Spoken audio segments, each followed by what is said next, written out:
Hey, you guys, we are live. This is the Logic Only Zone, and welcome to Logic Church, everybody. So this is the beginning of the thing. I thought last time that I would cut out the part before everybody got here, so you guys wouldn't have to watch that, but it turns out too much stuff is connected to the original copy of the video in the Hangout, so basically I'm not going to modify it all. It's just going to have to go up crudely, but I will cut out parts of the Logic Church that were incredible and post them as separate clips for people to watch later. Now, the only reason I haven't done this yet is because I have an external hard drive I need to clear out, but this week I will clear that out. And so, yeah, then we'll have a hard drive just for these Logic Church Hangouts, so they'll be backed up, and also I will be able to edit them, and then we'll have that going on for us.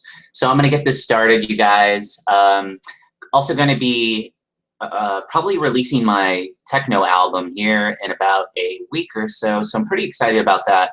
Really in love with my music. So can't wait to put that up. And just a bit of a shout out to David Weston. If you want to sing or rap or do some awesome shit on any of the songs, please do it. And I wanted to say this to you earlier. I forgot to say this, David, but I would love you to like blast it on in your car on the freeway and just spit some crazy shit on that. That would make my day, man. Yeah, definitely that would be a trophy for my collection. You know, just having that video of somebody just like destroying one of my beats, that would be really awesome. So I just want to put that out there. I have a ton of incredible topics to go over today. We may have inmendham on the show today. Very excited about seeing inmendham. So if you guys are watching the beginning of this and like trying to see what's going on at the show, you guys are going to be excited because a lot of us know inmendham. A lot of us look up to him, at least are incredibly interested in the things that inmendham has to say. And so a lot of people are pretty excited to see inmendham today. Hopefully he does make it. So yeah, I'm just going to get started here, you guys. Going to mess with some of this stuff. Rizzle Dizzle may pop in later on as well, and that would be great. My friend Skillen is going to be here. Just a ton of stuff going on. So pretty excited, you guys. And just to let everybody know, I now have the thing up here, and I'm looking at the chat. So you guys can type stuff in the chat that are watching, and I'll be able to see that. I'm going to start posting the link for people to join right now, and we will just get things on the road here. I'm gonna blast some music, guys, and take a break from you guys for a couple minutes as I set this up.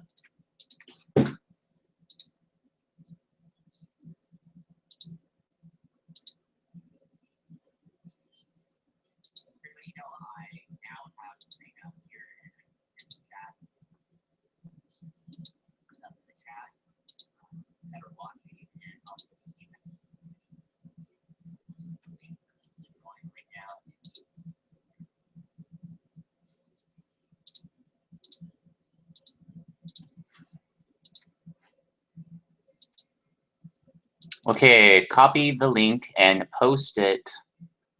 Let's see here. Okay, so no comments per usual, so I'm going to put it in the description, and that will solve this issue. Okay, guys, if you want to join, the link to join is in the description.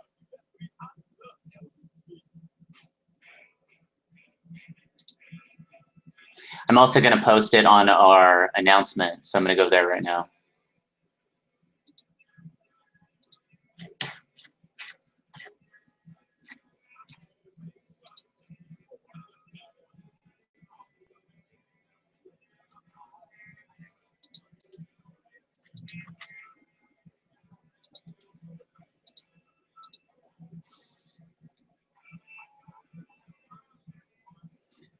Okay, that's been posted on there, so you can go to the description of the video right now, or you can go to the announcement for the Logic Church, so everybody who's been invited to the event will be able to see the link to join right there, so that should be sufficient. I'm also going to be looking at the chat for anybody who wants to join, and I will be sending them a invite directly. So Athena, I see you're there, so I'm going to invite you directly.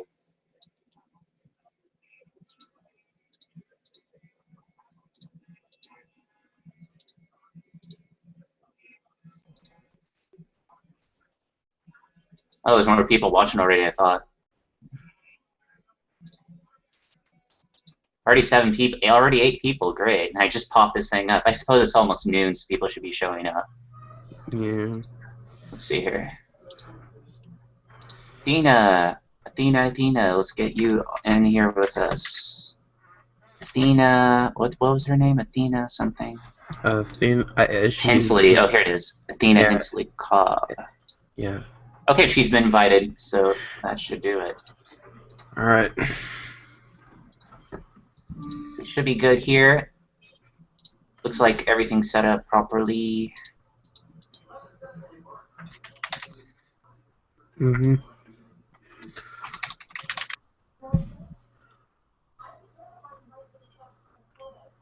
On Skype, so I'll do that right now. If you guys want to be regularly on the show, it's really easy for me to just Skype you the link to join Hangouts.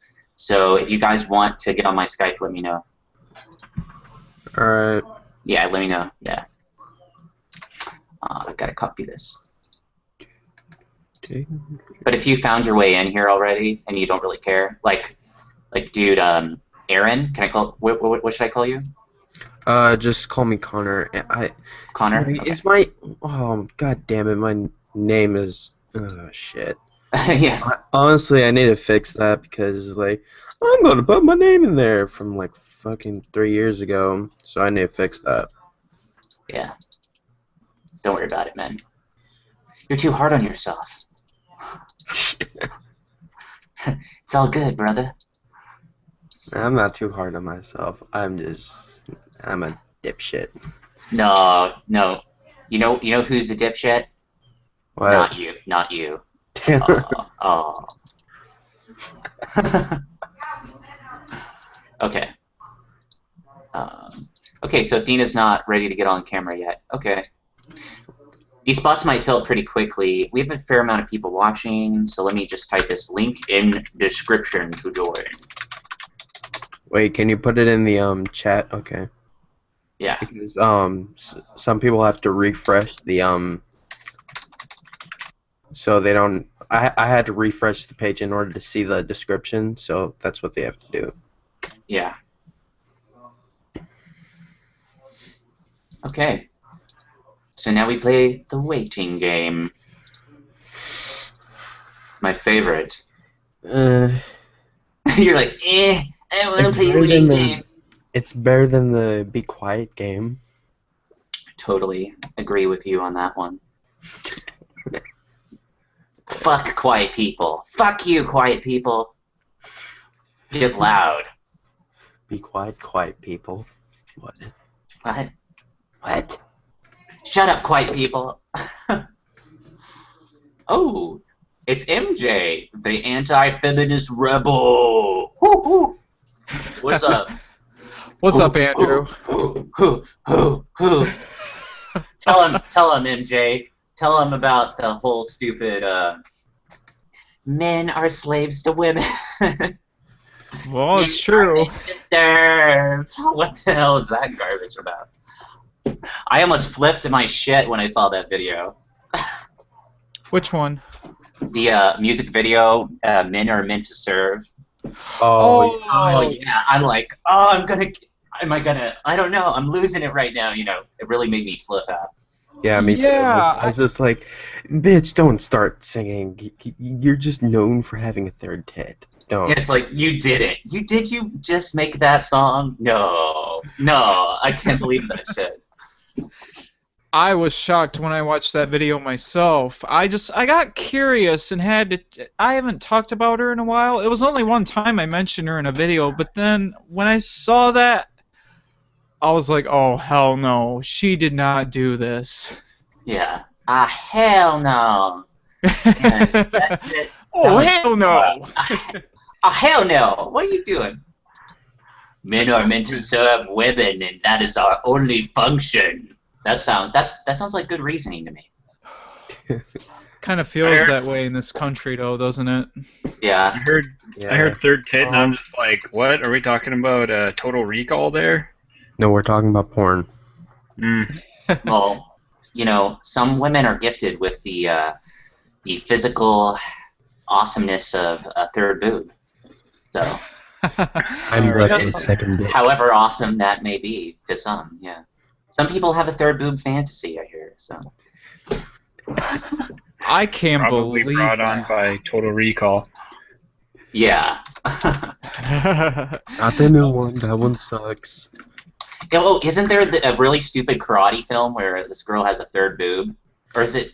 You know what I'm Yeah, talking yeah. about? It was like, It's like a lame '90s like comedy karate film or something. well, no, I think it was like early 2000. Is it a white dude that's the main?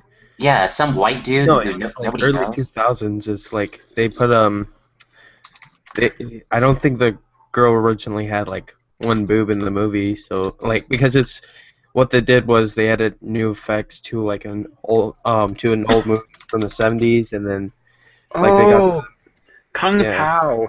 Oh yeah, it's like Yeah. Kung Pao or something stupid like that. Like he Yeah. knocks over a cow or some lame garbage. I don't know. That movie, yeah, that was Honestly, I early want 2000s, I think. when I saw the end credits where it was like talking about we might make a second movie, it was like they better make it. It looked Yeah, well, it but was what I'm saying is like I just made a cognitive correlation between that shitty movie and this shitty song this girl made, and so like the third boob thing comes off like comedy to me, you know. I just think it's funny, you know. Whoa. I wouldn't know anything about that movie. I would know Total Recall had that. They had a 3-boobed chick in it, but Yeah, that's Kung pretty Pao- funny. yeah. Jasmine Tridevil, she now released a video. It's a music video. I found it to be offensive. Oh, So- it's inmendham, and he came. Oh man, hello, sir. Yeah, I didn't know whether I was early or not. I said, well, I better check this 3 o'clock thing because maybe that's the. Yeah, we just got started. Yeah, I Right. saw your thing last night, man. Your little debate thing. Yeah, my little debate thing versus this little debate thing. Yes. Yeah, this little debate thing. Yes. yeah. Dude, that's wild. You did like a 6-hour like debate thing. That's crazy. That's way too long. You're like the champion. Yeah, well, I've done it too for 5 years or 6 years in a row every Saturday. So. Yeah, dude, you're awesome. I can't believe that. I don't have that kind of dedication yet. That's crazy. You're awesome. Yeah, I'm a good janitor. Do my duty. For what, evolution and the annihilation of the human race. Sounds like a plan. That's so ideas. far. Yeah, so far. So, hey guys, so welcome to Logic Church, everybody. I didn't expect Amendum to show up so quickly, but so I want to add a couple of comments. So I watched his little this tiny. What was the site? Tiny URL that you did this on? Yeah, look, I didn't name the place, but yes, it's called Tiny Chat.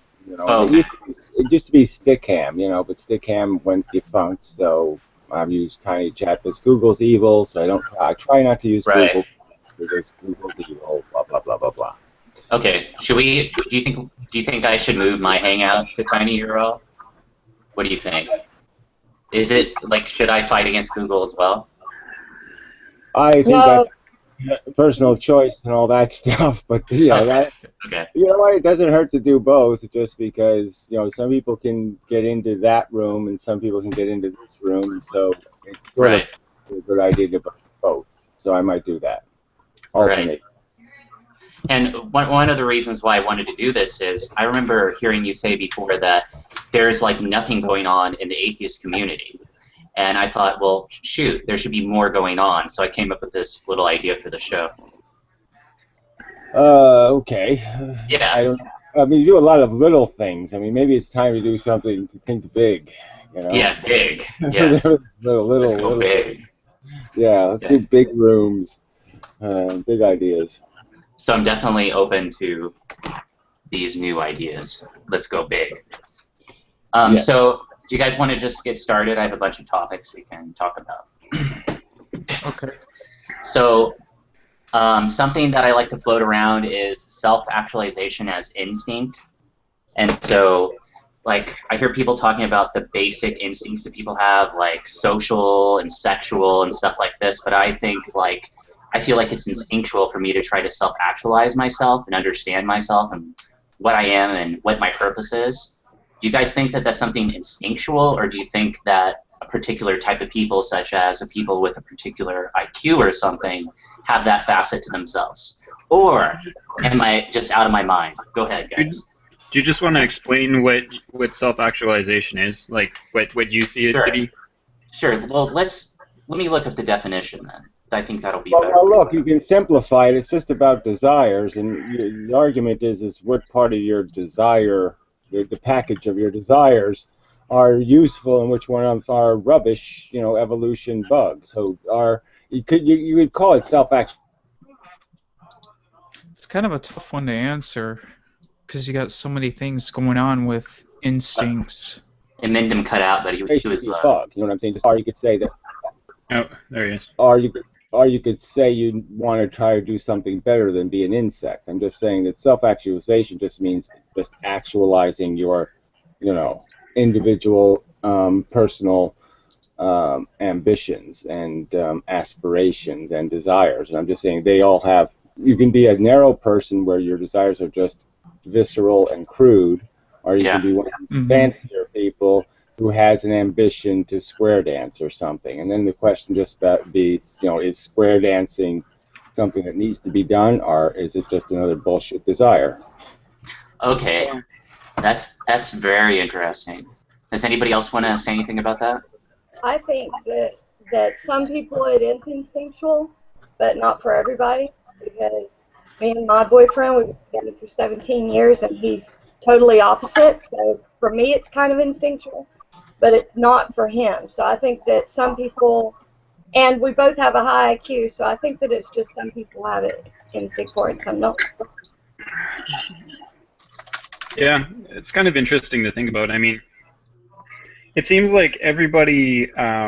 The reason I was interested in like what you were considering self-actualization, or like what you specifically meant by it, is just because pretty much everybody that I've come across has something that they want to do in life, right? And for me, it's like I've got, my hobbies and interests and that kind of stuff. I like painting and writing and doing martial arts. And for me, that could be a form of self-actualization, whereas for somebody else, it could be going out and like hanging out in a club or something, which I, for instance, like have no interest in. So it just seems like it would manifest in different ways, if anything. So basically, everybody has different tendencies. So maybe it's kind of like what Inmendham said, with it has to do with desire, and then maybe each individual has a different type of desire that they seek.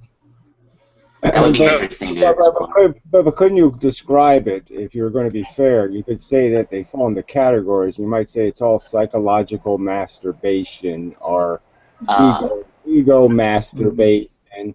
I mean, are you doing it just because you have an ego and you're going to pick any game to play and you're going to try to be winner? Sure. I don't know. Are you? You're totally, yeah, totally. It's for some things, it's like, yeah, definitely I want to compete in that realm, and for me, like, the competition aspect is really interesting. But in other areas, it's like, when I'm, for instance, like painting or whatever, it's like I don't paint for any reason other than I just enjoy the actual process of it. So there's kind of both. I know, but you don't enjoy it for no reason. So again, it's another one of these things where it just happens to be the game you got addicted to, so to speak. So it could have been hopscotch, it could have been blah, blah, blah, or it could have been overtly masturbating. You could have been really into masturbating. I definitely agree with that. Yeah.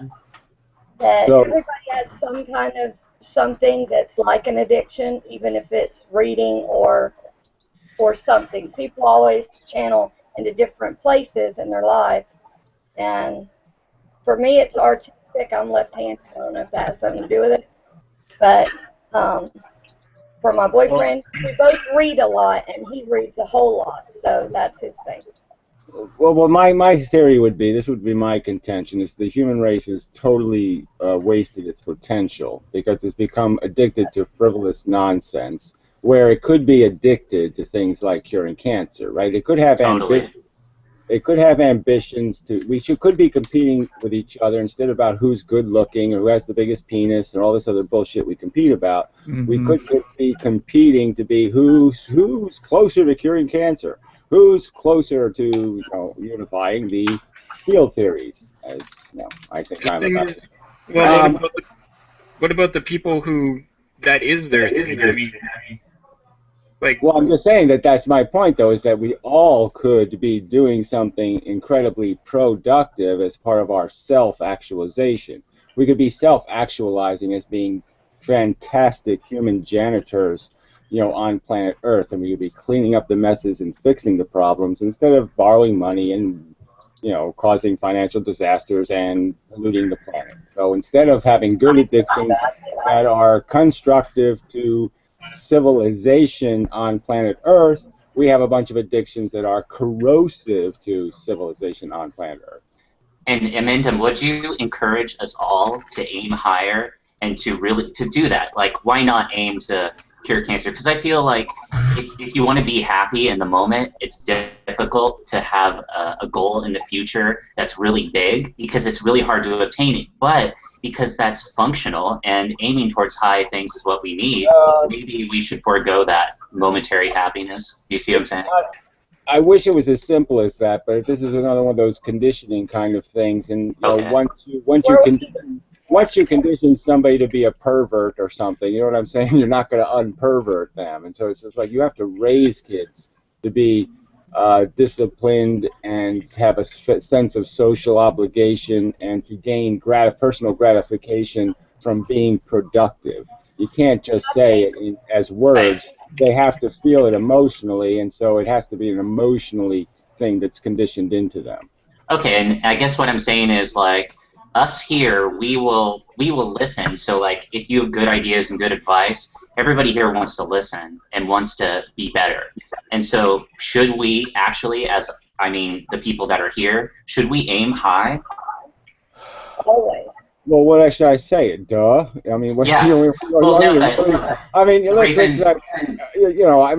not saying you're being disingenuous, but isn't that kind of a silly question? Well, let me explain myself. Try to be good. Oh, shall we try to be good? No, we shouldn't try.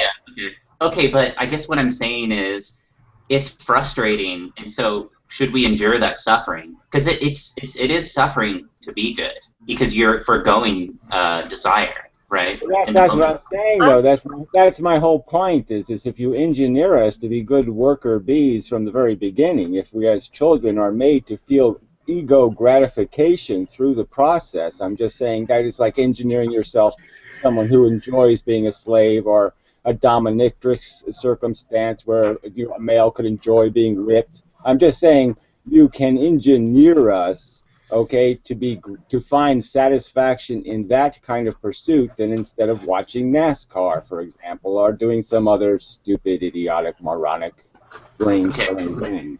So we should kick ass and take names and aim high and make the world a better place. And I think the first step is to get rid of self-loathing. Like the people that aren't aiming as high or not shattering their view of reality every day are the people who have problems, issues with themselves. So, and I think it's education too. Education is all screwed up.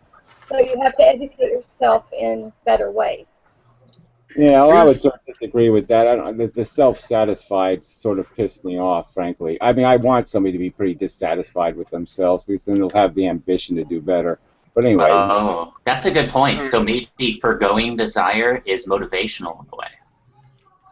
Failing is motivational, would be my point. Failing is motivational. Okay. So failure may be unpleasant, but recognizing that you're not doing good enough and you need to do better is more likely to have you be a good whatever, like I say, a good helper on the Titanic. And a balance of it, anticipation of your goal, the balancing of those two things. The problem that I have is that sure, like you can restructure education to a certain point and like try to make people into a whatever thing. That's kind of what the like the social engineering type of stuff is aiming for, but it's like even when you push as hard as you can to like get women into engineering, for example, there's still less women in engineering than men. It doesn't equal out 50-50. So I think that even when you even if you did push for that, I think the way our biology is set up, like our neurochemistry, people would not necessarily just all conform 100% to the to whatever you were trying to make them into. I just don't think, I don't think this is the room for it, but I'm just saying you could have a very long conversation about why there's a difference between men and women, and a lot of it is just contrived and nonsensical. So I'm not going to, but I really don't want to bother wasting time with a bunch of speculation and theorizing about the causes of that problem. But I'm just saying that's sort of irrelevant. I'm just saying we obviously aren't even really doing a real effort at creating human beings that feel a social conscience. Instead, we're almost raising people that despise government, despise control, despise engineering, despise doing something on purpose. Even your word, social engineering, like it's a bad word. Like we shouldn't try to engineer society. Well, of course we should try to engineer. I never said it as a bad thing. In fact, I think that social engineering is interesting and something that's like something you should, it's something that should be understood more, if anything.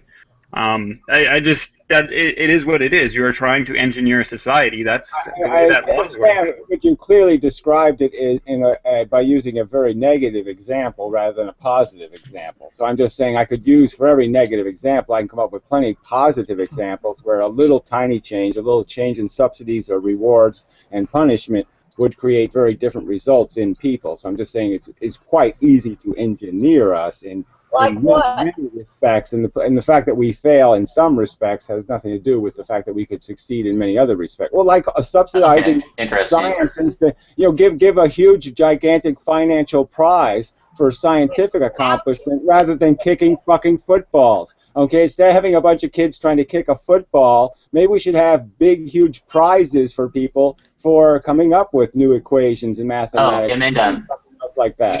We talked about that before in this hangout. True was actually here, and he was talking about football, and we ended up talking about football, and we talked about a lot of those ideas. So just letting you know, we a lot of us think like you here.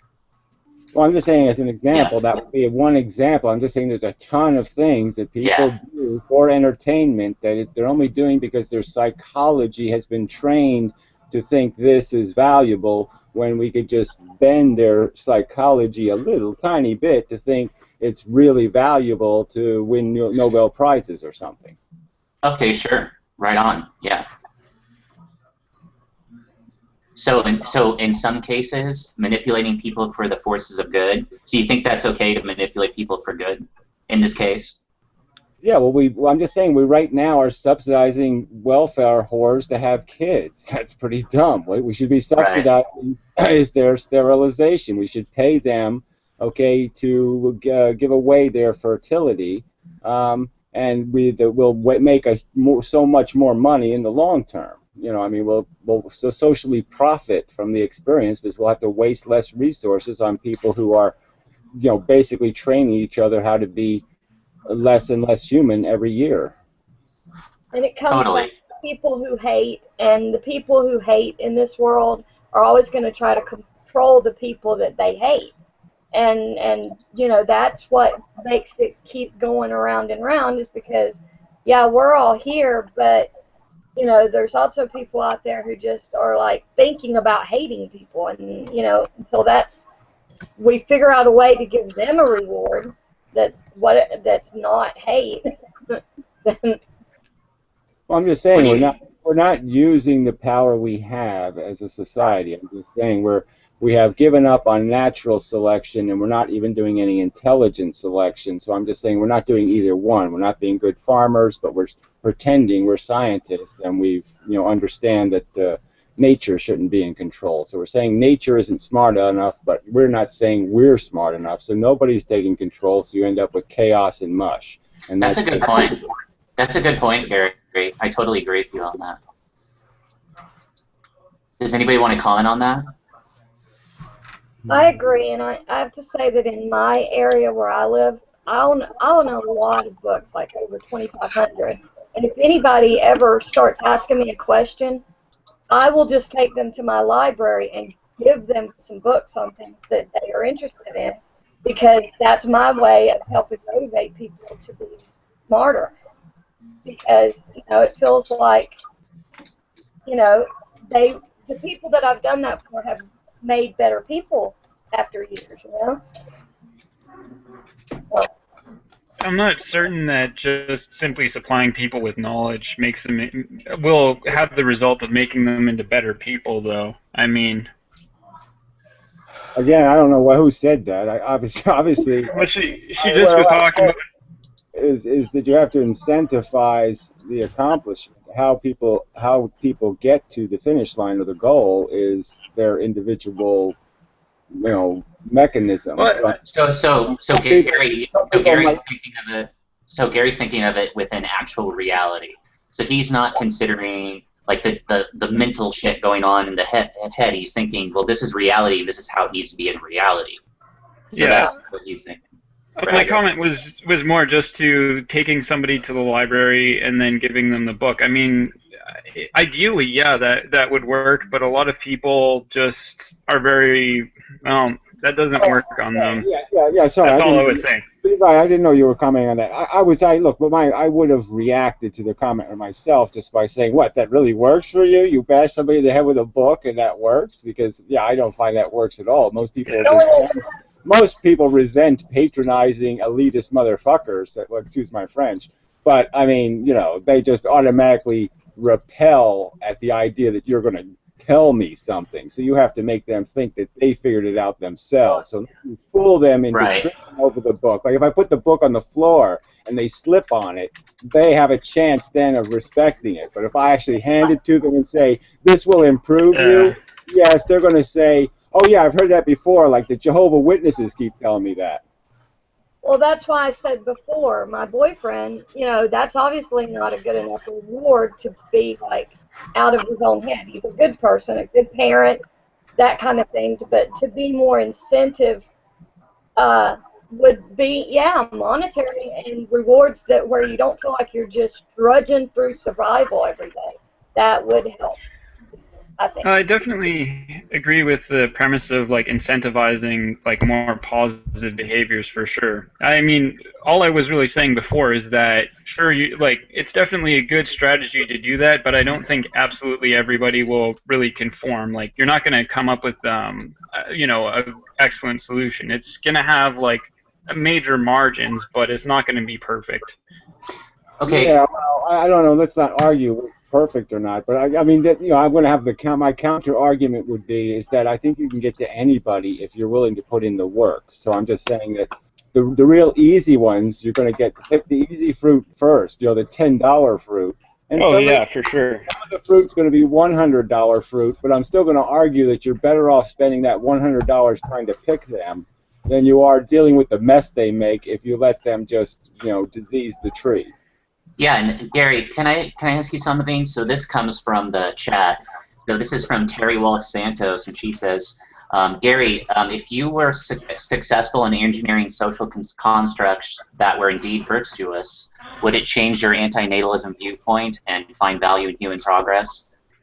Well, I mean, the half of the equation is the fact that we've done being a human really bad, that we've totally underfulfilled our potential. But I mean, half the argument is that evolution is by its very nature just freaking stupid. It's molecules competing with each other in a pointless effort to survive temporarily, raise your winner, reproduce, and then get cancer and die. I mean, it's just a silly game a molecule is playing. We're just the demonstration models that are thrown into the world to be disposable, okay? Nature kills 1 million, okay, entities, children, to create one adult. Well, let's say 10,000 as an average number for the average organism. 10,000 children killed, murdered, destroyed, okay, to create one mature, sexually active adult. I mean, if that was your creation ratio, obviously, you know, an intelligence would say that's rather disgusting. You're killing 10,000 children to make one of these idiots whose farts still stink. I mean, what's the point? That's an interesting point. Yeah, totally. That's very interesting. grab a point. Well said. I also think that quantum physics has a play into it, and that if you give attention, if you give more attention to the things that you're suffering and whatever, that you'll be as we all start not paying attention to the negative and the fear things and whatever, that I think that quantumly we can maybe get. Yeah, sorry. I'm gonna actually win the Nobel Prize in about a year, okay? Because I have a Awesome. unified field. There is no quantum, okay? Photons are as dumb. Photons are as dumb as people from Texas. I mean, photons don't have any capabilities. They have no magnetic element, no electrical element whatsoever. They're just little tiny specks of quanta. And they go from point A to point B in a straight line, and they don't do anything interesting. They don't go through two slits at And once. I hear that from everybody around me because I live in my own reality. So, Well, I'm sorry, but I'm sorry to disappoint, but I'm going to smash your unicorn village. Yes, and no more Hey, Gary, can I challenge you with another question? Oh, Billy, go. Okay, so if we can affect positively future molecules, isn't one good intent worth it? Isn't the good intent worth it? It's better to fail well than to fail badly. So I'm just saying, but I'm just saying the nature of the game is still waste and pointless. It's not something intelligence does. It's something intelligence cleans up. Okay, I mean, I always make this argument that we're too smart to play a dumb game, and the game of nature, this competition bullshit, this stupid I think I'm accomplishing something, I'm winning, is just a dumb game. I mean, it's not something intelligence does. Okay. Oh man, that's a pretty dark place to go, though. Well, It's whatever. Trying to. I'm sorry, but yes, unfortunately, it won't ever happen to me. It's been the place I've been since the day I was hatched. I mean, I just found the answers totally unsatisfactory. I don't know what happened to you in your life, but I mean, I got on Earth, right? I woke up and said, ooh, I'm here. And I said, ooh, this is really messy and gnarly. And then I started asking questions like why, and they started giving me Santa Claus stories as answers. And I'm like, what the fuck are you talking about? There's a guy in the clouds. Well, I'm like, this isn't an answer. And so I was stuck with no answer and just watching the carnage out my window. I'm watching three-legged dogs go across my window, and there's maggots in its poo, and there's bugs eating each other, and all kinds of shit. It's just an absolute bloodbath. And I'm supposed to say, what am I doing? What am I doing here? I don't want to play crazy ass.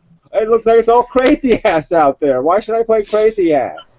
Because everything is crazy, and I'm just saying everything is yes. Well, I'm just saying you're not going to come up with any answer that's going to satisfy me because in the 50 years I've been here, I understand that. I heard this every day. All I've heard is freaking leprechaun stories, and that's all it is. It's a whole bunch of babble. Inmendham, what about the beauty in nature, like the construction and pattern, Fine, whatever. We can talk about vagina if you want to. I'm just saying, obviously, those visceral reactions to aesthetics are just more of the programming. Okay, that's more the DNA whispering and rubbing my nutsack. That's. Oh man. Okay, great.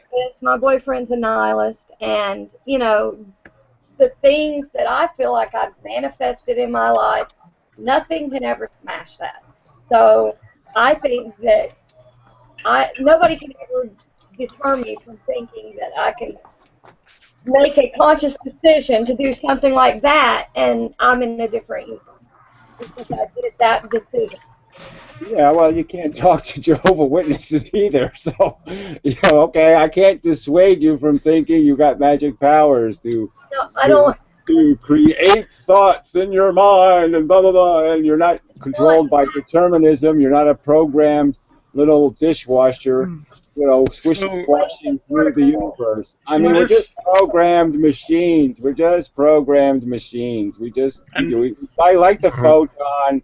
We don't have any power. We just do what the world tells us to. Hey, I'm kind of curious though, like what's your you're talking about how, you know, the state of reality as it is like really awful and all that. What's kind of your ideal universe then? Well, I've talked about virtual reality where you can confine our ugliness in a virtual world where we can't hurt anybody, right? We consume non-real entities, so we can abuse and whatever. We can all be superheroes. We can all play this adventure game, and there's no real victims. Blah blah blah blah blah. But I'm just saying, ideally, I'm just saying you can't create an entity that could even enjoy virtual reality until you create a dependent organism that feeds on it. You know what I mean? So you already have to create the negative psychology that needs the accomplishment, right? That needs success, that needs to prove itself by, screwing the pitch on the ninth green, or whatever. You know what I'm saying? We need it ego-wise, and the only way our ego is built out of this disappointment. We have to make you hungry first. You know what I mean? So we have to kind of you have whip to you want it. across. You have to want to We have change. to whip you across the desert a little bit before you're going to be hungry enough to really enjoy it. So I'm just saying it's all negative psychology in the end. It's all built out of a negative. So essentially you have to torture something to make it feed on this terrible food. So you have to basically torture the victim to make it hungry for the gruel you're throwing in front of it. But you admit that it's a want. It's a desire that you would consciously make to make things better. That's exactly what I'm saying. So Gary, Gary, what about love? Well, it's obviously a silly four-letter word. Yeah. Okay. Okay. But I mean, like, have you ever felt love before, or felt something you think is love? I've never felt spontaneous before either, and I'm not too sure about random either. I don't really want to talk about a silly word. Okay, I mean love. Okay, sure. Okay, that's fair. I think that I've felt love before, though. So I mean, that's something. Well, go ahead. Take 3 minutes and explain what you mean by feeling love. Okay, what kind of love? Like the love for your mommy, or the love for the girl's vagina, or what kind of love are you talking about? Just a genuine concern and liking to people's brains or personality or demeanor, finding that it's beautiful, finding that people's minds can be beautiful. To me, that kind of is like a love feeling. So that's like, I love feeling just sounds so immature, doesn't it? I mean, isn't that kind of an inarticulate, inexplicit way to describe an emotion? You're feeling an emotion of attachment and affinity with something. Well, obviously you're doing that for a psychological reason, and usually it's going to have to do with some sort of deprivation in your existence, in the sense that you're lacking some kind of connection to things in the world, and that's why you need this connection. I mean, obviously, people's pets become their best friends, and they love them because they can tell their pets things they can't tell anybody else. And but I'm just saying, it's kind of okay. That's pretty negative. More about psychology than philosophy. I'm just saying that's not really philosophy. That's psychology. Okay, sure. I think that being with I've been with a nihilist for 17 years. I love him. I think that is proof of love, and just our whole relationship. He loves me, and I love him, even though I'm in what you say, the unicorn universe or whatever. His love overcomes that, and we're connected. Yeah, well, I'd call that the idiot servant of love or something. I mean, I'm just saying that personally, I would say that's not exactly the ideal. It's overcoming a bunch of overtly disconnected and dissimilar perceptions. I mean, to me, love might be in the form of something more similar than dissimilar, where you both are pointed in the same direction, and you're not really pulling at each other's chains all the time to get in that direction. Would you say things like love and religion are based off of other people's views and perceptions on you? Well, I just say that they're part of our ignorant maturation. They're like astrology. Okay, I'm just saying they're something we haven't fully dealt with. It's just being another fable of our psychology. It's just a manifestation of our ego mechanism and all this crap. It needs to be Freudianly examined rather than, we're building a totem pole to this love thing as if it's, some sort of thing to admire. Love is just another bigotry, by the way. I mean, we love as bigots. Overall love is hard. We love for incredibly superficial reasons. Sometimes we have incredibly strong passion because something is cute. You look at the little cute doggy. I mean, is that a reason to love something? What would you say about symbiosis, Gary? What's your viewpoint on a symbiotic relationship? Well, that's like every marriage. You know, at first it's parasitical, right? You start off parasitical, and then with time you grow into some sort of interdependency where, yes, she cleans up my messes, I clean up her messes. But I'm just saying that's all it really is. It's just old parasitism. So when parasitism is old, it becomes symbiotic. Would that even be like I mean, not between like. parasitism? I'm not talking about between people though. I'm talking about like, for instance, the bacteria in your gut. If you didn't have those, you would die. I know. I'm just saying it started off as just purely parasitical, and now it's mutually parasitical. So that's all I'm saying. It's just aged parasitism. Mutual parasitism. Okay. Which is like your gut. You have to be in balance with things, so therefore you balance each other out. No, balance is another silly word. Okay, anything we had, we would call balance. Mental trick. They called World War II balance, right? World War III would be double balance. World War IV will be double, triple balance. I mean, we call any state that exists is going to be called balance. The word doesn't mean anything. There is no balance to rationality. There's just balance to facts. Yes, the weather is balanced. That doesn't mean it's good weather. So the only thing that we objectively can say is right there is the objectivity of it, right?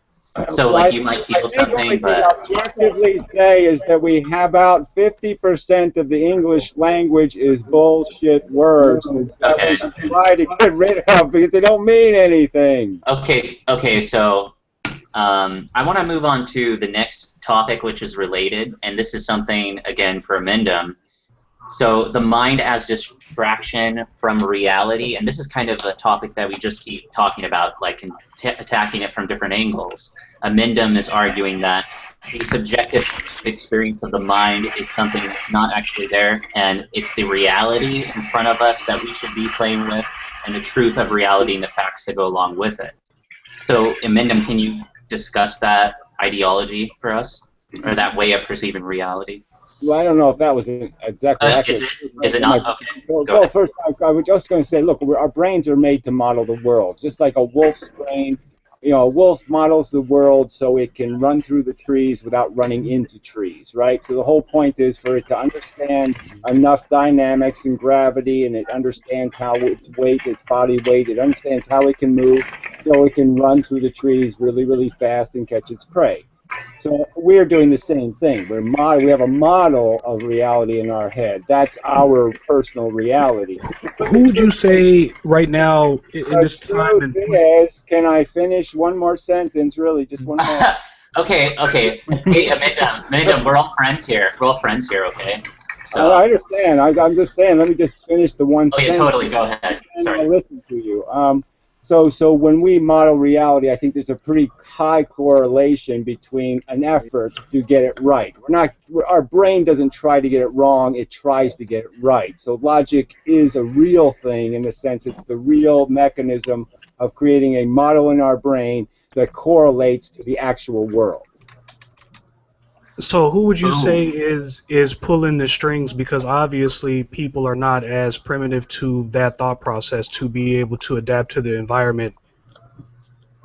So when we model reality, I think there's a pretty... Well, I'm saying that there's someone in control of, because you know, I've been listening so far and I've been hearing like society is apparently not going in the direction it needs to be because of all the distractions it has. So my thing is that like when fire was discovered, there was obviously a few people who knew about the technology of fire, where everyone else was holding these people up as kings and gods of earth. So how would you relate that to today? Look at it this way. Most things that we understand, most things that we model in the world, things are raised by something. You know, kids have parents. the human race didn't have a parent. Okay? It didn't have somebody to tell it right from wrong, or to give it the clues or the catches or the shortcuts. The human race was like a child raised in nature. You know what I'm saying? It had to figure out everything for itself, and it's still trying to figure it out. So I'm just saying that's to how I would just say it is that the human race is just immature, not that the human race has something controlling it into failure. It's not, the human race isn't being controlled. It's just a kid, and it hasn't grown up yet. So then, what is like? I don't understand. Like, to me, it seems like there is literally something mentally holding a lot of human beings down to keep them from reaching their mental potential. That to me seems like, in a sense, that knowledge is power. You would agree to that? That what this person knows could potentially propel him much further in the future than this person over here who doesn't know anything. So my thing is how or why do we have so many people who seem that they don't care or they don't know? It's a lot easier to masturbate than to learn how to do calculus.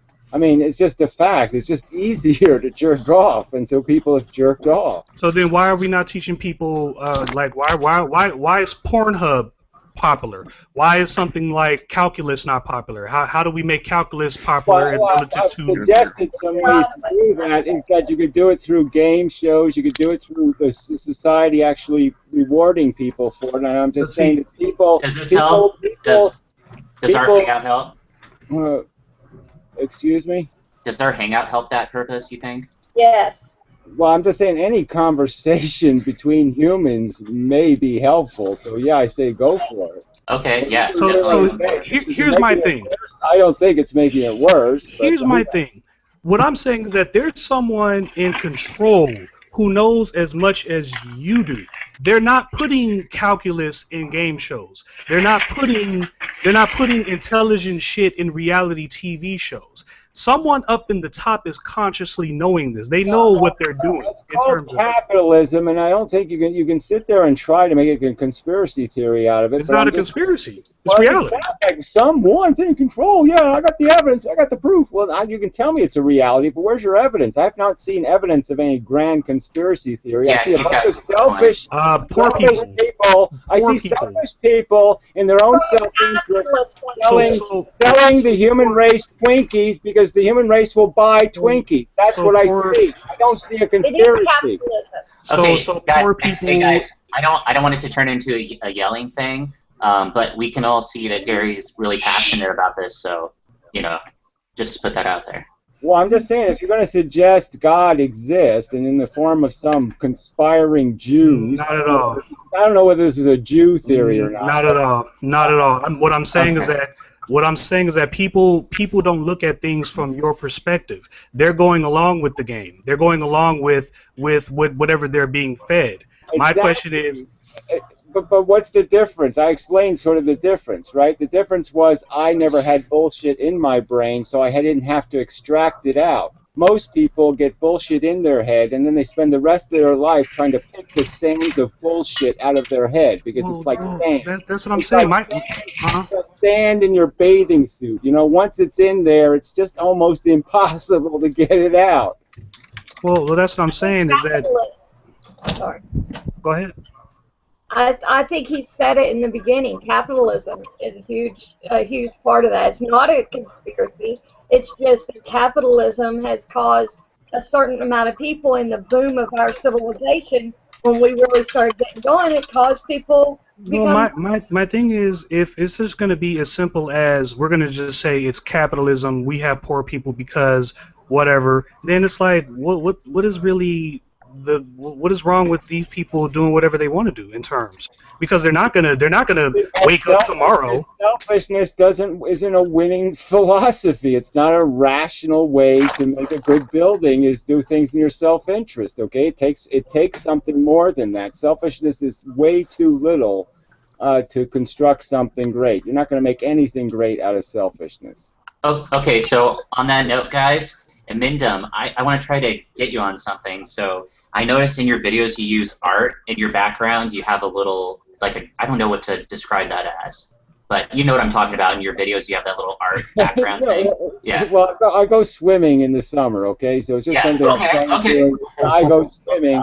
So it's just a personal thing, you know. Okay, but I mean, do you find meaning through doing little art projects and stuff like that? I find meaning in being, yes, a little bit vulgar, a little shocking, and I just find it's my reality. I'm trying to be as real and as genuine in a sense as I can be, and these are all things that mean something to me. I'm not saying I love penis. I'm just saying that I love the whole sensual thing. I'm still a sensual animal. I'm still an ape, and I want to say that, okay? I don't want to, not that anybody would ever be confused that I'm not an ape, but I just want to make sure it's understood that you can still be a human being in the sense you can be an animal and you can have a brain. You just know when to turn the two things on and off, right? I mean, there's times where you turn the ape on and there's time where you turn the brain on, and the two things can live on top of each other and do so quite functionally. You can be Mr. Spock and Captain Kirk. You don't have to be one or the other.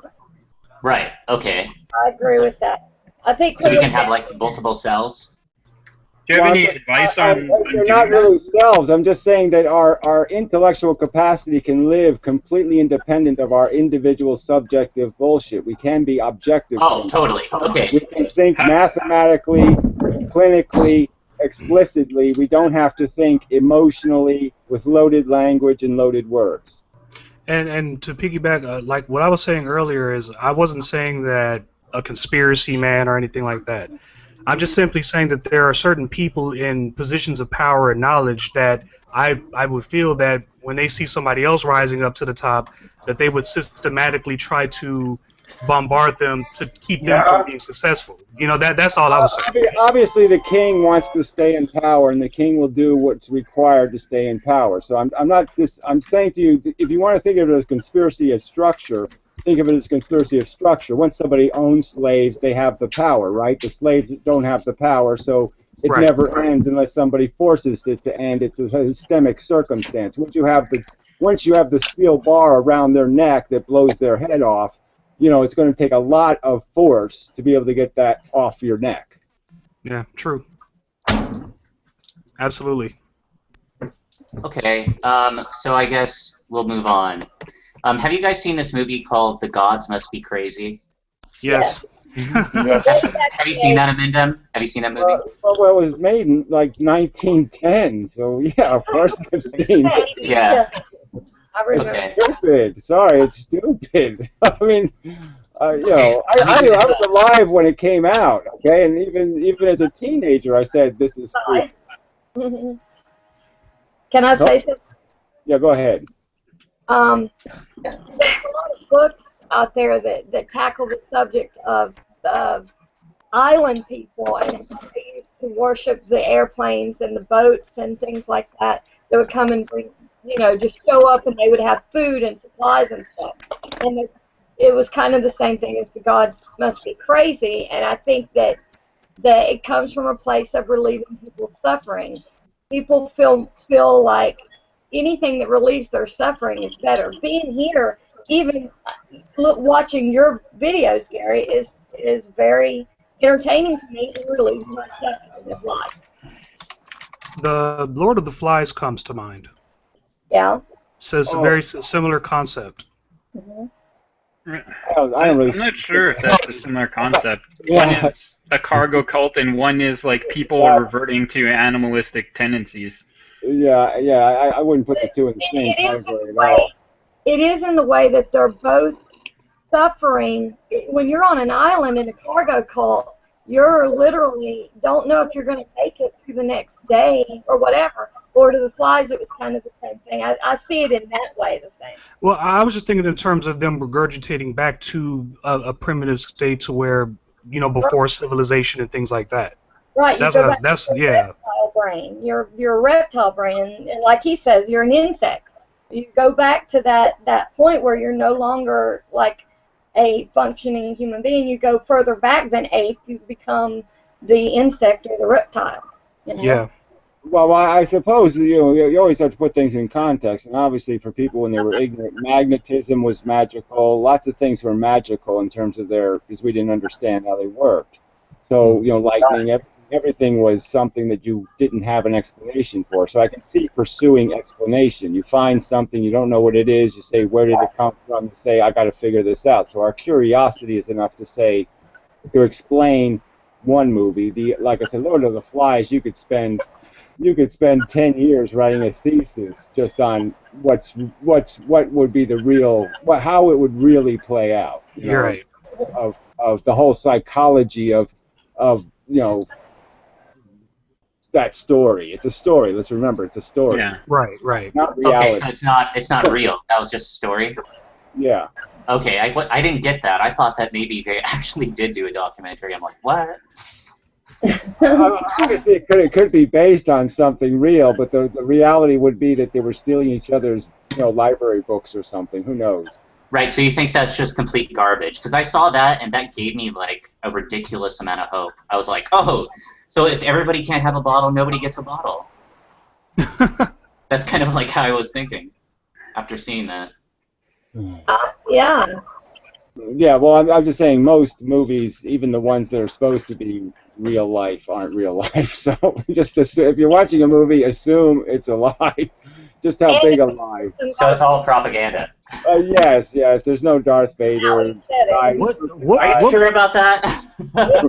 What movie out there would you say would strike you as the most important in cinematic history in terms of tackling the mind? Oh, holy fuck! I mean, that's just. I hate those questions in a sense. It's so difficult. I'm sorry. To pick one movie, you know what I mean? But the little Big Man was like the funniest, saddest movie ever made, so that would be on my list. But you can go through even a few Clint Eastwood movies. You know what I'm saying? Good, the Bad, the Ugly. Great movies, just about human psychology. High Plains Drifter is pretty good too.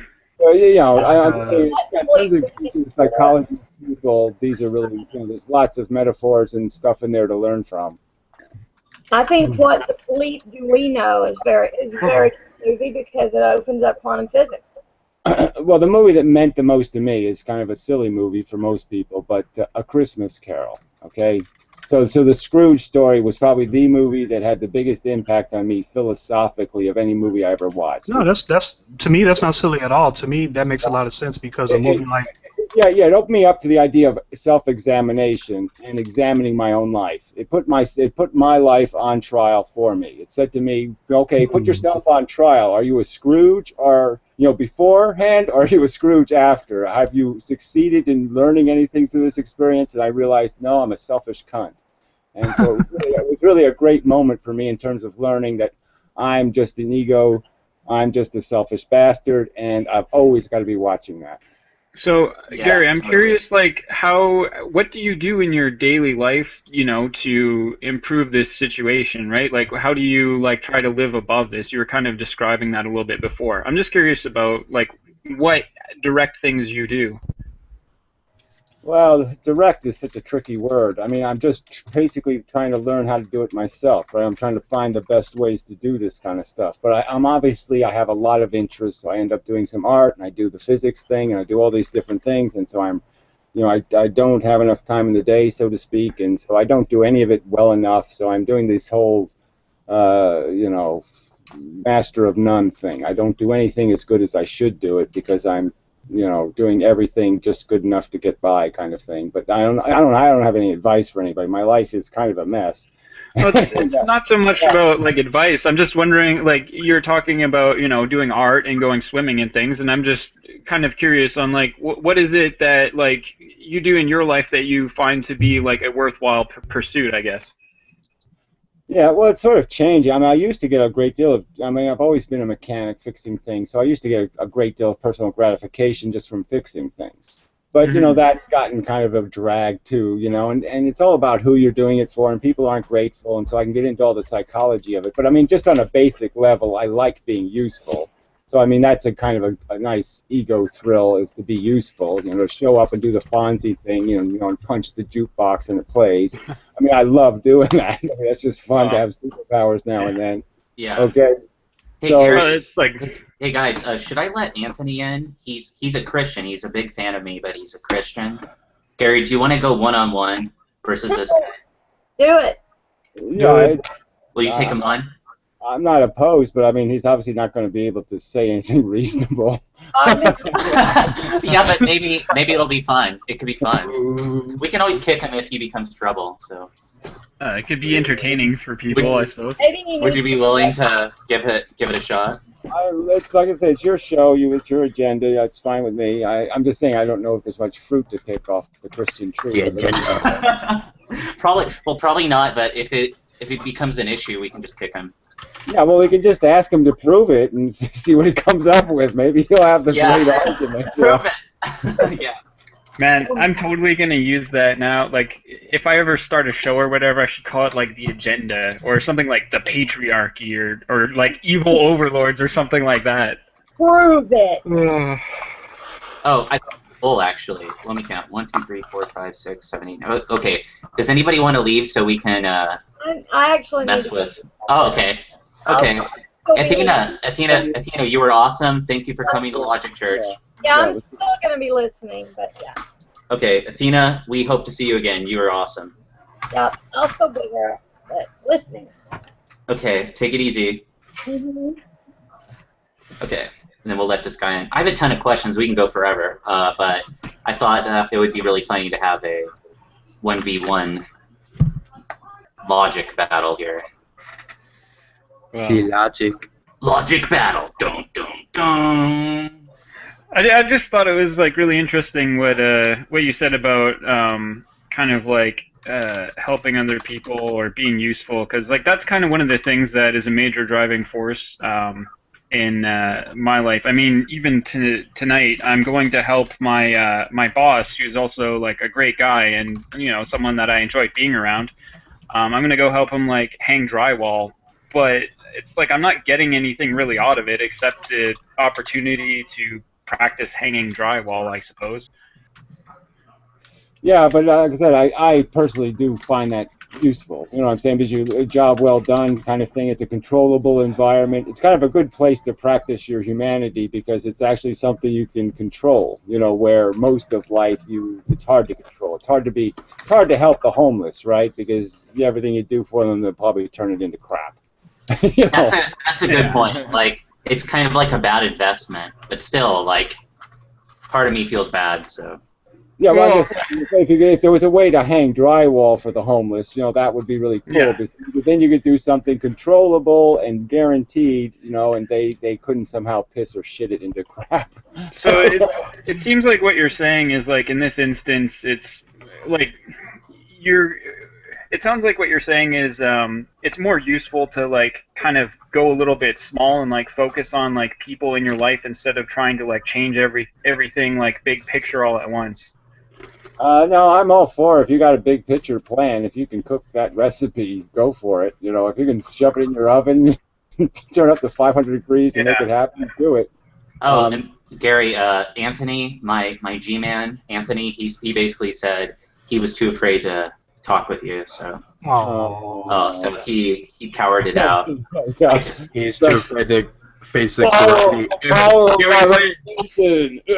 Reputation alone. Flawless victory. I destroy them with my reputation. Fatality. It just gets easier and easier. Oh, yeah. Okay, so let's just move on. So if everyone, oh no, forget that. So laziness as a reason for social problems. This is actually, believe it or not, I didn't really think about this before until you did that response video to me, Gary, where I'm really starting to think now laziness is a lot big of a problem, a much bigger problem than cognitive dissonance, I think. Laziness. Yeah, well, I mean, it's not even that people are generically lazy. It's like, obviously, just think how much energy is spent on basketball courts right now by the urban crowd, right? Because of the golden prize of being a superhero.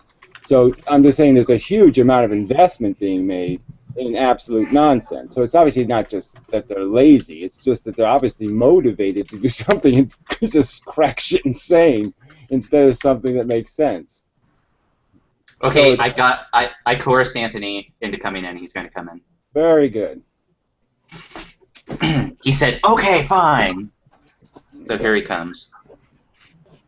Dun, dun, dun, dun, dun, dun, dun, You should maybe Jaws would work. Da da da da da da da. The helicopters are coming. What was that? Jesus, The logic version of Let's see if Jaws.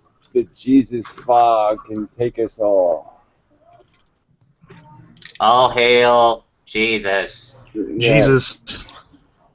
Let us pray. The Lord be with you, and also with you. The poor will be with you always. Yes. Yes. The golden words. Yes. Hi guys. Hey, Anthony. How's it going? The Holy Spirit be with you, my friend. Assalamu alaikum. May Jesus be with you. Oh man, that's cool. He looks like the poltergeist. Well, yeah, it looks like something particulated. But anyway, yeah, you can say it. Yeah, that's With the that. whole idea. So yeah, Jesus isn't working on your camera. Anyway, so I have this theory that religion is just made up.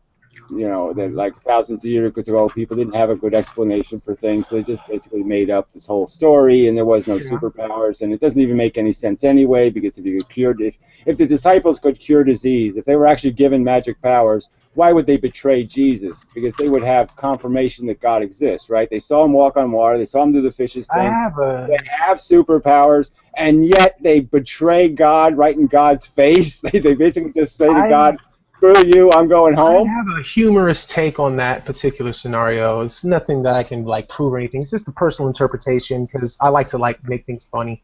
Okay, what if Judas, you know, the one who betrayed Jesus, was under the assumption that Jesus was just going to kick their asses because he's supposed to be God. But then, like, when he didn't kick everyone's ass, it's like, dude, I sold you out for silver. I thought it was just easy money to take. I thought you were going to show up and beat all their asses. I didn't know you were going to let them take you and kill you. You know, I think he was I know, but the story of Judas is the one to explore in terms of the whole psychology of the religion, because Judas is made out to be this evil character. Let's understand. Well, Judas, Yeah, why is Judas evil? I never understood that. Yeah, well, let me just finish one little point. Judas gave up everything to follow Jesus Christ, and then he confronted Jesus Christ on an ethics issue, right? I mean, Judas didn't confront him on nothing. He confronted him on something where you're basically, hey, Jesus, you're wasting $400 of good oil there on your feet. Aren't we supposed to be using these resources we've been begging people for these good purposes, not to have your feet massaged by a hooker? Wow, what a monster. Well, I'm just saying, Jesus' answer was, the poor will be with you always. Now, isn't that kind of a, if I gave up everything to follow somebody and his answer to me was, well, the poor will be with you always, I would sort of not understand the agenda anymore. I thought the whole agenda was so the poor wouldn't be with us always. I thought that's what I was fighting against, was the poor being with us always. I feel like I'm shadowboxing myself from last week. But, Shadowboxing. Yeah, you're like, oh, this guy. Whoa. Yeah, I don't really want to like discuss the topic of religion because it's a moot point as far as like. Yeah, but dude, you're all about that. You base your whole life on that. You gotta discuss. Whoa! I ain't based my whole life on that. I tried to sabotage myself in regards. So it's like a hobby. It's just a hobby. It's not even like a hobby. It's more like something I was picked to do. Yeah, okay, it's like a yarmulke. Okay, there's a guy who comes into my room, right, who's, Jewish, and he wears a yarmulke, but he's obviously not really Jewish. I mean, you know what I mean, religiously Jewish. He's just Jewish. So, yeah, I mean, maybe you're Christian because it's cool to be Christian, but yeah, maybe you don't take it too seriously, maybe. Maybe you don't take it too seriously. It's not that I don't take it serious or anything like that. I mean, as far as using the, teachings of the Bible to substantiate my beliefs, to, act in the manner that I believe that Christ would want me to, is mainly like me regarding him as like a warning or a GPS, just kind of navigating my way through the chaotic world. And that just is what works for me. And if that's not something for you, then that's cool. But as far as me having a limitation on, as far as me having a limitation from believing that goes, it's not really reasonable. I can study and learn and accept and embrace new and interesting ideas and still at the same time have my core values. That's why I said I don't want to argue. Well, I know, but I could concede that point if you were just like a golden rulist or something, or you said, look, there's a couple of themes in Christianity that I really like, and so just accept the themes and don't think the voodoo that's tied to it, because obviously the voodoo that's tied to it is being used to hurt a lot of people. I mean, Christians are beating up on homosexuals and beating up on people. Right, good point. Yeah, and, it makes violence. I don't think those are very valid points, but if I can just say something. It's like wearing a Nazi uniform, for the fun of it. And it's just, that's just kind of rude. So I'm just saying, I can't, sometimes it's hard for me to separate Christian from Christian. You know what I mean? All right, I understand that. It's kind of like how there's black people and then there's niggas. It's kind of like they're both kind of fundamentally the same, but one is like, I'm not going to act like the things on TV. I'm going to, assimilate with culture to be successful. And then the other one's like, I'm going to be a rapper. Uh-oh. Yeah, it's just like... Yeah, I don't really want to get into it, Oh no, don't worry about me. I'm good. My baby's crying. I'll be back. Yeah, I'm not too cool with derivations on the N-word. But anyway, it doesn't matter. But I get your point. So Anthony, does God have GPS, or does he just know where to go? Does he have GPS? Do you know this? Do you know that one? And are you bullying me again? What do you think? You're asking me trivial questions in regards to a subject, and neither one of us are going to come to a consensus on. You're wasting your time. You're right. You're right. I wasted my time in the name of humor. I'm so sorry. I mean, if you want to be humorous, I can joke with you because my go ahead. My faith does not. But wait, I don't want to participate in a bunch of jokes about God because I'm just saying that this is a very serious, in my opinion. Absolutely. Okay, this Absolutely. is how religion has retarded the human race, and so I don't take. Whoa. Oh, okay.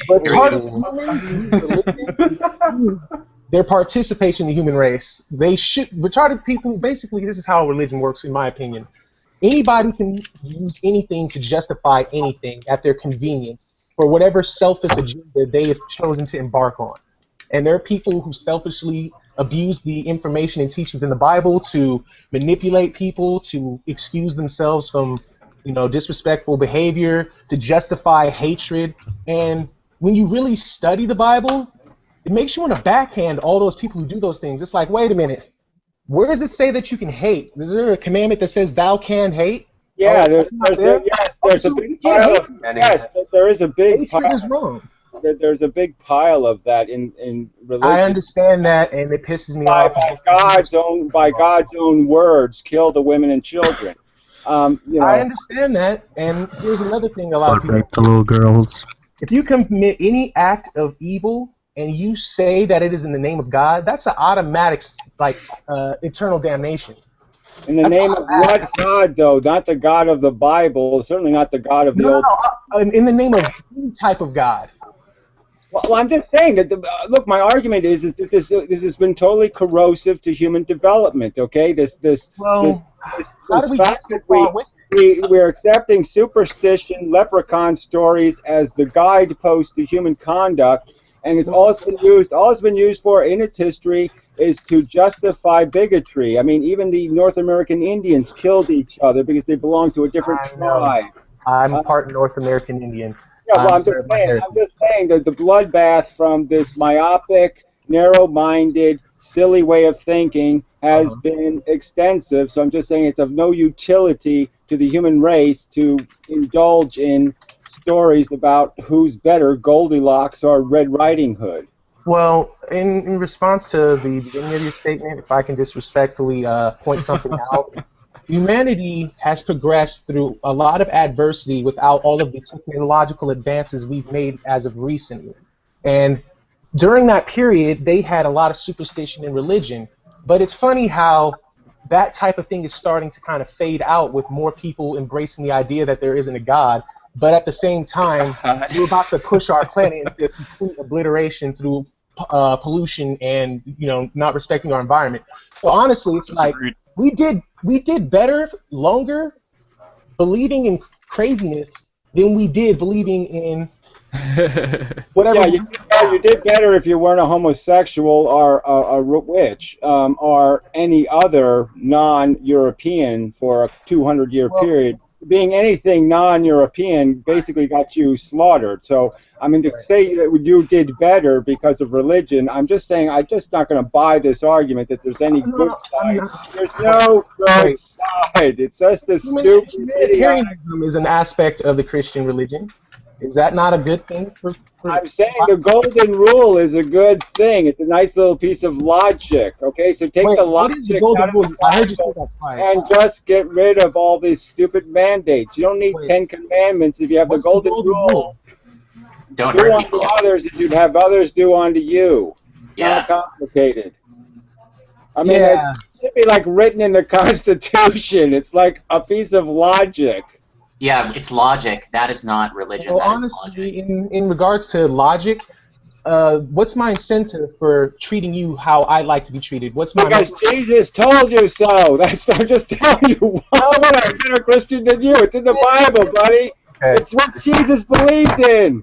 But Jesus also said that obedience without a heart of love is useless. If you don't obey His whole point was a love of the word, and the word is do unto others as you'd have others do unto you. His whole point was you have to love the idea, okay? The very idea of it. Yeah, love the ideas. Yeah.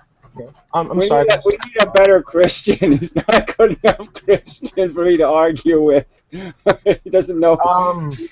He hasn't read enough of the Bible. Your interpretation in counter to my argument. You didn't actually adequately, destroy my disposition in that particular area. You didn't do it. I mean, you could declare that you won, and I think your reputation is strong enough for that to, be completely agreed upon. It's not my ambition to win. I'm just saying that there's no point in arguing the Bible if we both haven't the same references of the Bible. I've read the Bible many times. Have you prayed before you read the Bible? I don't waste my time doing silly Well, rituals. then you haven't read the Bible. Hey, That is the most ridiculous thing I've ever heard in my entire life. You mean to tell me I can't be a basketball player until I pray to go out on the court and play basketball with these shitty people that want to crush me? Do you understand the rules of how to participate in the game of basketball? Yeah, but do you understand the rules of how to participate in religion? You don't need to pray before you read something. To participate in religion? Hey, you guys, technically he's brainwashing himself because, he's putting his mind in a set state where he is going to absorb all the information that he's about to read. He's hyper-focusing his mind. And so it's you see what I'm saying? So of course he's going to read it. So you're saying it's a form of self-hypnotism? Yeah, he's hypnotizing himself. It's something crazy. Because we know what Jesus said about prayer. And the fact that it's crazy, right? Jesus said you were supposed to do that in a closet. So, I mean, Jesus wasn't big on any kind of prayer as ritual.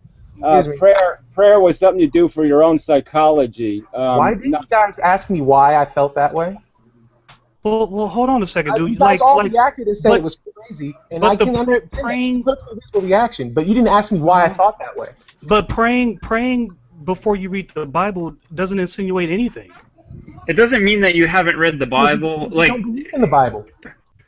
No, that's not what he's saying. He's not saying whether you believe in it or not, but praying before you read the Bible doesn't make you a better reader. To understand the contents and to be able to reference them isn't dependent on praying. But what did you tell this guy? You said if you didn't pray before... I can't understand Christianity unless I pray before I read the book of Christianity, and I think that is a nonsensical thing to say to me. I agree. Yeah, I think so. At the same time, you never asked why I said that. All you did was just... You really want to say it, so just tell us that. Yeah, just tell us. Just say, yeah. Not everyone is going to hold your hand, sorry. Yeah, presume I'm an atheist and I'm not going to understand anything about praying, okay? So yes, if praying... Whoa. You'll have to explain. How is praying such a concept that escapes the comprehension of atheists? Why is that such do you talk to God? Oh, do you no? I'm asking the Christian guy. Do you talk to God? Oh boy. Do you talk to God? I'm asking you a question. It's a simple question. Yes or no? Yeah, I do. You talk to God. So how come every other human being can't talk to God the same way that you do? Is it because they don't believe the same way you do? They don't pray the same way you do? And No, then furthermore, like, what about the 1 nothing like billion that. Asian people over in Asia? How are we going to convert them to believe what you believe? Why are we worried about everybody but me? I don't I'm not worried about everyone but you. You're worried about everyone but you. Like I'm you not you're I'm a Christian for myself. I said so. Let's not waste too much time. He's a Christian nihilist, which is almost, ludicrous, right? That's like fucking I'm a weird. Christian nihilist. Chris times the speed of light squared, the Christian nihilist. Okay, he's a convenientist. Okay, what's in it for meist? Okay, that's what he is. If God can be of Yeah, utility because to you him, asked me to, then you he'll asked me to use step God. you asked me to step out of my realm of belief to answer. Fried horse shit could be of use to him, he'll go with fried horse shit. Okay, he doesn't care what it is. He's just Hold on gonna, a sec, though. Jesus any Christ. I'll give you American will do. right. Okay, and ironically, as a North American Indian, he's going to embrace the religion that slaughtered his people, which is even more ironic. There he is right. He's right about the whole thing with doing things at my convenience. That is a personal problem that I have. He pointed it out, and I feel morally obligated to give him his ups on that. That is an accurate read and an understanding based off of the conversation. So good for you.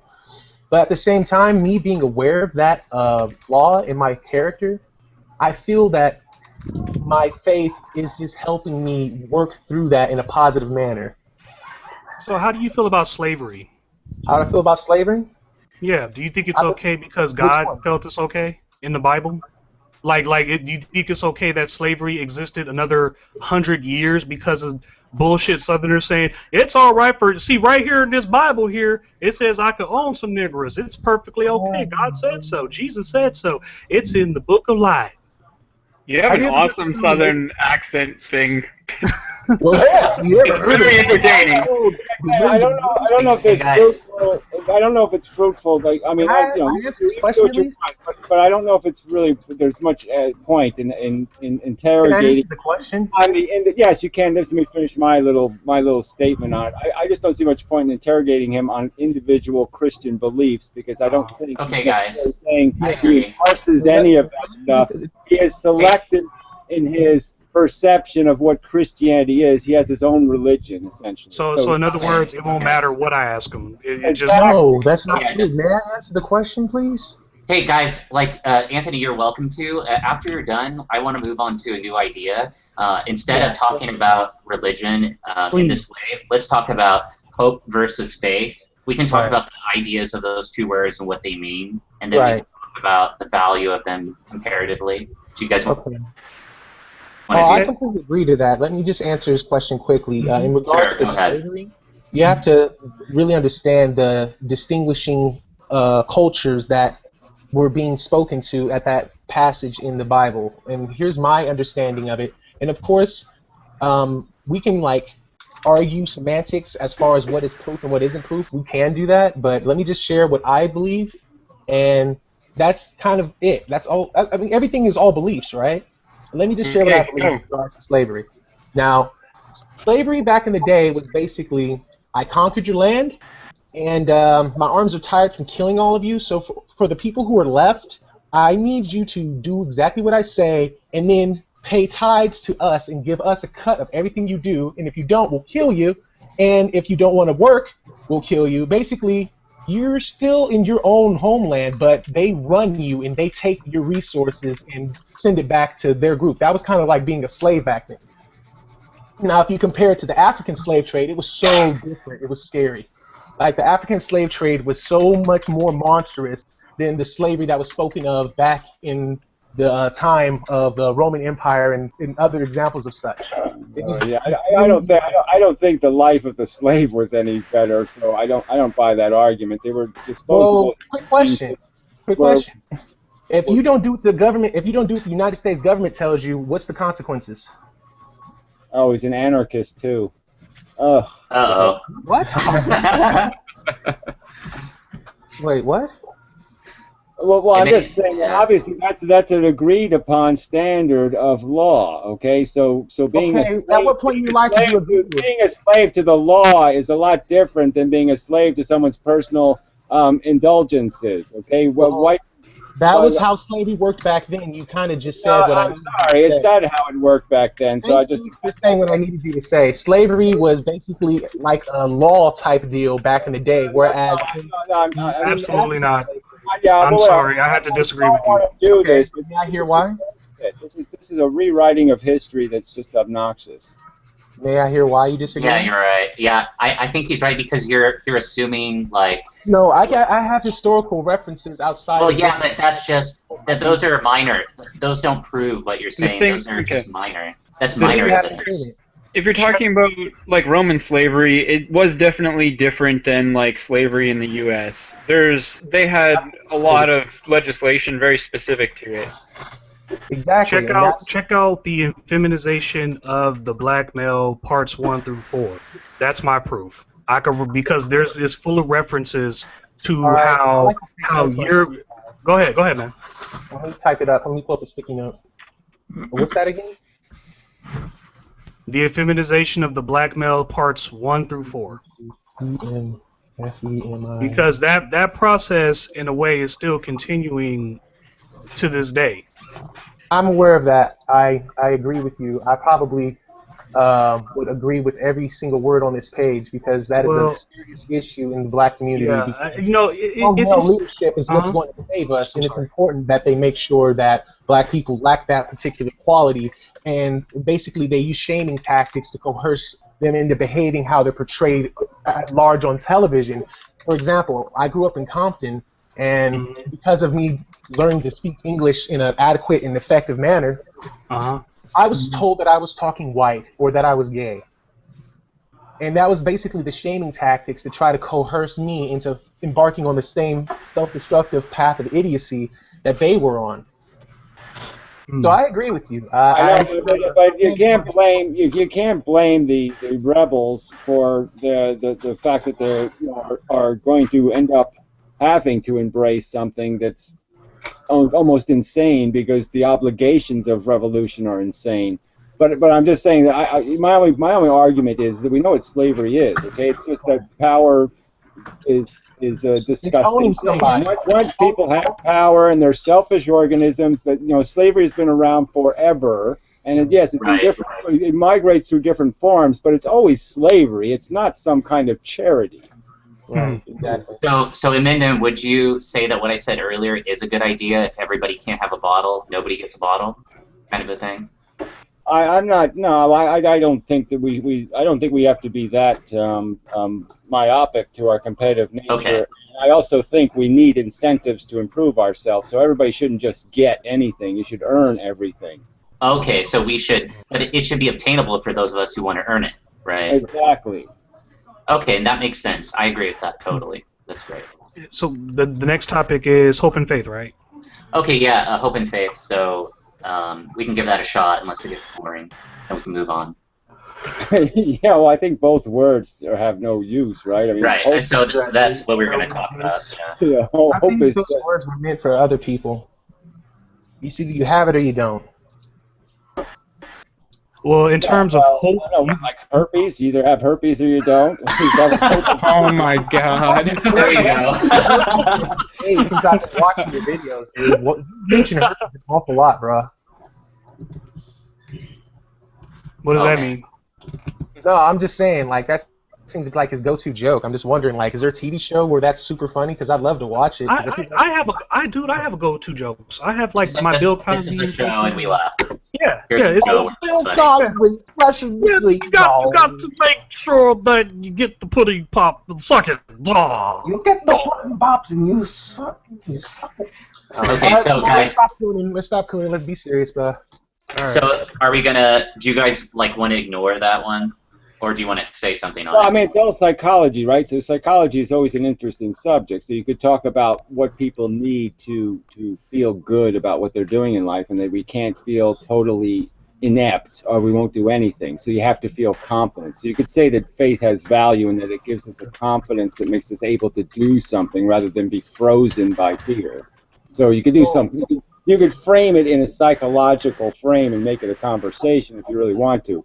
But that's the only way I can see it. Actually, it's just some sort of. Okay. It's a manifestation of psychology, and some psychology we necessarily need to be hopeful, and we necessarily need to have faith. But Now, how do we work? Psychology, it's not something that's truly legitimate as a philosophical subject. My question is, how do we work in the psychology of knowledge, like to get people from this plane of to now we could defend ourselves and take care of ourselves? Like, how does that work? You know, in terms of the mind.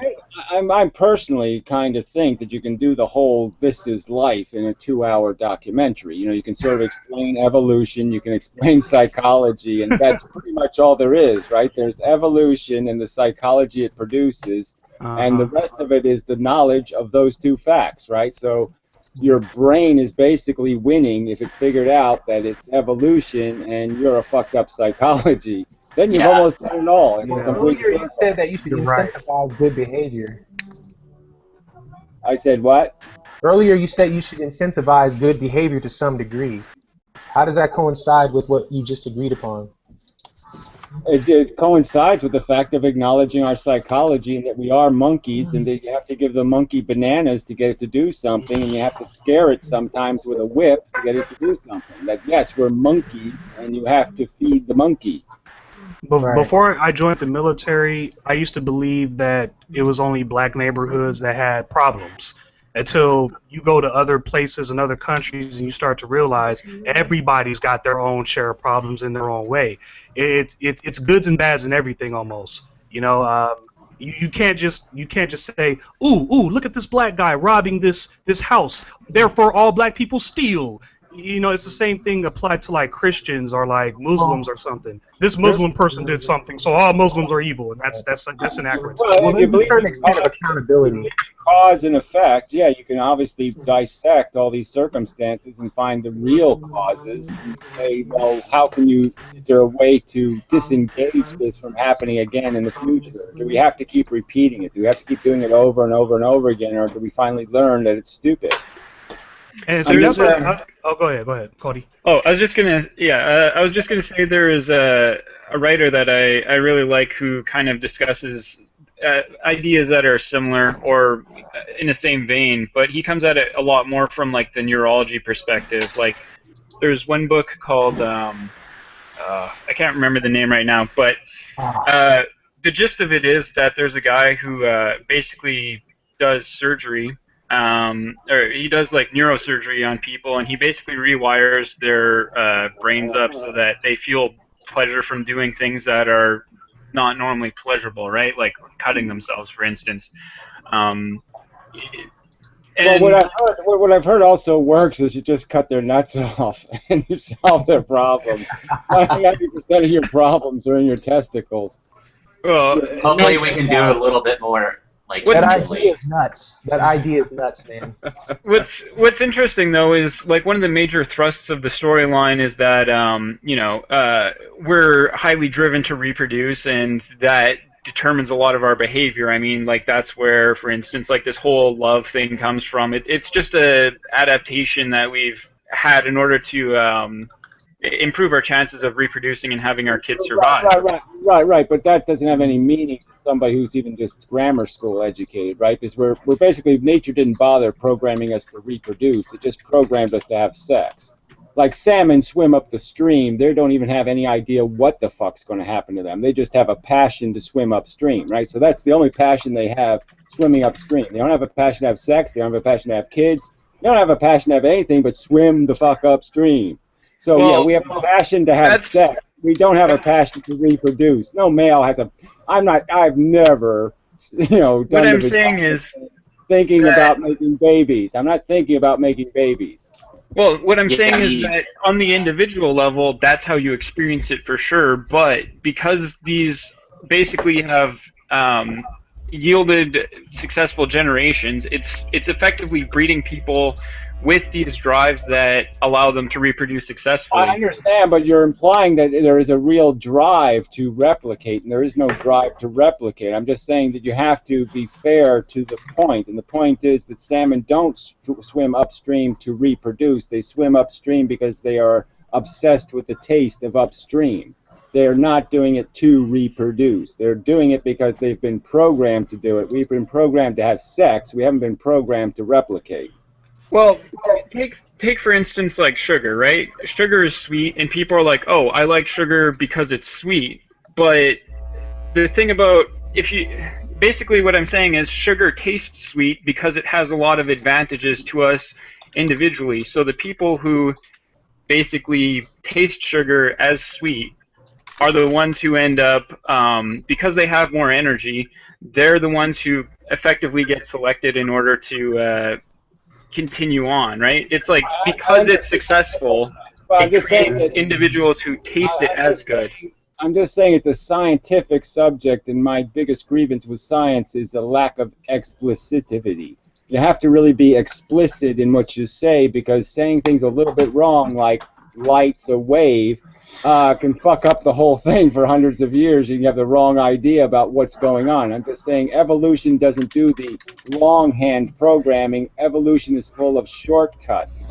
So we don't have instincts to do something that we can't change. I mean, it implies that it is a fundamental part of our nature to replicate. That is not the fundamental part of our nature. The fundamental part of our nature is to have sex. And it's important to make that distinction, because there is no obligation to replicate.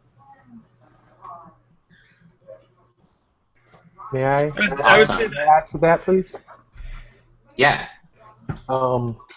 In regards to your notion that human beings are not driven to replicate, I agree. We are not driven to replicate. We follow a caveman-esque carnal desire to fulfill and gratify our flesh. You know, like we just want to feel great. And if a kid happens to show up, there are maternal instincts that kick in. That's saying it exactly the opposite, because that's not tying. There is still a connection. We have sex because it leads to replication. I'm just saying that we are programmed to have sex, and that's the end of the programming. So I'm just saying, obviously, as sophisticated modern men, we can do the simple thing of wearing a condom to completely eviscerate the psychological obligation to replicate. So I'm just saying we no longer have any psychological obligation by just applying a little bit of latex. So I'm just saying it's not like we have to recondition us to change our behavior. All you have to do is wear a condom. So that's all I'm trying to say. Modern advantages. Richard Dawkins says the same thing, by the way, guys. Well, I'm just saying that you have to make distinctions about what when people talk about instinct or our basic native psychology. You just have to be a little bit careful about what the real programming is versus the theoretical context of the programming. But the real programming is just a shorthand, as nature didn't have to. It wasn't hard to fool us, right? All the animals in nature right now are being fooled. None of them have kids on purpose. A lion doesn't have cubs on purpose. Okay, it's just doing the same thing. It's having sex. Exactly. That's exactly what I was saying. You can definitely subvert, like you're calling it the shorthand, right? Like the short-term strategies that tend to cause these have these long-term effects. You're definitely right. There are a lot of short-term kind of shortcuts, as you're calling them, and we definitely have we can subvert those with technology for sure. All I'm just saying is that nature was working with fools, so it didn't have to make a complex game for us to play. So the programming definitely. So we can do a lot to augment that programming. So we don't have to fundamentally change our disposition to change our behavior. We just have to acknowledge as a fact that it exists, and then we say yes, wear a condom. It's not complicated. Yeah. Well, I was just saying that it's as we develop, this is nature's shorthand trick to get us to replicate, and that was just kind of the point. We have a lot of these drives as kind of a shorthand way to try to motivate us to do certain things, And it's like, yeah, what I was actually going to get to at the end of that is that, yeah, absolutely, we have technology and we can do things to kind of subvert this and kind of, to a certain extent, you know, free ourselves from these base kind of. Yeah, well, the problem, the way I would describe it is there's this development of our ego has been the thing that has been the anti-natural thing. Okay, that's what the modern man has done, is create the mega ego. And now the mega ego has identified having kids as gratifying. So it is that part of the ego psychology that has made it, that is more of an effect on replication than the sexual desire. So ironically, it is the modern man who is obliging people to replicate because it is some sort of status symbol, keeping up with the Joneses. Well, prove your manness, prove your macho, all of that crap has been folded into this. And so that's the irony of it, is that our modern culture has taken the mechanism and has fulfilled the purpose, even though we can separate ourselves from that function entirely. Yeah, there are definitely societal pressures as well. What I was just saying, though, is like you're talking about the ego being unnatural, and I would say that that's another one, like the ego itself is another one of nature's shorthand kind of motivators. And I would argue that what we should be doing is finding a way to like get that under control. I know, but that's not exactly how I would paraphrase what I said. What I said was that the ego is this thing that came with our nature, just like all animals have it. The deer has its big antlers, it charges the other deer. I'm saying that we just misunderstood you then. We turned it into this mega ego. You know, we turned it into this meta ego, whatever you want to call it. But we've taken ego and turned it into this preposterous, huge, philosophical network of bullshit. So like status symbol type stuff, like you have to get the newest, biggest car type of thing. Is that what you're talking about? Well, I'm just saying, yeah, we're not comparing dicks anymore, right? I mean, we don't walk up to each other with a boner and say, "Fuck you, I'm gonna, you know, mess you up." All right, we're not playing the ego game on the visceral, crude level. We're playing it on this intellectual, bantery, possession-wise, status-wise. You know, we have all these different flags that we're wearing, so we've turned ourselves into ego peacocks in a sense, where we were originally ego rhinoceroses, if that's yeah. Okay. So yeah, exactly. I would agree with that. And what you're kind of arguing for, like, overall, is to, instead of like turn this into a competition of who has like the biggest peacock feathers, you know, the biggest car and the most amount of stuff, into who can like do things that are more useful, right? Like solve cancer, or who can like be the best, like.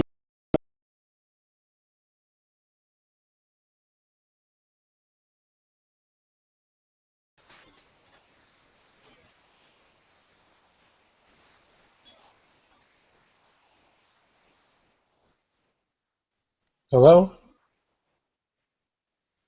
Is anyone else experiencing technical difficulties?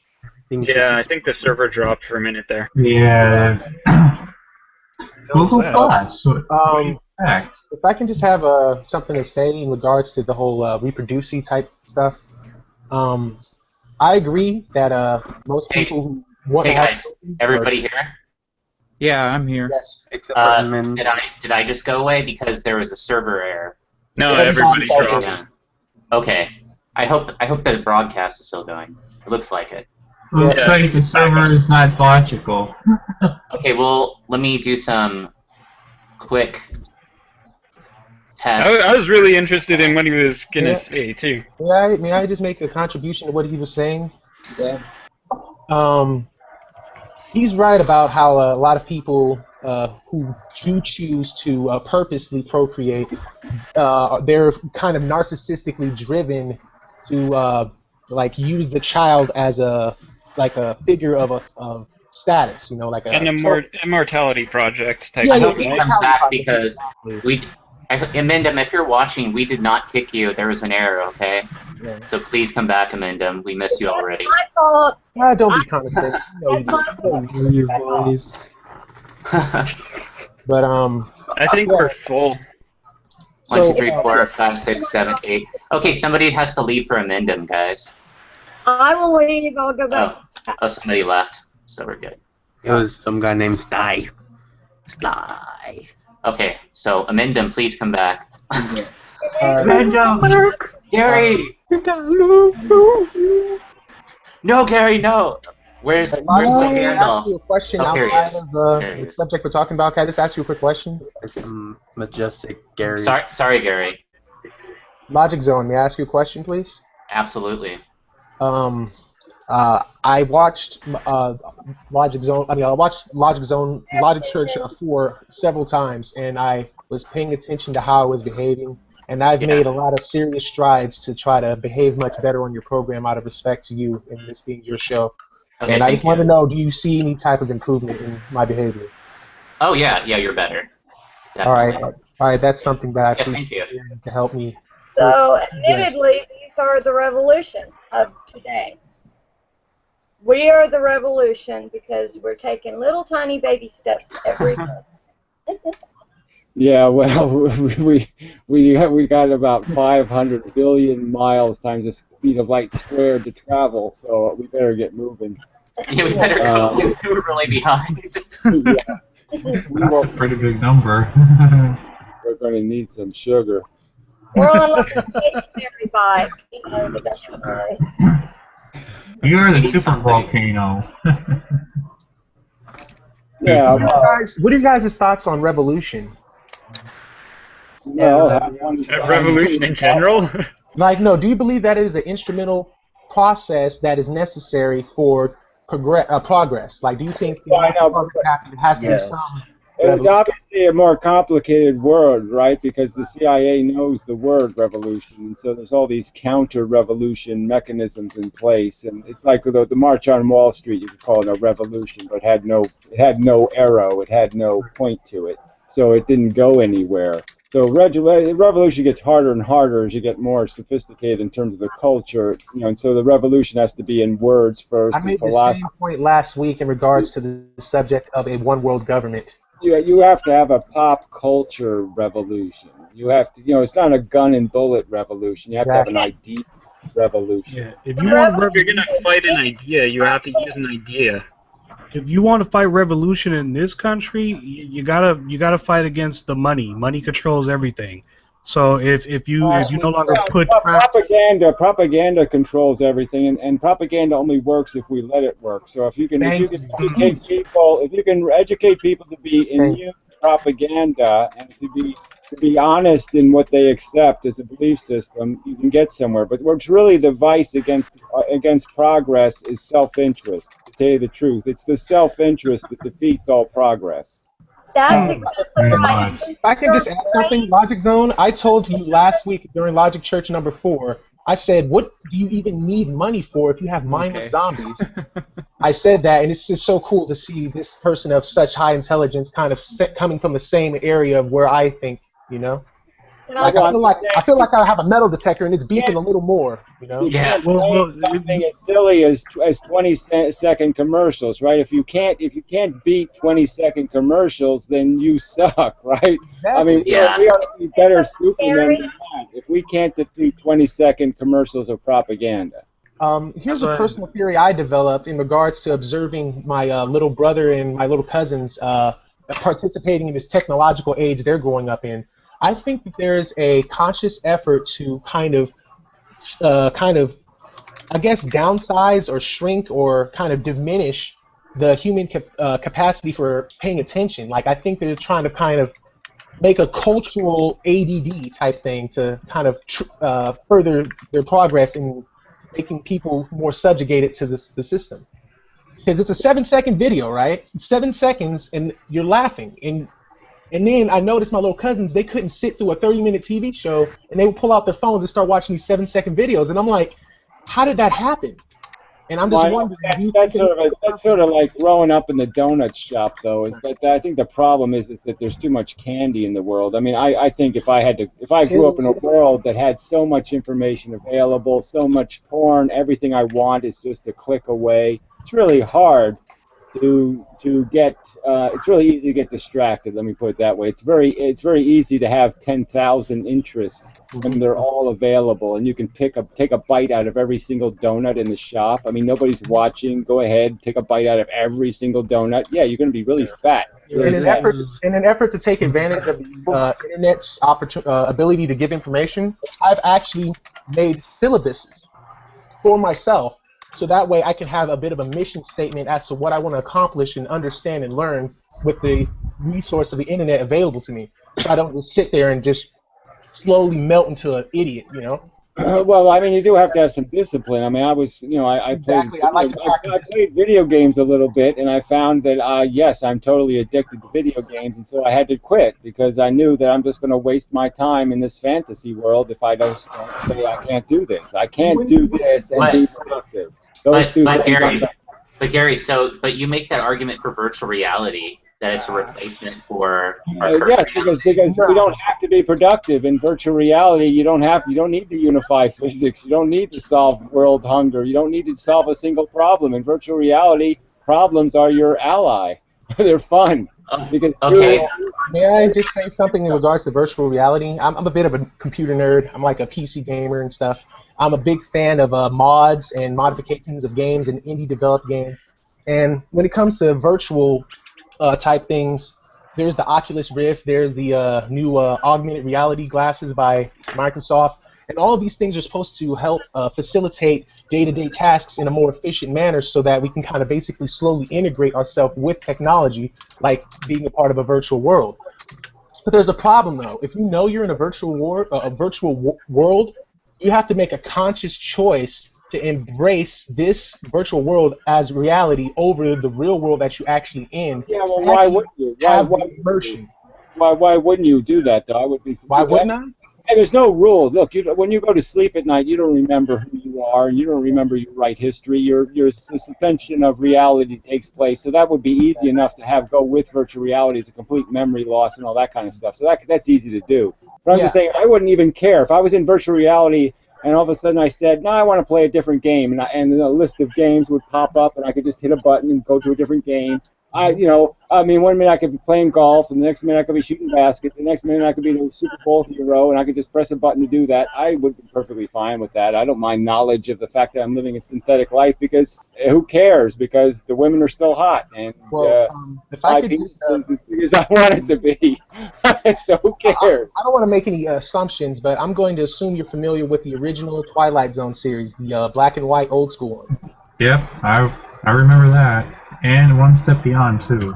Yeah, I was really fascinated by those shows because I love the way that they wrote characters and did film back in the day.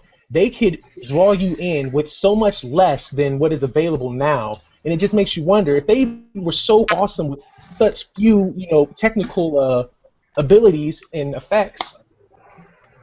I mean, their stories were just on point, and I noticed that as we got more visual in our entertainment today, we're starting to miss out on the substance of a story, where basically your mind is being conditioned to follow the inconsistencies of a story, and then in real life you try to use what you learned in the movie to try to understand real life, and then you end up lost.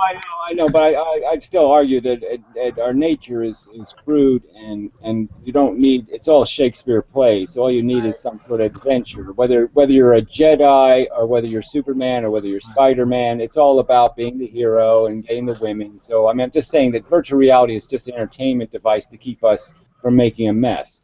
So from my perspective, that's its value. Is that it's purely entertainment. We don't have to be productive in virtual reality.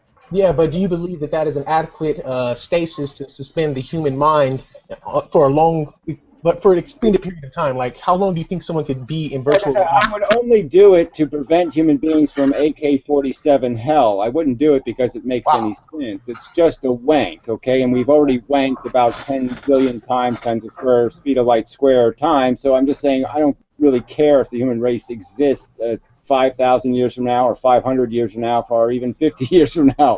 I don't see any real productivity in the animal organism at all. So I'm just saying its annihilation is as meaningless to me as the absent Martians and the absent Venetians and the absent Plutonians. I don't miss any of them. Why would I miss human beings? And Why don't you care? Why? Hey guys, there's this 2045 initiative, and they're trying to achieve immortality by 2045 through technology. What do you guys think about this garbage? Well, I don't necessarily think it's garbage. I mean, death is a genetic function, so I'm just saying it's obviously something programmed into our genetics. So unfortunately, there's just a lot of ways that the genes are killing you. Okay, they're not just killing you in one way. But I'm just saying that there's no rule that says we can't be immortal. It's just a genetic function that kills us. So obviously we could be, 20 years old perpetually, and if you didn't get yourself run over by a steamroller, theoretically your cells would regenerate and your system could function as a 20-year-old for whatever amount of time you manage not to get your parts blown off. Do you guys want to hear a crazy Christian theory? Like a crazy Christian theory? Anybody? Here's my belief. I think that this integration into technology through transcending and becoming immortal is an elaborate ruse to cover up genocide. I think they're going to say, hey, look, his mind's in the computer now. Look at it. Wow, that's amazing. But the truth of the matter is they just killed him and put on a show, and everybo's lining up to do this now. Well, who cares? Who cares? You're going to die anyway. So, you would like virtual reality. So I'm sorry, I didn't hear you. I really don't think that the only people that are going to be in control of virtual reality are going to be people masturbating to annihilating virtual humans. I really just I don't. Are you aware of the human libido? Possibility. I don't think that the people in charge want to kill off what's really making them so successful. Like they wouldn't just say they want to get there just as badly as virtual environment. If you want productive do you think the rich enjoy growing old and dying? Of course not. They want virtual reality with everybody else. Why would it be bad if you like the idea of virtual reality? If you like the idea of virtual reality as opposed to physicality, then why would that be? Why is it such a genocide tactic? No, I'm just saying, in understanding of humanity's capacity to be very jacked up, I think that if they did want to do a huge eradication of people to reduce population to restabilize the system, they wouldn't do it unless it benefits them. They wouldn't go to the trouble of loading us onto computers. Whatever. No, they would just pretend to. And then you're gone. If it doesn't benefit them financially, if it doesn't benefit them for what they're trying to do in this country, then they really wouldn't do it. I mean, how do you make money off of somebody who's living in a virtual world where productive? Whatever. I'm saying that this is just such an easy dodge. I mean, people keep doing this conspiracy theory crap every time they hear something they don't want to hear. I'm just saying. No, I'm just saying, hey, we're still human beings. We have a really terrible track record of being evil assholes to one another. So how do we know that this is legit? That's all I was suggesting. Well, again, you can say that about everything. You can make a conspiracy theory about cornflakes and teddy bears and Valentine flowers, and it's all a conspiracy to control us, and they're all going to blow up when we get them in our house, and then they're going to gas us to death, and blah, blah, blah, blah, blah. You don't should look up cornflakes. That one is literally designed.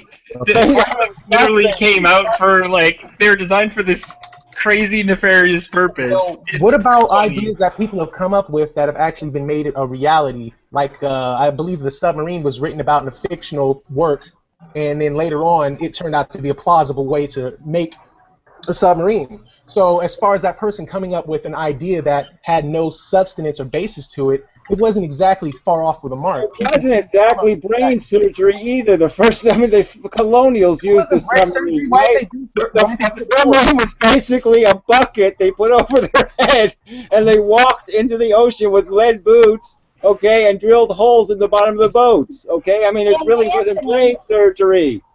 Anthony, as you get older, because obviously Gary's older and I'm like 39, as you get older you realize that all these conspiracies, there's always something else on the helm that's coming. Total fear, and every time it never happens. The Y2K. Yeah, it's a scare tactic. I believe it's a scare tactic to kind of make money off of people who choose to live a life of dwelling in the emotion of fear.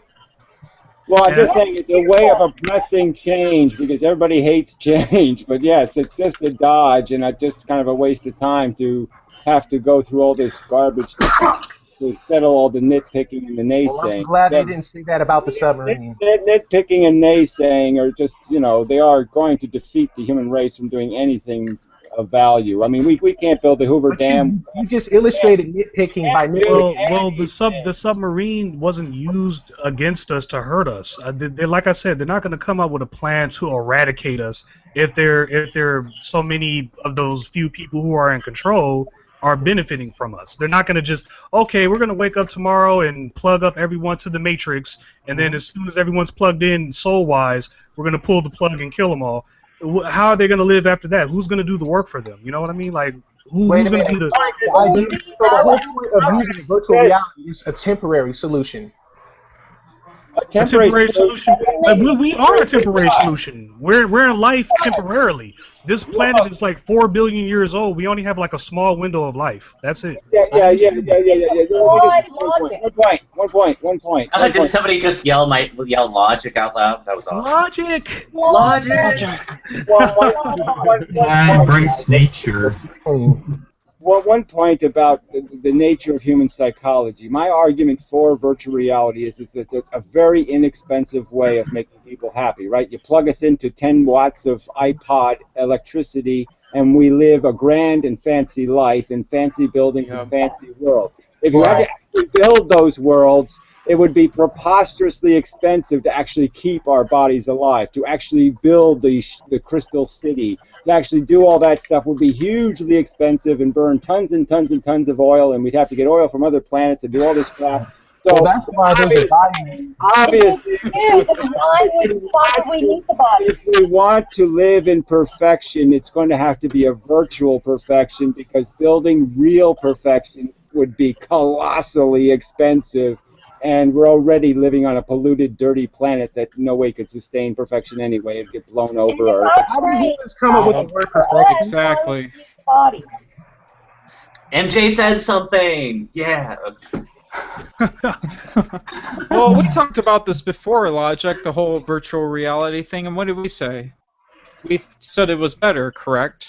Yeah. Like virtual reality versus reality. Virtual reality wins. Yeah, well, I mean, it's bigger and better in every possible respect than any real world you can build. You can have the Garden of Eden, you can have any story you want to tell, any movie you want to live out, any subject, you could be a three-dimensional piece of cat shit flying through space. You could be anything, you can fly, you can do anything in virtual reality. So it takes away all the limitations, takes away gravity, takes away every confinement possible, and gives you the biggest universe to explore possible. So how the hell could it not win? Well, back to my reference to Twilight Zone.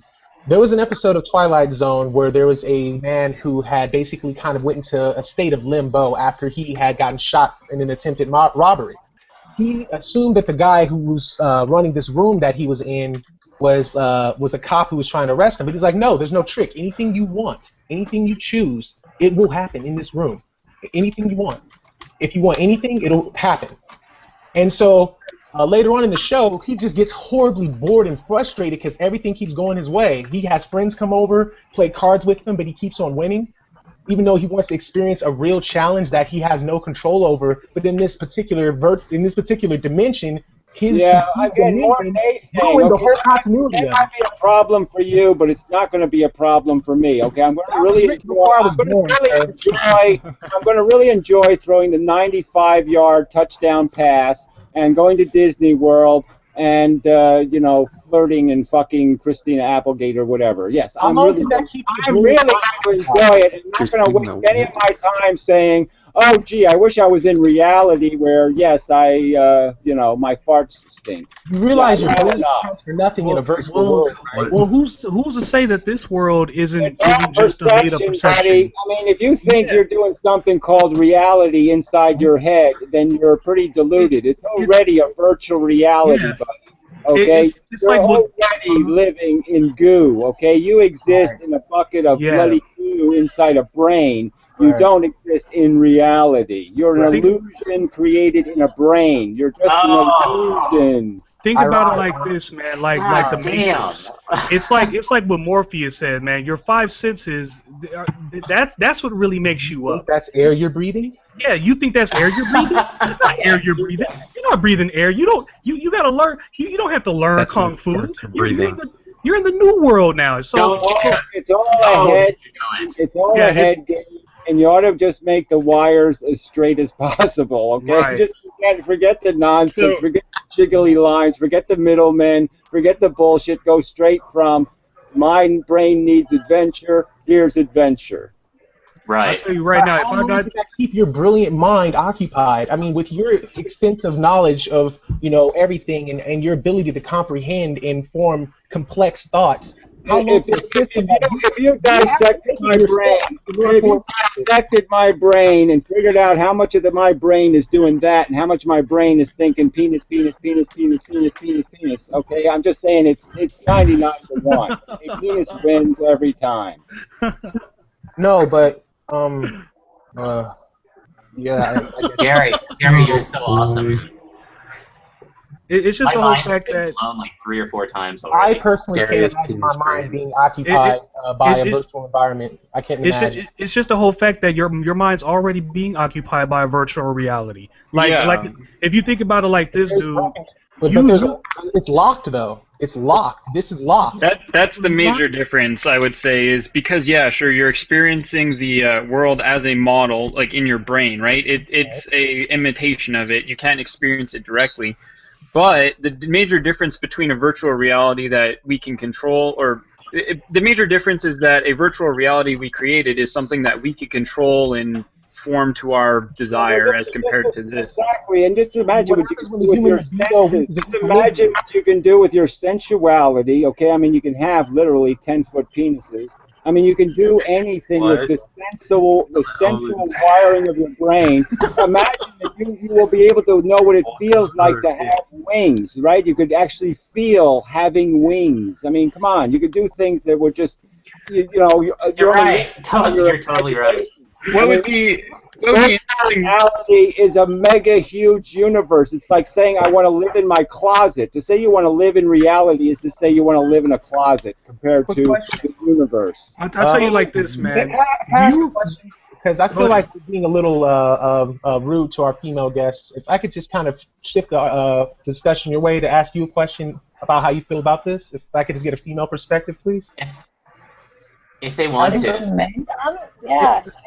I mean, as a woman, how much respect would you have for a man that does everything you tell them to? None. Cool. None. None? Yeah. Do you want to at least have some selfish? Sweep the floor. Do my laundry. I actually love laundry. I asked that a question because of a reason. And you said no, right? Did I hear you correctly? I think that would go for any person, though. Any person that would do anything that anybody says is not in their self-actualized self. They're not. Now, quick question. Come on, it's fun. In a virtual environment that does that, how is that something of substance that can keep your mind occupied for extended durations of time? Well, here's the easy way around it. You could engineer a simulation that doesn't always do this, that doesn't always do exactly what you say. It's like 5 minutes. You could get, the thing is, not everybody would be a software engineer. You have the choice. Virtual reality gives you the choice to interact with real other virtual people. I mean, the real other brains in the beaker, so to speak. So you can interact with real people. Never mentioned the networking of other virtual worlds. You can interact with all synthetics. You can have the choice of remembering or not remembering. I mean, there's no limitation to the options you have in virtual reality. It's unlimited options. You could duplicate this reality, right? If you wanted to go on some annoying little video thing on YouTube and argue with dumpy Christians. You could goddamn do that in virtual reality, right? If you wanted to do something. What good is a limited option if nothing matters? You could do that in your virtual reality. I could duplicate mundane, idiotic reality. I could actually have to go to work and I actually wash my dishes and actually take a cold shower and actually do all this annoying shit I have to do in this reality in virtual reality. So virtual reality can do everything this world is doing exactly like it's doing it, or it can do it a hell of a lot better. What good is having unlimited power and choice if it doesn't affect anything real? How do you know that? Does something real get affected if I masturbate? You're going to tell me there's nothing good that happens? I mean, it's just silly. I don't need to accomplish something to be gratified.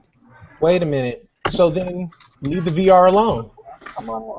Oh, again, you're just not getting it. Obviously, there's limitations to living on Earth. They're called gravity, death, disease, miseries, pain, suffering, weak backs, bad joints, colitis. I mean, we go down the list. All those things I can weed out of virtual reality. Virtual reality, you don't have any of those limitations.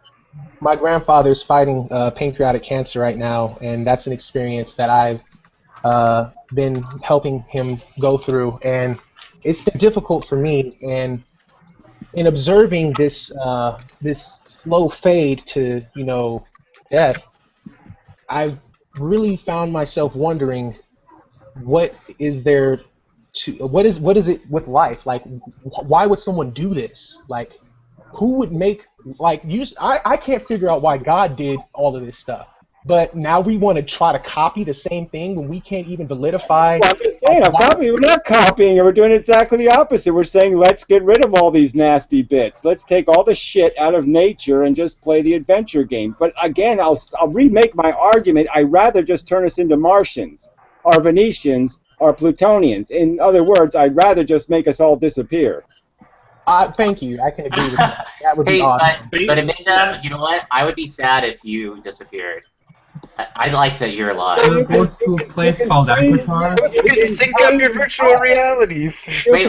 Please dry me, okay, and just put an iPad in that just says, "You motherfucker, you dumb skanky cunt." You can just have a little play, recording. Oh, okay.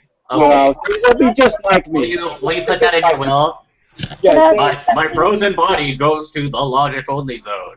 I think I'll put on eBay. Oh, eBay. Better idea. Please try it in Mendham. Yeah, it'd be really cool. Okay, well, what about I'm kind of interested, though, if we did have virtual realities. I mean, effectively, it's like, okay, you spend a certain amount of time in virtual reality, and then you get all of your desires out of the way or whatever, and then would it potentially lead to a situation where when you do come into this reality, you're more focused on getting shit done? Well, I'm just saying I don't think there's any way of mixing the two. Once you go in, you're never coming back out because reality would seem disgusting by comparison. So I'm just saying I don't think there's any. But somebody's got to engineer the software, right? So. Right. Machines. We're talking about a machine age, right? I mean, it's the iPod's taking care of all that. The iPod's doing it. Hey guys, on that note, guys, what do you think about sexbots? Do you think that's going to be? Yes. Do you think that's going to ruin the human race? No, it could be great for anti-natalism. I don't. First, and then we'll get over it and be like, you know what? Who in the room thinks? I don't think it would 100% because you're still going to have blue pills and manginas out there. That's my opinion on it. Fuck it. Sacred function. Sex is a biological function. It's like asking people, "What do you think of nylon toilet paper?" I mean, you would be saying, "Fuck it." You would be saying, "Fuck it." It's an it, right? It's not an actual female. It's an it. And at the same time, it's saying that you have no regard for the compatibility. Wait, guys. What was Gary's opinion? Come on, man. Gary, I totally missed it. Why'd you gotta say who cares? Oh, I'm you said saying who it's a cares? biological function. Sex is a biological and psychological function, and if you aren't that particular, who cares? I'm just saying it's just, even when you're with somebody, all you're really doing is masturbating on them, right? I mean, come on. It's just sex is a function. No, Biological function. I mean, all this I strongly disagree with existed. that. If I can just Interesting. try to say something, if you have sex with someone without the explicit desire to give that individual satisfaction as a show of affection, yeah, it is kind of like Oh, it is like Well, masturbating. you haven't been with too many women, because guess oh, what? 41. Women are pretty hard to satisfy. putting a high bar there. It's a Women very are high very, bar. Venus. women are marvelously Venus. simple, and you overcomplicate the hell out of them. You're Well, going to be whatever. disappointed in life if you think that you're going to satisfy every woman that you're going to be with, because that's just, sometimes it's just not, you're just not going to be able to do it. And I'm that's just saying, I'm all for people liking each other and caring for each other and having the So delusion, don't try.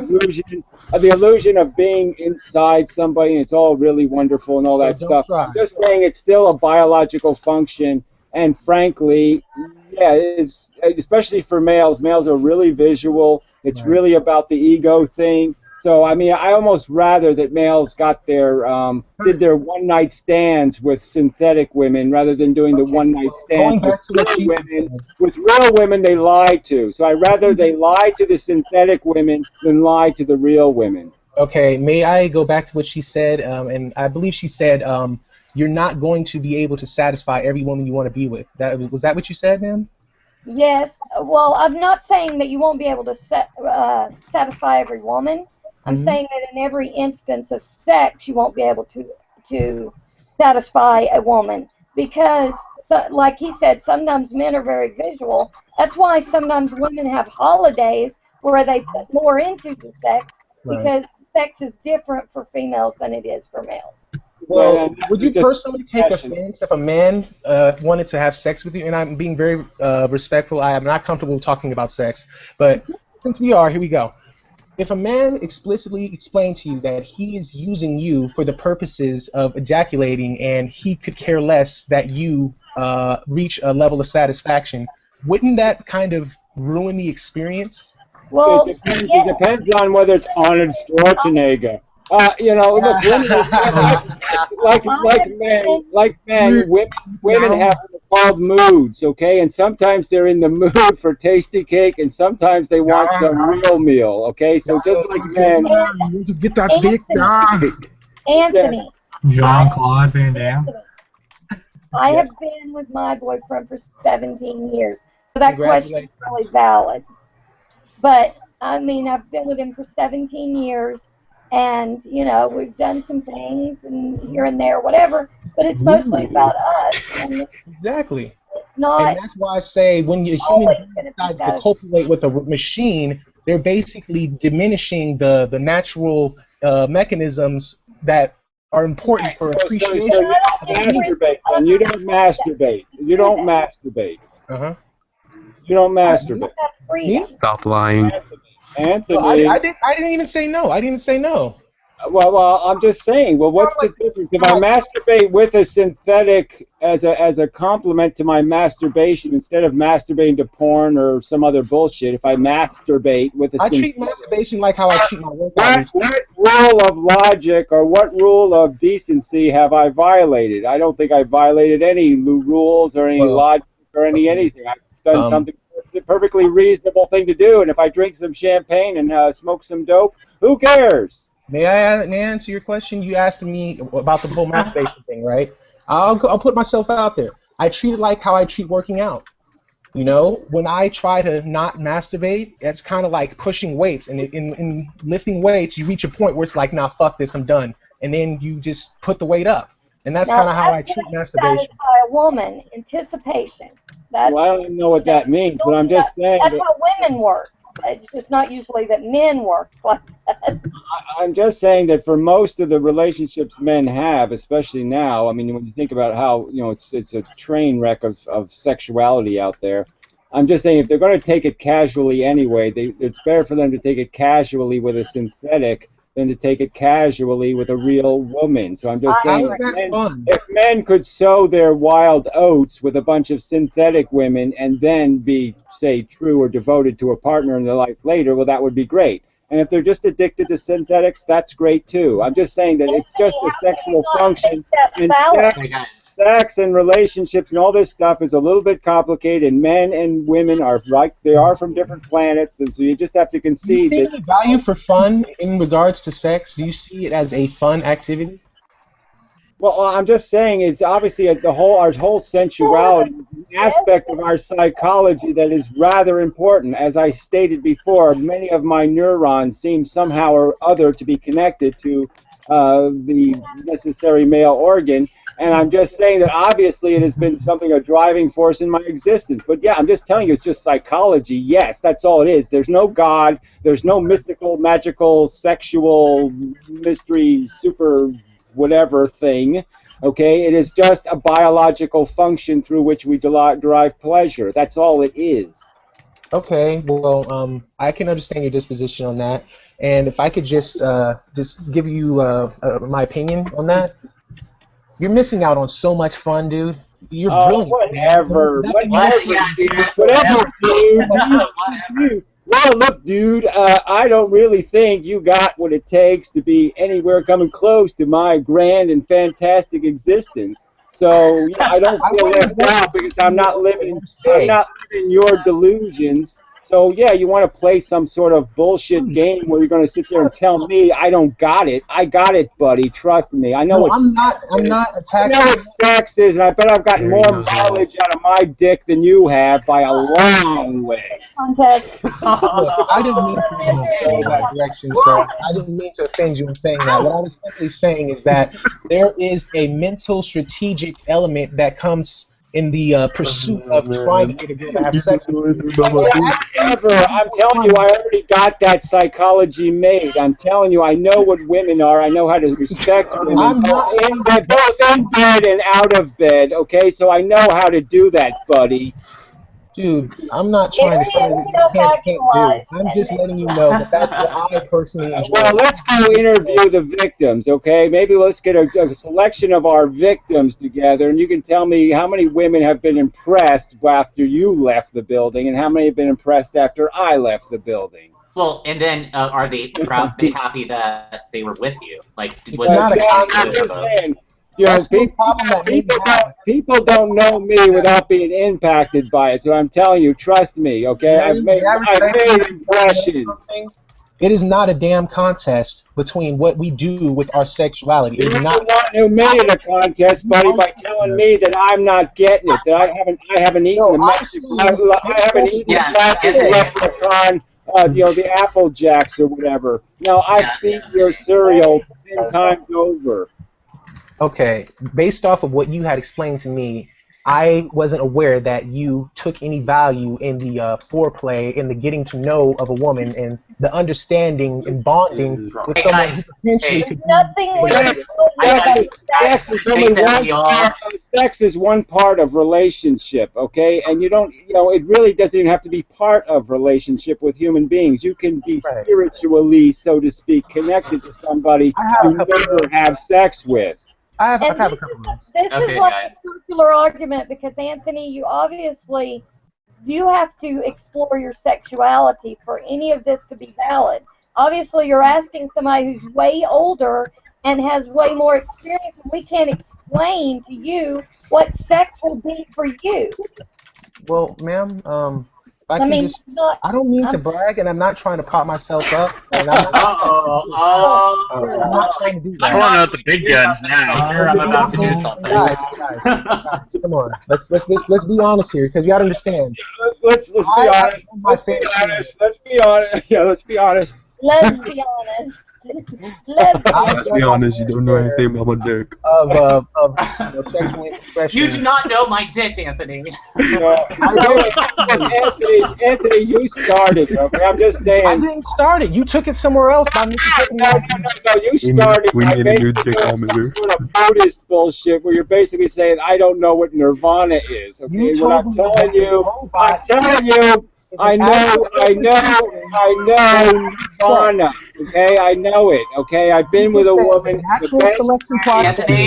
Anthony, you need to accept the fact that inmendham is very well endowed, and he has been with many women who are very satisfied.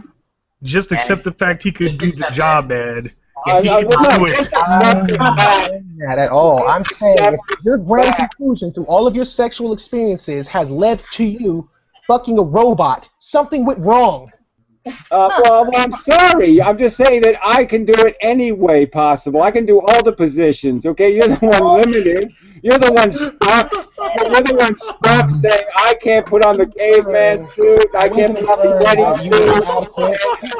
Oh man, I can't put on the Joe suit. I can put on any suit. I can play any part. Okay, you're the one stuck. Stop being defensive. I am not attacking you, sir. I am not trying to bring into question your masculinity. You don't have to worry about that. I am not bringing into question your masculinity. I don't know you, and I respect and hold you in high regard because of the content that you make that I find very insightful and entertaining. And now that I've finally had the opportunity to meet and discuss with you, you automatically take what I'm saying and go to a disrespectful direction, inferring that I'm trying to say that you're inadequate, and then you start attacking me by saying that I'm inadequate. It's not about that. Let's not argue. Yeah, no, I know. I'm just saying that I could get, if I took a vote of hands in the room, you're the one who started it, nah, nah, nah, nah, nah. Yeah, you got pulled like that. Of course you do. And you to rely on your social standing in an environment that is essentially your turf is Anthony. I'm just saying that you provoke the response. I'm not going to let you get away with the you know sex and I don't know sex. I'm just saying you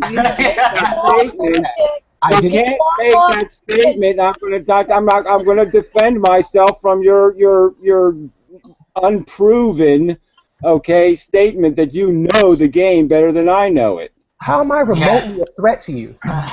No. It doesn't matter being a threat. I'm just going to defend my turf, buddy. I remember. As stated earlier, I'm an ape. Okay, I still have ape instincts. Okay, and this ape will defend his turf. It's going to defend his bitches. Yeah, man. My bitches that I know the bitches. Anthony, this is what happens when you bring up Gary's dick. Okay. Look, don't talk about Gary's dick. Yes, leave more conversation about Gary's dick. No, but Gary, if I can just kind of try to clean up the fallout we just had, and dude, when I had said what I said, I was thinking of the mental aspect of getting to know a woman and the fun and excitement of experiencing a human being with their unique experiences and their unique yes. Anthony. You're still presuming that he hasn't experienced that aspect of it. I through all this, but I mean, my first kiss with a girl was 5 hours. Okay, I kissed a girl for 5 fucking hours. So don't tell me I don't know. Oh yeah. Okay, everyone has a fetish, Anthony. You have to say, I'm sorry, we were talking over everything, and to only talk about robots, then you're leaving out all the other crazy fetishes that all different kinds of people have. No, I wasn't talking about fetishes, ma'am. I was just talking about the natural desire to connect with another human being. Yeah, well, you can connect with another human being in 5 million different ways. I'm just saying that experiencing another human being's company, especially a female, you do that in a lot of different ways besides just sex. Yeah, totally. There's a lot of different things you do, and so I'm just saying that it really doesn't matter if one of your partners happens to be a toaster. It just doesn't matter. Whoa. Don't stick your dick in a toaster. That is not a good plan. Toasters. I love toasters. One night stands be replaced by the robot. I agree with that. Replace the one night stand with the robot. Why not? Well, I'm just saying, if a man, look, if there's a circumstance, she's got the plague or whatever, the monthly plague, and you decide to go, on a little adventure with, Sally Silly Brain, then what's the point? Yeah, what's the harm? Just to kind of bring the conversation down, let's just take a time to appreciate the fact that you guys who are atheists got a Christian to talk about sex robots. That's pretty funny.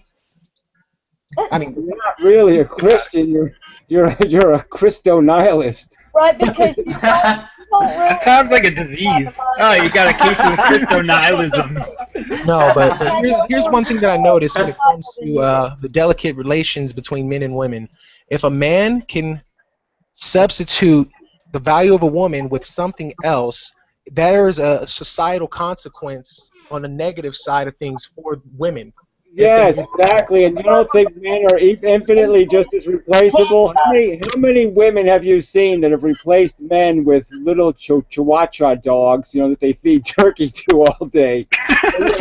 We're all replaceable. Yeah, that's a good point, actually. I want to knock out Master Chief so I can go with Cortana. And See, the thing that sorry. What I would say is that really what it comes down to is like what you're arguing for is the value of like having friendship or having like a connection with another human being, and just like basically masturbating doesn't like deplete that. It just means that you can relate to people in ways other than just through like a sexual relationship or whatever. I'm aware of that. As far as my personal life goes, I'm actually a really good friend to a lot of different women, and you know, I have my relationships separate from that. Okay, but for self-professed Christian, I think that you need to do a lot more studying. Studying what? You gotta fail, dude. You gotta learn how to lose. You don't know a lot about it. A lot about what? Hearing coming out of your mouth. I was forced to take 4 years of seminary when I was younger. I know it back to front, and there is a lot of flawed logic in it that you're missing. And I think I don't solely base my logic off of my Christian beliefs. But it sounds like you have a set kind of idea of how people are supposed to no, come I'm together. just concerned with where women's standing in society will be after guys robots they can fuck. I'm one of the most experienced players of all time, dude. I don't even know that bullshit. You gotta just simply talk to them. But like, that's think about it. Like, what if you had a daughter and she grows up in a world where guys ignore her and choose? You know what? I love that kind of question. Hold on a minute. Whoa. I've just been listening to this crazy batshit conversation for the past half an hour. Oh, not Kaiser. Oh, just kick him. No, honestly, there's not going to be any impact on society if a woman decides to, or a man, I should say in this case, decides to fuck synthetic robots. I mean, if anything, it would help women. Because then they would be raped by men. Hey guys, do you want to allow Anthony? Do you guys want to allow Anthony to say a couple more things, and then do you want to just move on from like religion and stuff? Yes. Is that okay? I think everybody wants to do that. Okay, so Anthony, let me unmute him. Actually, that so we worn could. Out. Yeah, he looks tired. It's like, come on, everybody's beating me up. Wait, I just want to. Okay. I just want to say one more thing. It's like say anything. My standards in regards to love and relations and companionship are set very high and maybe even unrealistic in a lot of ways. But at the same time, I couldn't really sit comfortable with myself if I didn't at least try to achieve those, even if they are impossible. I couldn't really live with myself if I didn't try. I agree with you. Sacred cow alert. Sacred cow alert. When it comes to me personally, if I had access to a robot that, you know, had the full setup of a woman that I could populate with at my leisure, I would be worried about that diminishing my personal drive because, as you know, testosterone. Then sell the robot to me. Give me the robot. I will take the robot and I will have sex with it. Put it on eBay. I don't. When I say a sex robot, I'm talking about myself. I'm not trying to set a moral standard. Okay. Yeah, we know. Fair enough. We know. The problem is, guys, that we need to stop people from. Well, okay, we can't just tell people to have less children, and that's an issue. So instead, if we created these sex bots, they can be a replacement for those people. You're still going to be able to have fulfilled relationships with people through conversation and things like that. You don't have to literally connect with somebody to connect with them. So this is like a upgraded condom, you guys. Even before this robot thing happens, I mean, it's already kind of happened, right? But I'm just saying, even a less expensive way in the long term is going to be, what if they eventually do the internet thing the right way? Like, you have an attachment, okay? The woman has an attachment, the male has an attachment. Like only it's real. you have virtual sex on the internet, right? Because it's just a mechanical function, right? I mean, it's just all muscles and things, and so you can. Great idea. I think you're putting a very high value on sex. It's very fun, but it's not nothing you need to base your life on. Anthony, I think you could be putting pussy up on a pedestal a little bit. No, because I'm not it's like on a pedestal. I've had everything is usable. I actually went through a recovery in my life where I was an abuser, and I had observed the things that I had done, and I was worried about my view of it because I had a traumatic childhood experience where my mother had left, and I've always had like a disdain towards women, and it's not that I'm putting pussy on a pedestal just for the hell of it. It's just that I'm trying to balance out some damage from my past that I haven't quite worked through, you know? Well, I'm just saying, that's understandable. The argument is the pussy argument. I'm just saying a woman isn't her vagina, a man isn't his penis. So I'm just saying the relationships between men and women are more complicated. But I'm just saying sex is still sex. Fun is I mean, I had a lot of traumatic experiences. Never gonna change. All that stuff, and it all coming from women. And I was always like the negative conduit of those situations, and it always like made me upset. And then okay, well then take that and think about the way that you're taking even now you're taking it to the point of trying to make something about sex negative. So what you need to do is just don't let your psychology, personal psychology, interfere with your capacity to do the logic thing, the Spock thing, and recognize that sex is a biological function. There's no obligation to turn it into a sacred cow. It's not a sacred cow if you don't want it to be a sacred cow. I'm just saying you can use sex lots of different ways. You can enjoy your sexuality a lot of different ways. And there's no necessarily right way or wrong way. Hey guys, I don't want Anthony to leave too discouraged because sometimes too much philosophy can be a thing. Yeah. So Anthony, do you want to? Would you feel better if you could just say the last word? Do you guys want to let Anthony have the last word? You guys? Yeah, I got quite Gary. Okay. Yeah, Gary. Gary's not okay. Gary, can I let him have the last word? The last word on sex? I should let Anthony have the last word on sex? No, in general. In general, so he can go, and we'll just move on to another topic. Yes, okay. Unless he wants to stay. Yes. I appreciate you, letting me participate. Sure, go ahead. I understand that there are stigmas in correlation to my beliefs that dictate that I'm not supposed to be, amongst you guys and able to, contribute to these conversations. But if I could just say one thing, logic is one spectrum of something much bigger. It's like a yin and yang. There's logic and then there's feeling, and those things both matter. And if we be careful because we'll just disagree with you on that. So if you want to say the last thing. I'm just saying how I feel. Okay, so he's talking about his emotional feelings. Component in regards to logic because I grew up with a lot of mental problems that were in correlation to being a sociopath or whatever, and I was outsideed and outcasted because I wasn't able to experience life in my environment the same way as everyone else, and I had to work extra hard at observing other people to kind of feign, emotional relevancy. And I feel like if I've done that all my life to try to fit in and blend in with everyone, how is it that there's logic which is what I started off as? How is that way more important? I worked my butt off to because fit in with you guys. It's the opposite of chaos. You say chaos, logic is the opposite of that. Yeah, it's peace. Because it's always true, so you don't have to worry. Your problem is you're worried about fulfilling some kind of expectation that we have. Look, accurate description of reality. That's what we're speaking, right? Accurate description of reality. Accurate description of reality. Accurate. How you guys feel? The reality is that people on this planet love to have sex. Gary. Okay? It's just as simple as that. I understand that. I like to have sex too. I just understand that there's some broken continuity in the experience of having sex. That there's nothing broken. It's just how certain people view it. It's just how certain people view it, man. Like I was raised similar to you, man. I've had, you know, females mess me up in a pretty bad way.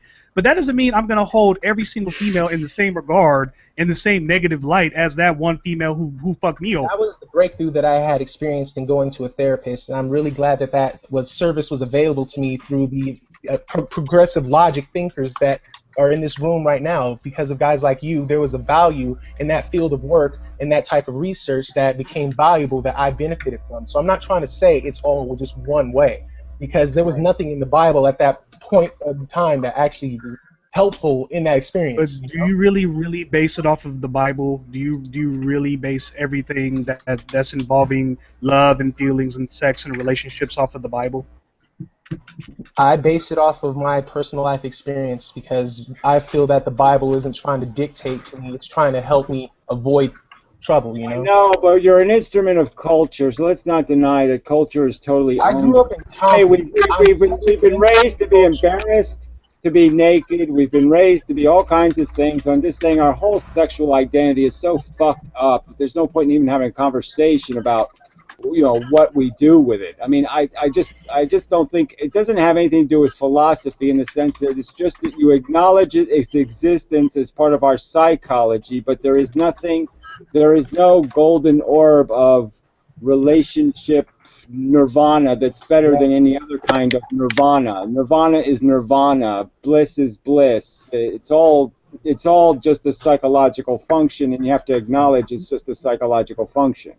Yep. Okay, guys, can we end it there? Why do we have feelings? Why hasn't evolution phased out feelings? Gary, because it's useful for survival. Can we move on? Exactly.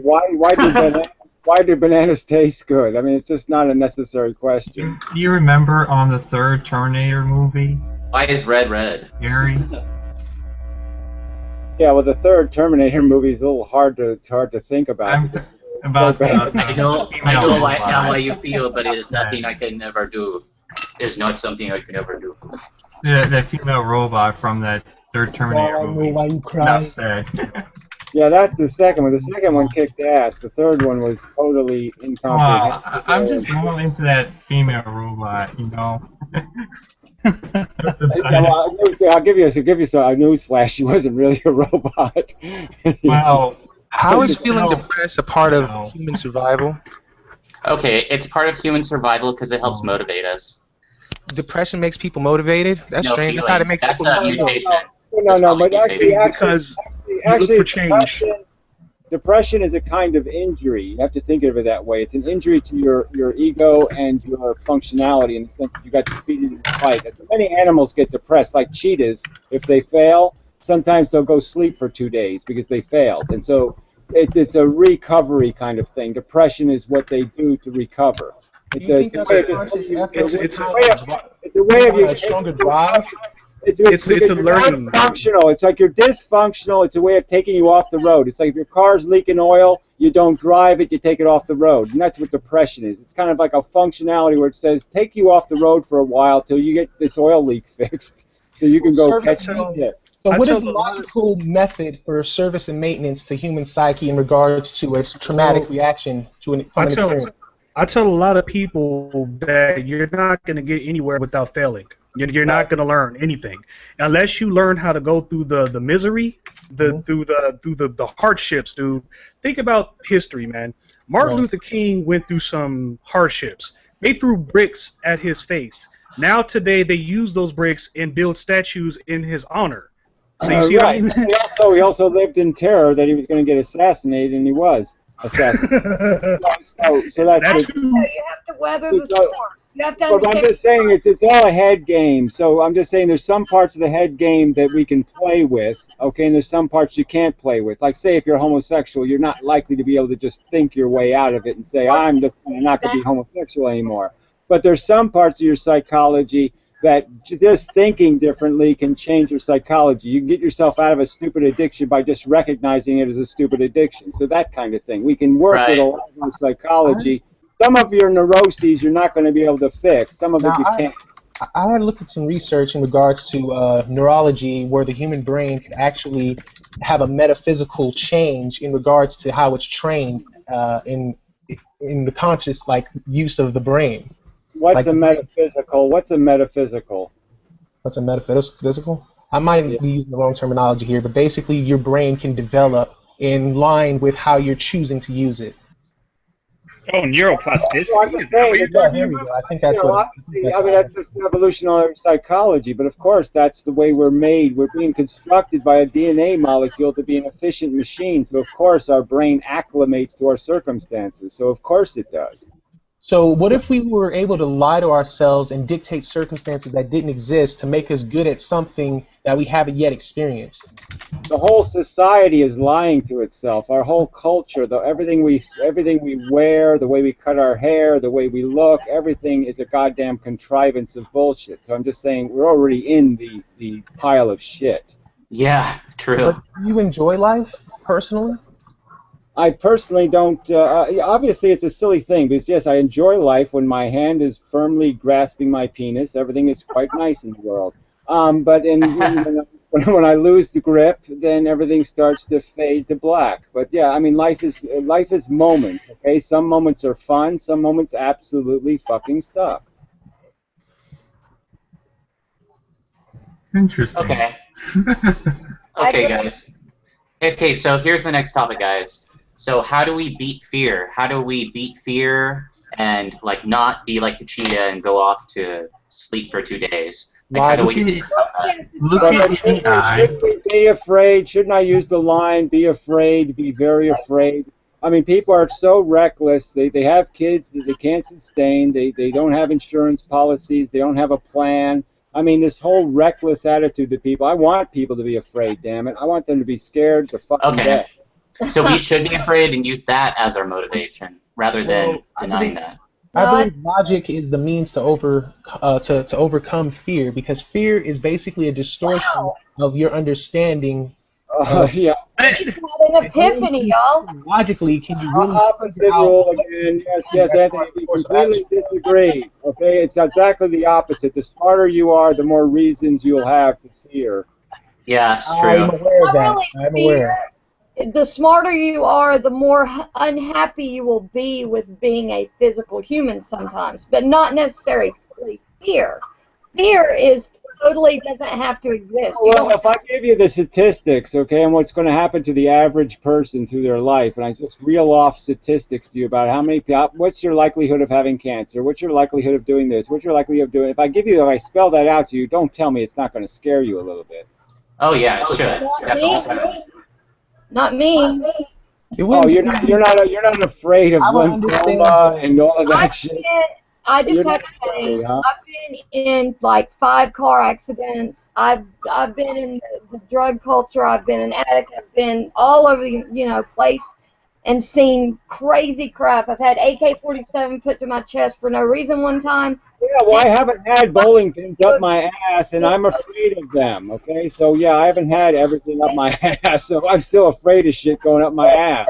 But you haven't made it to that point then yet, because once you get Well, I don't see the point in it. I don't see the point in not being afraid of horrible suffering. I mean, as soon as people start saying, I'm not afraid of horrible suffering, then I think you've left the building. I think you're off, playing hopscotch with Elvis, because I don't get you. Not. You just learn how to not let suffering. Oh, whatever. Yeah, I just love that. Learn about suffering and how not to believe it exists. Okay, why you're here? Why are you worried about fixing anything if you just say that suffering doesn't matter? If you say if I'm not supposed to be afraid of suffering, then why would I fix anything? Let's make it more suffering then. If suffering's a fucking party, if a fucking suffering's a badge of honor you wear, then why the fuck are you going to fix anything? Let it all turn to shit so everybody can suffer some more. And we can all say how fearless we are, how courageous we are. Suffering the suffering had double nails on it, and it was even staples on it. Yeah, and I took it because I'm a tough guy. I fuck that shit. I think that through suffering, I have learned to be a better human being. Oh, whatever. What the fuck ever. Oh, whatever. Silver fucking lining crap. There's nothing I hate more than silver lining on top of torture.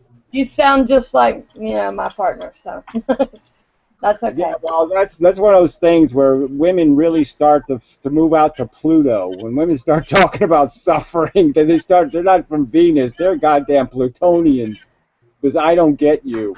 Okay, Logic Zone earlier had responded to what I said for suffering. He said it's a tool for learning, right?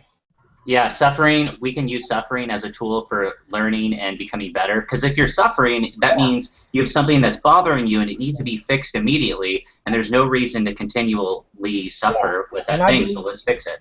And I believe logical thinking is the antidote to finding a solution to answering suffering. Like you said, logic is peace. I agree with that. But at the same time, and I fixed my life. It's no longer fearful because I'm not around people with AK-47s. That's what I learned from it. You see what I'm saying? Fear comes down to I don't see what you're saying. I'm saying we're living this stupid life where we're walking a tightrope over fucking hungry sharks, and you're telling me it doesn't bother me none. No, that's not what I'm saying. Whatever, crazy fucking bothers the fuck out of me. I don't want to be shit by a shark. No, the behavior bothers me. What I have learned is that I took myself out of that situation, and now I'm in a peaceful... We're talking about reality. We're not talking about your mindset. We're talking about fucking brain tumors. I'm in a peaceful place now. Whatever. Is anyone's personal experiences relevant to you, Gary? What?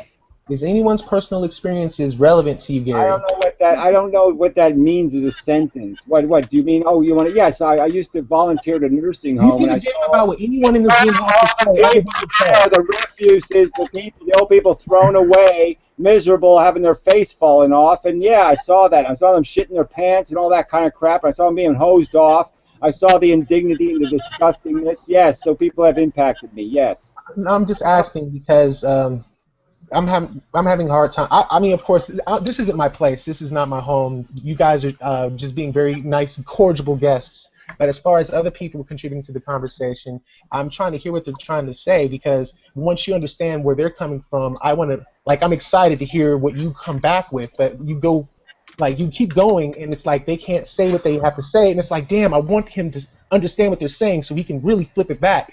But then sometimes you go into like a weird place where you nitpick certain things. Yeah, well, I just want to go home. You know what I mean? If somebody starts justifying suffering, I just want to say, fuck you guys, I'm going home, because that's leaving the building to me. Okay, as soon as you minimize the horror of physical suffering on this planet, in my opinion, you've minimized. That's the sex thing. That's the sacred thing. Suffering is the sacred thing, and when you minimize it, then you might as well make slaves. You might as well torture fucking people. You might as well blow the shit out of them. Because as soon as you minimize suffering, you've minimized the only thing that goddamn matters on this stupid fucking planet. Yeah, it's true. So Anthony, because I think that the clashes have gotten to a point where I think it's like too much, and I want us to be able to have a conversation without that much arguing anymore. Aaron, do you want to say one last thing? Is there anything you want to say? Okay, because I think we're going to move on, and you can still stay if you want, but I think we're going to move on with our conversation. And so, is that okay? Okay. Okay. All right. So the next topic was going to be pain as pleasure for people. What's the deal with people who find pleasure in pain? And should we find pleasure in pain to overcome it? Oh, yeah. That's a psychology issue. That's a psychiatrist issue, right? I mean, you're talking about people who enjoy pain. They enjoy it because it gives them control. So it's the lack of control in their life that's causing them even more pain. So their frustration and lacking control motivates them to take control of the one thing they can control, which is torturing themselves. They can't torture anybody else, so they torture themselves and gain gratification through it. So it's all psychology. It doesn't have anything to do with healthy. It has to do with sickness. It has to do with the fact that they're in so much psychological pain that they're using pain as an escape from the pain. Can I just disagree with that? Because if I was to show my leg... Hold on, I'm going to give you an example. I'm going to give you a good example. I've just got out of hospital. The pain I was in, I actually had to... I come about at it in such a way where to just not see it as pain. It was that bad. There was no drug in the hospital they could give me to stop the pain I was in. The only way that pain was going away is if they knocked me out. So no matter what, I had to put up with that pain. And you'd be surprised how amazing your body reacts to being in so much pain. I was seeing little stars and shit. Okay, well, that's not my life experience, okay? So my life experience is entirely different than that. I have not found pain to be the harder the pain gets, the easier it gets to overcome. I haven't found that to be the truth at all. I was 25 feet. I was 25 feet from jumping in front of a car because the pain was so bad. So maybe you had some sort of spiritual pain control thing happen, but frankly, my life experience is that pain absolutely sucks. And I think that's verified by all the people who get brain cancer and suffer and die in a horrible way, is they don't find any magical way to get past the pain. They suffer through it, and it's horrible. And you want to make it on the birthday cake, go ahead and play your fantasy games that pain is good, pain is fun. Go ahead. I think you're crack shit insane. That's my opinion. That's all I'll say on the subject. But, you know, the thing about it is that you're always going to have some type of pain, especially as you get older. And, like, for instance, my boyfriend's had, like, 8 surgeries on his feet for diabetes. He's got an open one closing now on his foot. And you just kind of, you know, and I've had multiple bones broken in car wrecks and stuff. Eventually you have to put logic in there somewhere and try to overcome you have to try to overcome, because if you don't try to overcome, that's chaos, not logic. Well, it's not the subject anyway. The subject is sadomasochistic psychological use of pain to get gratification from pain, which is a different subject. But regardless, again, if we're going to keep going back to this subject that somehow pain is okay, I just have nothing to say to the subject of pain is okay, except fuck you, you're insane. I don't think anyone's saying pain is okay. I'm saying some people's tolerance levels of pain is called endurance. Now, like I said to you before, I knew quite well, because this happened to me before, like in 2013, there was no fucking painkiller that was going to stop that shit from happening at all. So I either put up with it or cry like a bitch. Either way, the pain ain't going away. So you just have to put up with it until I got knocked the fuck out. Stories don't mean anything to me, okay? My father spent 2 fucking years in the hospital, okay? He was burned over 80% of his body. 2 years in the hospital on morphine, all right? And he was on morphine for a fucking reason. Sty, may I ask you a question? Yeah, but morphine didn't fucking help me. I'm pretty sure it didn't help your fucking dad either. Go on, dude. Sty, may I ask you a question? Sure. What is your stance on crying, being a male? Like, how do you feel in regards to crying? Well, fuck, I don't know. If you want to cry, you can cry. It didn't help me. No. It normally helps. It normally helps with the endorphin rush when you're in pain. It just didn't help me. It didn't help me then. It didn't help me now. It was pointless crying about the situation I was in. So once you realized that it was pointless crying, you stopped, right? Yeah, I just had to lay there in pure silence while my brain coped with this fucking thing called pain. Do we really have to waste time saying that we should spend, let's spend billions of dollars studying Skyzer power, okay? Because obviously it's better than morphine, having Skyzer powers. No, I'm saying this is all dissect Skyzer to find the magic pain control super brain. There comes a point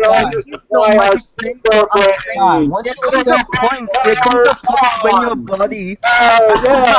body cannot cope with pain. You either one, pass out, or 2, you still stay awake. You just got the types of pain there, your Skyzer balls. Okay, you're the man, Skyzer man. You know what pain is. You're the man. You overcame it. You didn't cry about it. You didn't whine about it. You didn't complain about it. You're just bitching about it in this room. That's all you did. No, you're fucking. You seem like. Wait. Okay, guys. Guys, let's cool down. Cool down, guys. You're having a conversation with me in this particular instance, and other people can chime in. But I was just wondering, when you came to that realization, you know what, crying is not helping, and I'm not going to exhaust anything that I am doing if it's not helping. I might as well stop crying. Exactly. Once you realize it's pointless, do you believe at that point in time your brain was able to kind of activate some kind of coping mechanism that was being blocked by crime? Yeah, it just went into give the fuck up mode. It literally that's what it was. It was like I give up. The pain's not going anywhere. Crying doesn't do anything. The morphine's not doing anything. It's just there. It's just horrible. It's there. It's like, hi, I'm pain. Nice to meet you. I'm gonna go. Yep. Once you stop letting the experience of the pain kind of trap your mentality into being focused on yourself, how did people look at you when they had seen that you weren't crying and observed? Look, we really have to have a conversation. This Yes, we do, because it's not your fucking hangout. Just okay. Here, you can go to Disney World. No one's talking Disney World with your questions, not you. Shut up. Okay, guys, just a second. Just a second. Okay, guys, sorry, Gary, I muted you for a second. I just don't want you guys to get that crazy. Like I said, I don't like yelling, and that was the reason why I was worried about having Gary on, but I love Gary. I think he's awesome. Well, Gary just has a problem with making everything into a contest. No, come on, Anthony, I'm going to mute you too, okay? Okay, sir. Okay, guys. All right, this is not let's mute Gary and then say bad things about Gary time. Okay. Let's just cool down for a second, that's all. Okay. And then let's get back into it. All right, okay, so anyway, dealing with that extreme pain, it was important for you to regain the faculties of your thought process. Wait, Anthony, no. I didn't unmute you so you could give your opinion. Okay. You guys continue what you're saying. Let's just not yell about it. Okay? All right. For me not to yell, I'm just saying that I'll make my point and then I'll go somewhere else. Okay, my point. No, Gary. I'm just saying. I'm just not going to have this silly conversation about pain. All right. If I suggested I'm going to stick a nail in your eye for today. Okay. Today I'm going to stick a nail back and forth inside your eyeball. Okay. You tell me what on earth as a prize you would exchange for that. I mean, how gaping does the pussy have to, the golden pussy? How many 10,000 years do you have to live with? I mean, what exactly would you accept as a reward for me taking a nail and driving it in and out of your eye all day long? You tell me what that's worth. My legs. My legs, actually. It's worth nothing. No, my legs, actually. The pain that I was in was to save my legs. I would take that pain over and over and over if I knew the next day I was going to walk. That's your liability. And again, if the fact that you would take it over and over and again to be a skyzer that's your choice. But I'm just saying it doesn't make any sense to me. I wouldn't take that as the bargain in advance. I would not say in advance, yes, drive the nail in and out of my eye so I can, do YouTube videos. No, that's not the kind of pain that he's talking about is the deal. You're talking about pain that is inflicted on somebody on purpose. He's talking about the typical suffering that human beings go through during their life. Nobody is arguing that inflicting pain or causing pain on anyone, is good. And I don't even think we were addressing it in the sadomasochistic sense. I think we were talking about pain and logic and how chaos can be controlled by logic. That's all I would say. Okay. Yeah, that was the reason why I was really interested in how you dealt with the issue with your leg, because my personal experience, I was a bit of a daredevil as a kid. Anything that involved a chance of me getting hurt, I was on top of it. And because of that, I often did get hurt. And I remember I would basically be practicing how to calm down faster. Like okay, this hurts really bad. My parents are gonna be freaking pissed. I'm probably gonna get a whooping on top of this. But this was important to me to control my composure in the adversity of pain, because it was something that interested me as a child, because I didn't really get some of the things like everybody else. Well, actually, it was interesting that I'd been through it before. So the first time it happened, I was in panic mode. I was like, oh my god, what's that pain? I've never experienced that before, And the second time it happened, I was like, oh god, here we go again. And my brain was like, you know what's coming next, don't you? And I was like, yep, subconsciously thinking to myself, this ain't going away. The painkillers aren't going to help. Crying this time ain't going to help because it didn't help last time. So you kind of run through it and your brain looks at last thing important things that needs to be explored logically to find out how we can purposely do something to help. Hey, last thing I'm going to say on the subject of this subject, I'll just say that for me personally, right, I thought I knew what pain was when I was 30 years old. And then I found out, oh, I didn't know shit about pain. So I'm just saying that even though now I think I know shit about pain, maybe I don't know shit about pain, and there's some new pain that I can experience that's going to be 10 times or 1,000 times worse than the pain I have experienced. So I'm just saying all this talk from personal anecdotal bullshit doesn't mean shit, and I just don't see any value in this pain endurance competition conversation. So that's all I have to say. Yeah, I agree. You won't ever be able to understand it until you actually go through it. And I'm not saying it from a point of that I'm like, oh my God, I have no fear. It's just that I've had so much intense pain in my life that, and been close enough to death to where I don't fear death anymore. And I think that's why I have less fear in general.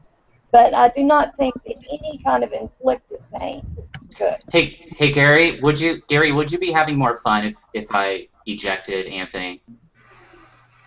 Anthony's not the problem. And he's not?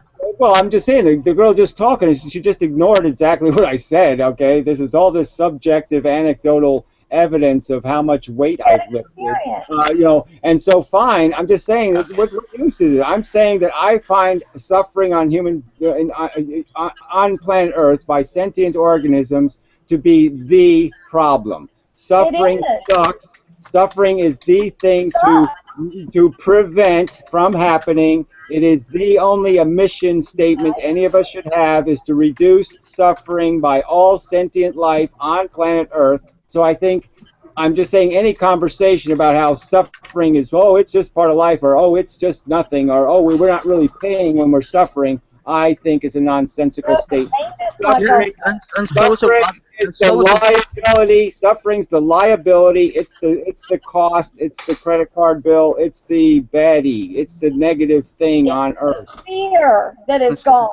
Yeah, but hold on a minute. Eradicating sentient life doesn't solve that problem. Sorry. I'm sorry. I'm sorry, but I'm sorry. I can't take that serious. Eradicating life on planet Earth, all sentient life, not living on planet Earth. I don't see how it doesn't solve the problem, retard. You have absolutely no evidence of life on any other planet anywhere in the universe ever. That negates the whole being alive shit, right, Gary? That's not very logical. You want life, but you don't want the pain. I'm sorry. It's not very logical for you to have no evidence of things you claim to exist. That's not very logical. What are you on about, dude? Are you talking about aliens for some batshit crazy reason? No, I'm talking about your theory that life came from another planet, which is your theory. Since when did you just dream that up in your fucking head all of a sudden? Well, you wanna bet your legs on it, fuckface? Yeah, I do. I do want to bet my legs. If you're saying it, shithead. Hey man, you wanna go? Being crazy. Hey, Gary Sticks, social exercise. Gary Sky. You guys take it outside. Take it outside, guys. May I propose a social exercise? Skyzer's a compulsive liar. He's a fucking troll. I really don't want to participate with him. Do you know him? Maybe you should make the choice. Maybe you should make the choice. Okay. Okay, Gary, do you know Sky already? Yeah, I know Skyzer's a fucking internet troll. Yeah, I've known him for 4 fucking years. Why didn't you tell me so I could kick him? I don't know everybody who comes to my hangout. Well, I'm not saying you should kick him overtly. I'm just saying that obviously his conversation is not going to be about demonstrating something. He's going to say something idiotic like, you can't eradicate life on Earth. What, you think that works? Ha ha ha ha ha. And it's just an idiotic statement. You're just saying, well, what am I supposed to? I'm supposed to argue with an idiot who claims that life has to exist on Earth? No, it doesn't have to exist on Earth. There's life everywhere. Okay. So you have an argument, definitely, I would say. Yeah, so well, I'm just saying it's the same argument. So I'm just saying let's wait till he gets redundant and then you can kick him. Okay, let's just make it. Okay, you got it. Okay. Just wow. Can I propose a new subject?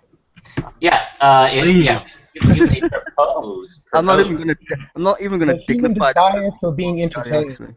What do you guys think what do you think is the logical reason behind the human's desire to be entertained? Oh, there we go. That's interesting. To be entertained, he said? Yeah, are you not entertained? Well, obviously our entertainment comes in eating food and having sex and ego adventurism. So I don't know why that would be I at can't all eat or serious. fuck my Xbox. You what? You're psychologically fucking it. Okay? I can't Ego, fuck I my said Xbox. ego. You know what It's your well, it Xbox Please is don't go back satisfying to your sex. ego. Please don't go back to sex. well, it doesn't do anything back, so you only get one-way experience. Well, I'd rather have like a robot. there's a necessary intimate element in regards to sex that I find important, and without it, I wouldn't do it. Wait.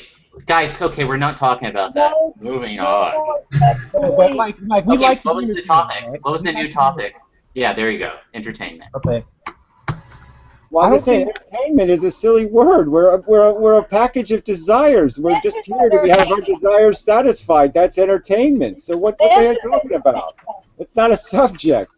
Well, have you ever noticed that nobody will watch a television show that they don't know other people are watching because they have like a desire to converse about what they viewed with somebody to kind of figure out, like basically it's a way of getting to know each other without even talking about each other, just to see information. And I noticed that is like it's like a part of the entertainment experience. It's not true. Speak for yourself. I don't know what to say. No. So now we're just going to talk about mass psychology. Okay, so now we're going to talk about talk to your cat in one of your videos in regards to pop culture. Yeah, the fact that people you are pretended that the cat responded to you. You conversed over some content that you viewed, which you consider entertainment. How did you do that with a cat, and then it doesn't make sense to do it with a person? What I'm saying is that it's completely a non-issue. I mean, we're a package of desires that need entertainment, that need satiation. We need it. That's why we're doing this now. Entertainment. It's just food. We're competitive by nature. We're entertained by conquest. Yeah, isn't that fucked up? I said something in your comment section yesterday on Tiny URL. The problem was the first time somebody realized that they can take from someone else and they can have more. I agree. And so, I mean, that thought just kind of occurred to me. What do you think about that, Gary? Well, I'm just saying, we're feeding machines. We're leeches. Yes. Yeah. So whoever sucks the most blood wins. Yeah, that's definitely. Birds with our mouths open. That seems like something. I grew up really different from you guys because of my biological design or whatever. For me, I would be more interested in figuring out how to feed everyone. Were you doing that when you were a drug addict? No, because think about it. If my survival is dependent on me feeding myself, about feeding everyone when you're a drug addict? If my survival is predicated on just being able to feed myself, and I set my goal to try to feed everyone around me, I know I'm guaranteed to eat. I don't even know what that means. But yeah, what do you mean? What do you mean, Anthony? Okay, what I mean by that is, if I'm tasked with something that has a certain level of difficulty, it would make more sense to try to push myself to exceed that expectation so that I can have a more comfortable way of knowing and having confidence in accomplishing that. If I can feed an entire family, I know that I don't have to worry about what I'm eating tomorrow. I just fed 5 people today. And that's what I'm trying to say. Like, planned, because you can't just say you're suddenly going to have food, because you would have to grow it. No, exactly. You would have to go through the process of securing those resources, and you don't want to just do it tomorrow. That's not how life works anyway, because tomorrow you get nut cancer and die. So, I mean, all of that doesn't mean... No, I'm just saying that there's a value in doing things above and beyond the call of duty just to procure the confidence that you have, that you need to function in society. Worrying is a negative thing when it comes to the human being. Worrying causes stress. Stress causes release of hormone called cortisol. Cortisol causes weight gain. Weight gain causes complications with other areas. It's a domino effect, all because you're worrying. If you make the effort to do something that keeps you from worrying, it's all worth it investment. You got about 700 premises in that statement that I don't agree with. Well, I would have to worry about figuring out who has food. If worry made people fat, I would be the fattest man on earth. Yeah, but like if you were to like say that taking somebody else's food is my way of surviving, you would have to find a person to rob every other like hour of the day just to eat. That doesn't make any sense. I don't think a We're logical robbing right thinking now. would Okay, we're draw that stealing it. We're stealing it from the Chinese right now. So all of that is moot point You anyway. said But stealing is what are we stealing from the Chinese, sir? we're stealing their labor every day. We steal the value of their labor. Oh, and do we pay for it? What do you mean? No, no, we're stealing it. Stealing overtly means you're not paying for it. You're right. So the growing economy of China from, they're exporting and making the products all around the world, it doesn't exist. No, the point is they're not getting value for their work because we're stealing it from them based on extortion through desperation. Yes, that's right. We're stealing it. You're projecting your understanding of value onto what they think is valuable. The money that they make, what they think is valuable. It's about the word extortion and the word deprivation and the word desperation. If you understand what those words mean, you know that's not a contract. So you're trying to say like we use economic mechanisms to kind of Anthony, do what I say or I'll burn your house down. Is that a fair contract? Did I honestly get you to do what I said by threatening to burn your house down? I personally have a thing with being subjugated and made into a slave. I'd much prefer to die. So yeah. Well, guess what? Then you better get to it because that's the nature of the beast. Okay. Yeah, we're already. I don't know what your master plan is to become a grand and powerful poobah, but whatever it is, it probably has to do with being a nasty shyster because that's the way you get rich. You don't get rich doing honest work. You get rich stealing it from people who do honest work. No, you get rich getting away with stealing, sir. Not necessarily. If you don't get away with stealing, how are you rich? Think about it like this. If I'm sitting on the bus, man, if I'm sitting on the bus and somebody comes up and says, "You're sitting in my seat," I'm going to be like, "You're a pussy. I'm not moving." But if someone is on the bus with a shotgun and says, "You're going to give me your seat," I'm going to respond to that guy a lot differently because he has something to threaten me with. You understand? So it's like, what kind of perfect imaginary world are we supposed to live in where people are all of a sudden not supposed to get what they want through a certain particular means? Because every person in charge I can think of. Games are good when you have rules. Okay, football works because there's rules. Baseball works because there's rules. Soccer works because there's rules. Rules that impose fairness, and so you have to earn it, right? You can't just get a home run because you say, "Give me a home run."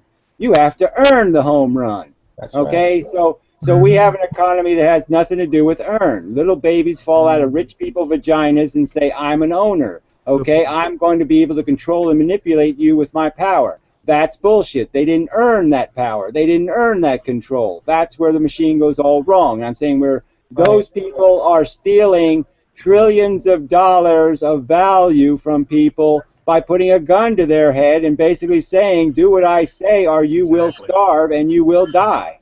Okay, hypothetically speaking, if somebody had obtained that power through an inheritance and never really gained it, they won't understand the depths and the full extent of that power and ability because they themselves didn't earn it. Well, newsflash, newsflash, 99.99% of the debt held in the world is held by people who didn't earn it. And that's what we're tricking trying people to is earning it. Earning means you invented something or you actually did the work, okay? That's what earning is. Earning is inheriting. Inheriting. You know what inheriting means? Yes, I understand what inheritance is. Inheriting is an earning. Inherit the ability, inherit the knowledge. What Logic Zone was saying, the knowledge is the fundamental basis of which logic is formed, and logic is the best means to think about how to use ability and power to have the best advantages. If you inherit something and you don't have the logical frame of mind to appreciate and understand how to use it to its maximum potential, you have a higher capacity for error where you can then cause the entire dynasty to fall apart. I'm sorry, the Rothschild fortune has existed for 350 years and it still exists. That's pretty small in comparison. No, it's not pretty small. It's mega trillion. Okay, mega trillions. Okay, guys, I want to say, like, honestly, if you did not yourself earn it, you do not deserve it. You shouldn't have a bunch of... It's weird, too, because I meet people who have lived the lifestyle where their parents give them all their money. They raise shitty kids. They don't give a fuck. They don't value money. They're totally worthless human beings. Right. And we don't need them. And they waste their education. Whatever education they have, they never apply because there's no grindstone that they're tied to. Because you have to... We are not going to work voluntarily. We have to be extorted to work. And the point is that there's a difference between logical incentives and abuse. And I'm just saying the rich create abuse. Owners are the enemy. We don't need the fucking owners. Of course, and the David Rockefellers and other groups are in the same category as the Rothschilds too. Exactly, and all that money is held by people of different name. I mean, obviously the same name doesn't, like the Kennedy fortune is held by mostly Shrivers now, but the point is that the money's still there. It's still a huge amount of money. And like the Vatican's kind of part of that too. We realize our conscious choice to value the current monetary system is the only thing keeping them above us, and if we stopped caring about their money, they'd fall right to their face. Whatever that means, whatever that means. I'm just saying you can't fix it without rules, okay? It's like a game. You have to make rules to have rules. Rules, you don't have rules. If you're going to let them cork the bat, they're going to cork the fucking bat. Did Evander Holyfield good his point. ear back after Mike Tyson bit it off because that was against the rules?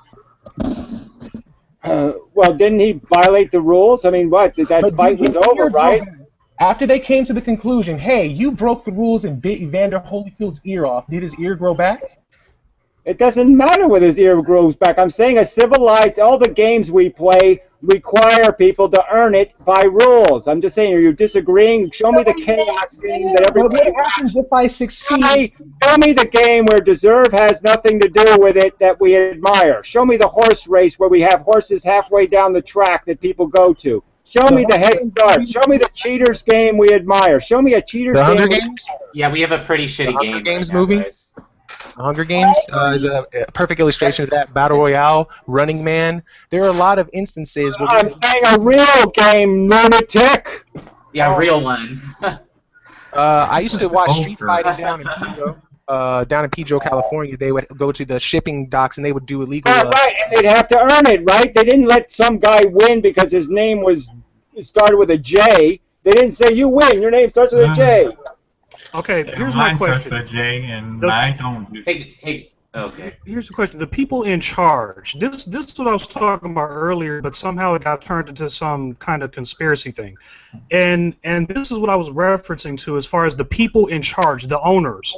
If we intend on getting people free from this way of thinking, then what do you say we have to do about the people who are pretty much you're saying they're creating rules, right? They're creating rules to this game that they virtually are winning because they created the rules. We create the rules, and people are just stupid. Look, all you concede is that people are too stupid, right? If I suggested passing a law that says any cop who violates a law gets twice the sentence for the crime, right? So if he drinks and drives, he gets twice the sentence. If he cheats or steals, he gets twice the sentence. If I suggest that law, people won't vote for it, believe it or not. They don't think cops should be more accountable than we are. They don't think accountability is a good idea. They're somehow afraid of accountability. I actually worked with the Los Angeles County Sheriff's Department at the age of 19 as a custody assistant, and the experience from the training that I had was a really eye-opening experience because law enforcement has this kind of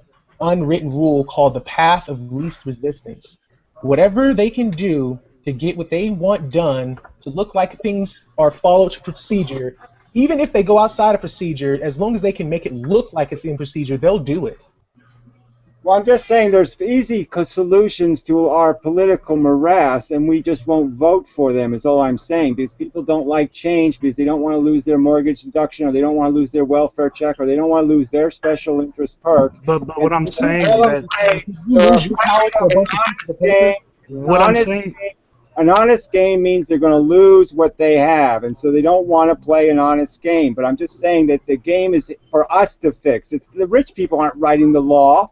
The human race is writing the law. But okay? we've changed. We do have the power to fix it tomorrow, and we don't fix it.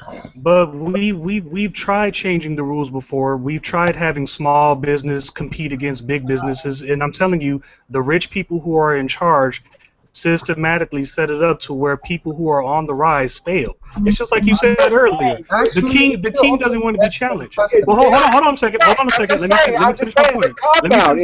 They're not imposing. It's not a dictatorship. We can write the rules tomorrow, and people don't. We choose to vote for people who say they're going to change something. We know they're lying through their teeth. They spend 8 years in power, and they don't know a motherfucking thing because they're lying pieces of shit. But that's probably because they don't have the knowledge. They probably don't have the knowledge as the same. They should never have been run in the first place. We should be running better candidates in the first place. And all they had was the lie, and people love lie. They want to be lied to. They want a politician to tell them they're all beautiful and fantastic and they're all wonderful, and I'm going to make sure you still get all your perks. But how do we expose that bullshit to wake people up? Here's our problem, dude. It's just us. It's just the fucking 8 or 9 of us in this place, and we're aware of this. We're aware that there's a leveling force that's out there fucking with the smaller people who are trying to make it, and it's systematic. You can't prove it. You can't prove it. You can't put your finger on it. Anything else but make the argument. You can't necessarily put your finger on it. I'm just saying.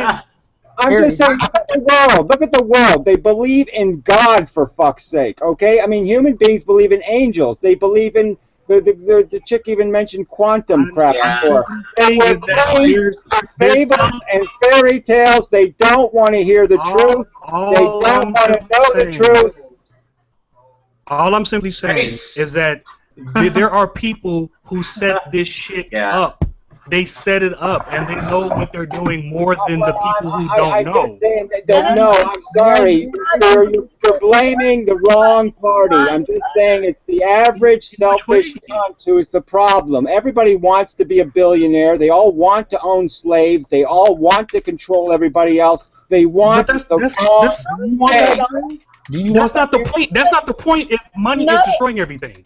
You know what I'm saying? It's not I don't know what you're saying. I'm rejecting what you're saying. I'm saying if they're winning with 20-second propaganda, that's not their winning. It's your failing. Somehow we're not doing nearly good enough if they can outlie us. If their lies are stronger than our truth. Okay, sorry for a second. I muted him just for a moment. I just want to say that I think Gary's right here. We are to blame for our problems because we're letting it get to us way too easily, and we don't have the courage to stand up to other people who go along with the bullshit. But what I'm trying to ask is how. What I'm trying to ask, I get that. I understand all of that he's saying. Yeah, he's just a little passionate. Yeah. How do we wake people up to the bullshit? I understand it starts with us. Well, obviously, if I had the wake people up to the bullshit magic dust, I'd already thrown it. Okay, if I had that brick, I would have already thrown it. Obviously, I don't have that answer. But sitting around making 4,000 videos on YouTube, sitting around and then trying to come up with this kind of this lost solution really doesn't help either, because it's just saying, okay, look, this is solution. But all you're saying is, look, society is fucked up, and then that's it. That's where obviously it's not all I'm saying. Okay, I have all websites on all these subjects. I have solutions that I've offered, easy fixes. And how many people have listened? And all I can do have listened. Exactly. I can't control that. So what do you want from me? I'm saying it's the only option available. Dude, I'm not even asking you for away. Okay, I'll give you what you want. I'll give you what. Okay.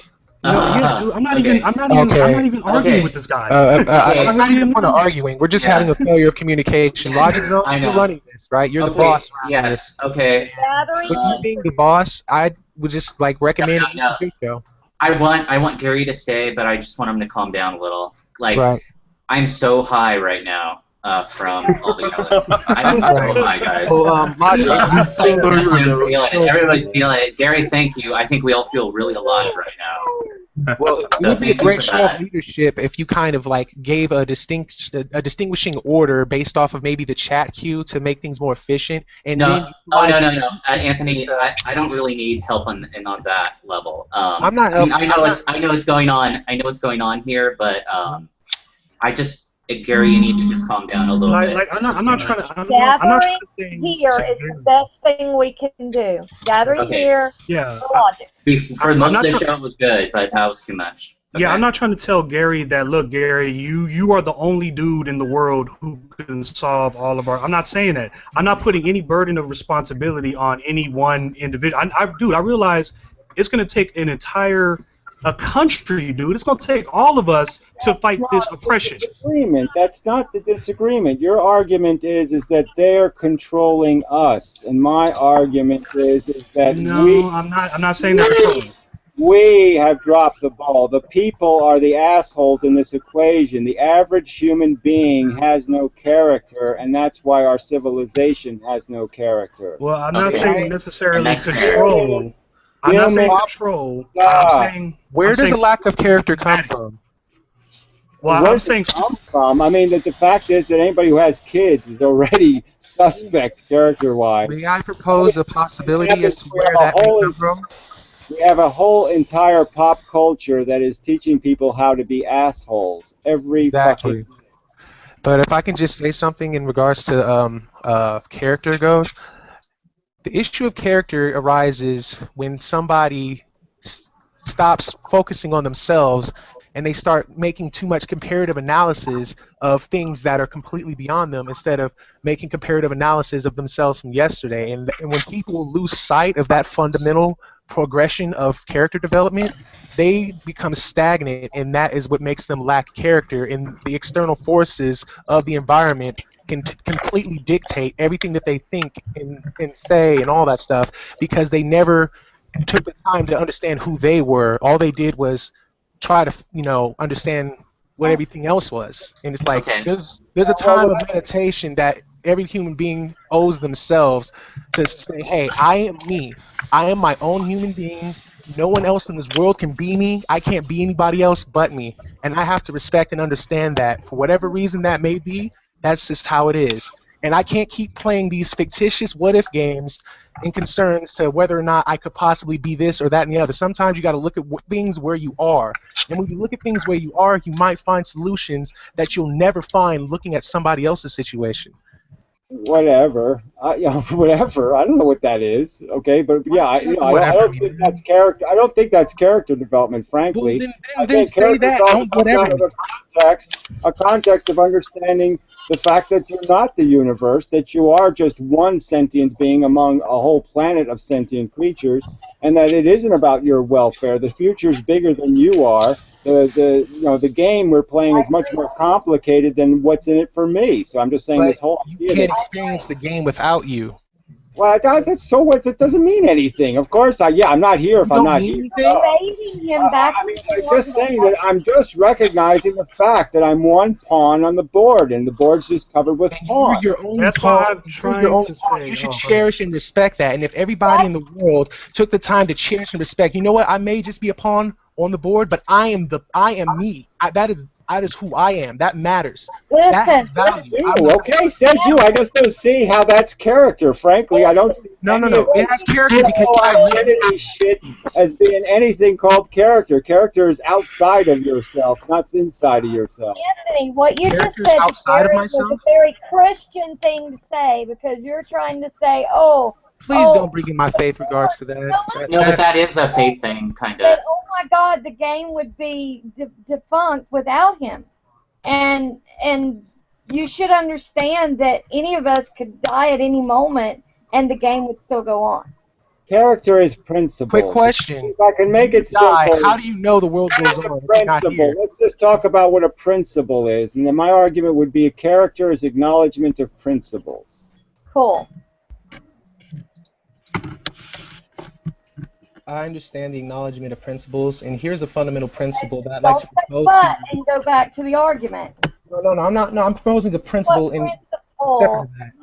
Here's the principle. Yeah, guys, hey, let's stay on topic, though. Okay, because he's talking about, like, he's saying that character is not something that's innate to you, that it has to do with the virtues and the actions you take in the world based on those virtues. Oh, and okay. That's kind of the place where we are, guys. Okay? Yeah.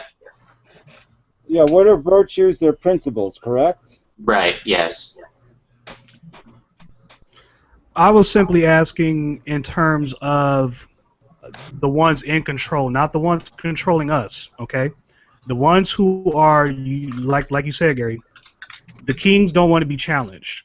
They're going to try to make it a way to where they're always going to be in charge, in power. My question is not in a how do we knock off the controllers or anything like that, because they're not controlling us. But my question is, how do we do our part to get people aware of the horseshit? Principles. New You have to get people to understand that you can't play a good game without rules. And one of the rules you have to understand is that the world doesn't revolve around your interest, that it revolves around the collective interest of the sentience on planet Earth, and that we have to try to maximize our efficiency. I mean, I know that sounds kind of clinical. Actually it doesn't. No, it makes perfect sense. Maximizing our individual efficiency will maximize our collective efficiency. But that's what I just said, man. I just said people need to respect that they are individual, and then he says individual. So yeah, but Anthony, what you're saying makes no sense. Like you have to break it down. If you can't say it in a simple way, then you don't understand it well enough yet. You have to be able to. It's like. I don't understand something if I can't dumb it down for someone else. I just understood what Gary was talking about because of the fact that he went so in depth into it. Because it's like, dude, our own personal things that we enjoy in this life, like what we were talking about earlier, entertainment. That's occupying our mind. That's keeping us distracted from the overall thing we're supposed to focus on. And I see in that aspect what Gary is talking about. We're so caught up in our own world that it's impossible for us to connect. Right. That was the reason why we're living our lives as psychologies rather than living our lives as possessors of a philosophy. And what I'm saying is that we can psychologically think our kids are better than other people's kids, but we should philosophically understand that our kids aren't better than anybody else's kids, that all kids are valuable. And so that's what I'm trying to say, is that philosophically we can understand that our desire to be an owner might not be a good desire for the human race, that our desire to be a cheater for our kids might not be good for the human race. These are things we can understand as principles, and that's what we have to get people to do, is to think principally, not psychologically. With logic. I got an example, like being logic for the win. You want to ask them to control this world and completely control everything. You want to ask them politely to play nicely? That's your plan. No, what I'm saying is that, like what Jesus was saying, is if you invest in a better future, it will come. So if you do it, all right, if you build it, it will exist. So if you do the forgiveness thing, and if you do the get to the business of making it happen, it will happen. But I'm just saying that how does the process of forgiveness work? A bunch of selfish bastards are not going to make the world a better place. Correct. How does forgiveness work if people are being narcissistic and selfish? It doesn't. It's not compatible. You can't forgive somebody if you're worried about how you felt. You're not forgiving them for the sake of forgiving them. You're forgiving them for the sake of disengaging the battle and the war. So if somebody has to stop for the fight to stop, right? Okay. So if you're tit for tatting in the world, somebody has to take it on the chin once, and then you can stop the negative vibration. Well, it's interesting that you mentioned tit for tat, because tit for tat is a lot of what you do when somebody makes their point, which is their own experiences. Keep in mind, no one's trying to make you believe or force you to think a certain way. They're just sharing their own experiences, and then you would come back with something completely like outside of what was going on to kind of let the validity of what they're saying fall flat. Perception. I'm doing nothing but defending the truth. That's not just my perception. You can perceive it any way you wish. I have no argument for that except say prove it. Prove where I try to defend something other than the truth. Okay. Has anybody else said something to Gary in regards to a subject, and instead of him taking the time to listen to you, kind of took what you said? Anthony, actually, you have a little bit of trouble articulating specifically what you mean, and I can't recall a single thing in the conversation that you said that has been like relevant or clear enough for me to hold on to properly. So you gotta be a little better with that, man. Okay. In regards to earlier with Athena, first off, this is being recorded. This can be rewatched. So obviously, I'm not going to say anything that's completely baloney because that's my integrity being put out there. This is my first experience being in an online arena, and it's important that I carry myself a certain way. And I appreciate you once again from last week letting me know that I was behaving in a bizarre manner and to get it together. But back to what I was saying, Gary was conversing with Athena, and Athena had said a point, and then Gary came back, and he didn't come back with a disagreeing counter argument. All he did was say something that he felt was just as irrelevant as what she said, kind of saying what you said didn't matter. And if but you know what? That's a thing. That's an intelligent thing. Like sometimes people say something, you don't see, like you're trying to use logic to apply to it, understand it. And they're sitting down. For you, it just doesn't pick up sometimes. Sitting down. The same story is told, Anthony. I've made over 4,000 videos on YouTube, and I haven't had to take one of them down. I've never embarrassed myself by my standards. I've never said anything so badly that I had to take a video down. I don't respect you for so my perception of my duty in conversation is I've done fairly well, and I'm saying to you, I feel quite satisfied that I didn't interrupt somebody or say, no, we have to stop right there, unless there was a word that just wasn't compatible, okay? There was a premise built into the statement that was just not a non-starter. So once a non-starter happens, you have to say it. There's no point in wasting time if there's a non-starter in the conversation. Okay, the instance that I had illustrated involved Athena. I'd like to hear her thoughts on what I just said. Was I accurate?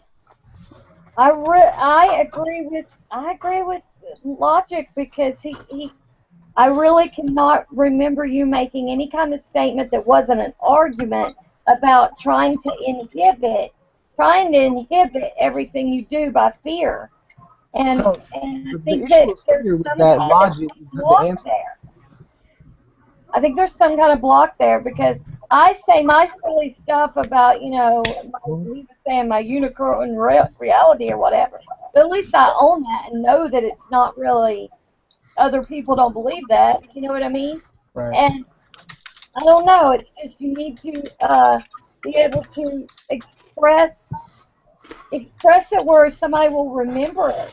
Okay. All right. Well, I appreciate you letting me know that. I'll take the time to be more observant so that I can understand to better facilitate what I'm telling people. Hey, David, by the way, I saw your book on Amazon. I'm going to be purchasing it as soon as I get some money in. Hey, thanks, man. I love supporting people who are actually doing things. And that's just one thing I think the system can be. That's a perfect example. People are consumers. They want to buy the most popular product, and they use all of the advantages they have with their riches to make superior products, but no one takes the time to look at the little guy and invest in them. And that's kind of why the people who are on top of everybody stay on top of us. No one's got time. There's going to be 50 Shades of Grey too, and I bet his book will never see like the hands of a person who can make it into a movie and actually give somebody a real chance. They want to promote filth that's garbage, and at the same time, people don't want. I take pride in knowing. Gary, you mean Gary? Is that what you're talking about? Who are you talking about? Huh? He was saying filth is some kind of like manifestation of conspiracy, I think.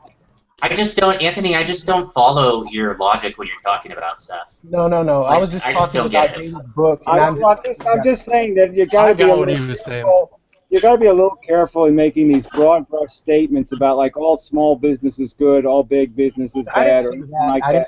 I know. I'm just saying that's the implication that somehow the small business may need to be subsidized or something.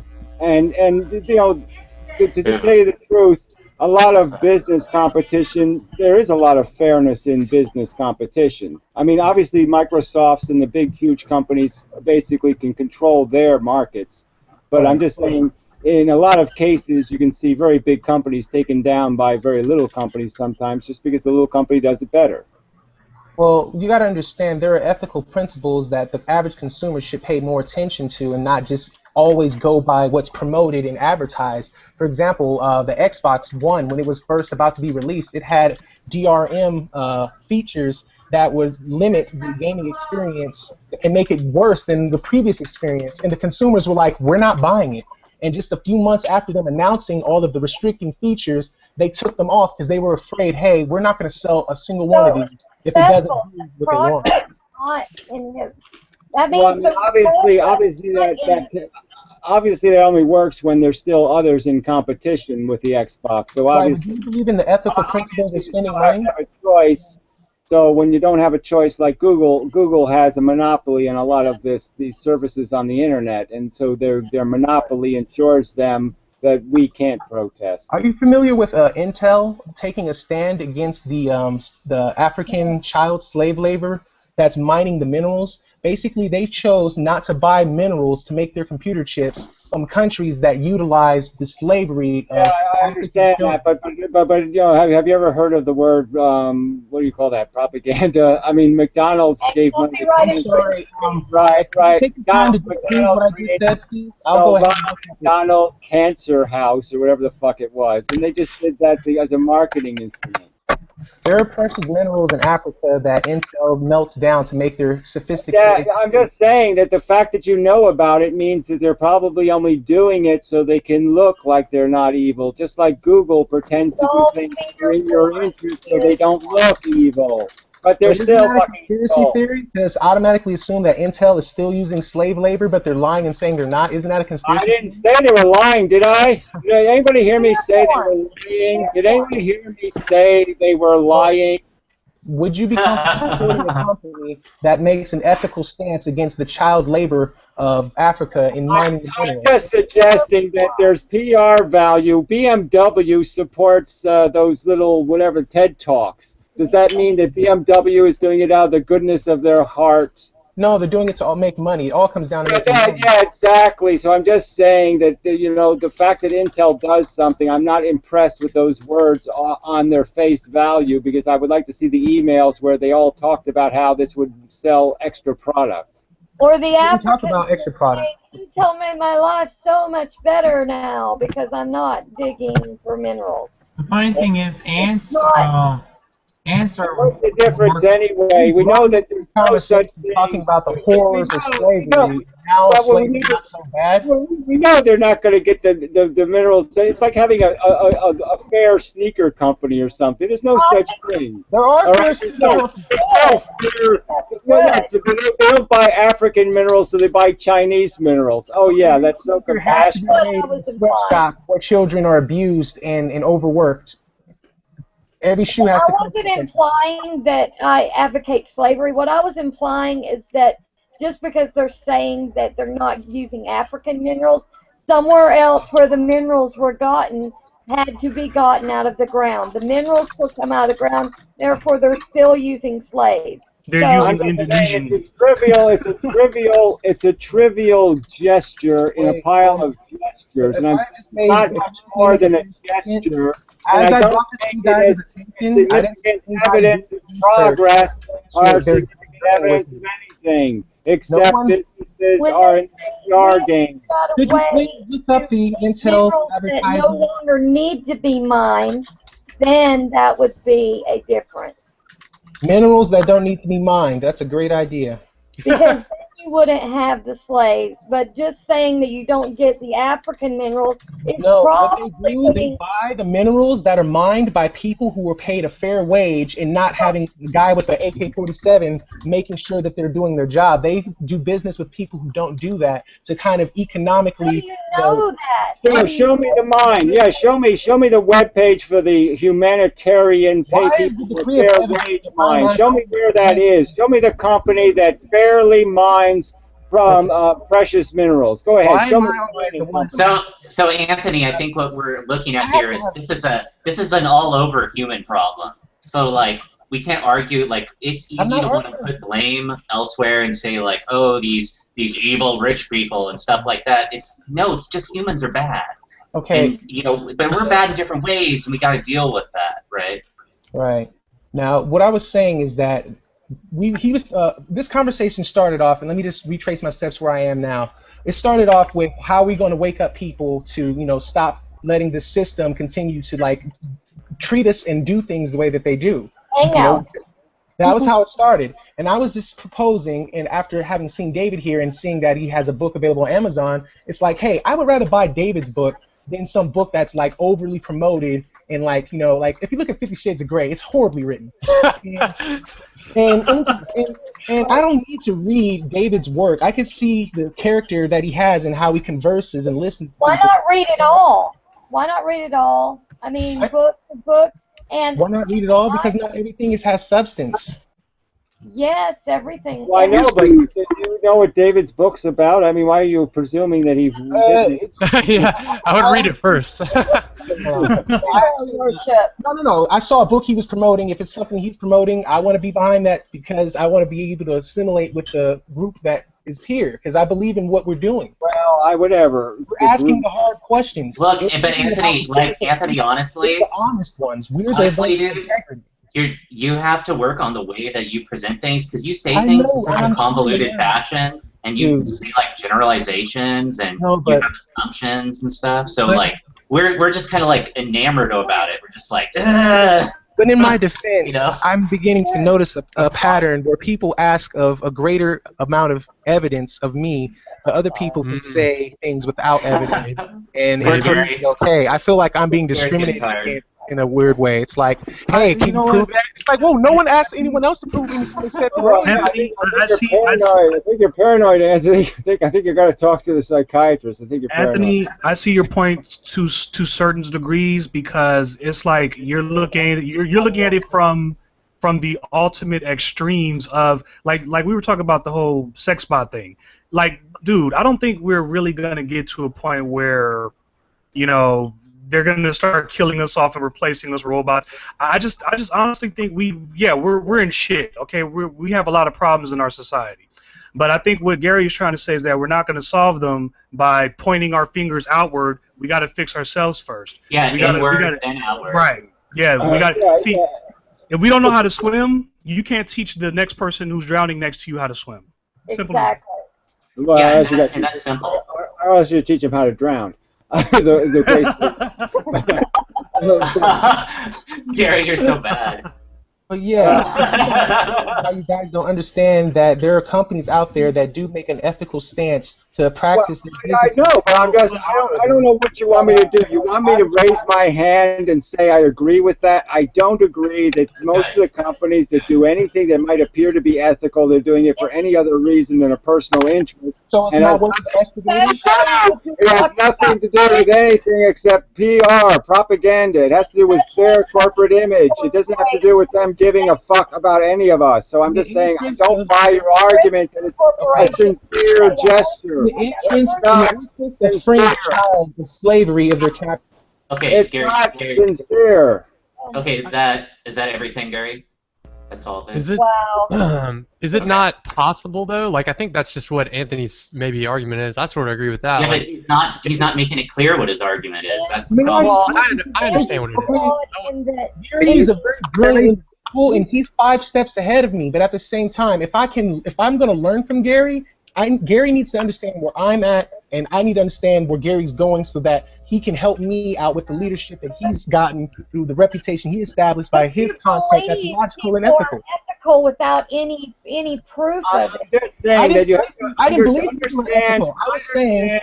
Maybe he's saying. I think Anthony's saying that it's possible for corporations to be more ethical, even if it's from just a selfish, like profit-driven motive. Well, I know that they can do certain things to be more ethical. Let me theorize how that's not possible. Then, okay? Let me theorize how. Chipotle does not use GMO in their food. let me theorize how that's not. Well, GMO is not wrong. Okay, so again, that has a false premise in it that there's something But here's wrong. the thing, though. Why did they promote their food product by saying they didn't have People want, because they're feeding people what they want to hear. Why does Fox News lie? Oh man. Okay. It's kind of All like right. the fear. Sorry, Gary. I muted you. Sorry. It's kind of Gary. like the I didn't fear say upset you, Gary. I'm just saying maybe they're playing off of somebody's fear, or maybe giving people actual organic food isn't so bad considering we've been doing it for all of existence up until this point where we've gained the ability to change things. I mean, what's so wrong with that? If I want to eat natural food and they say, hey, we use natural food. Okay. Then, Sorry, Gary. Sorry. I'm just saying, what's wrong with that? I think it's kind of like.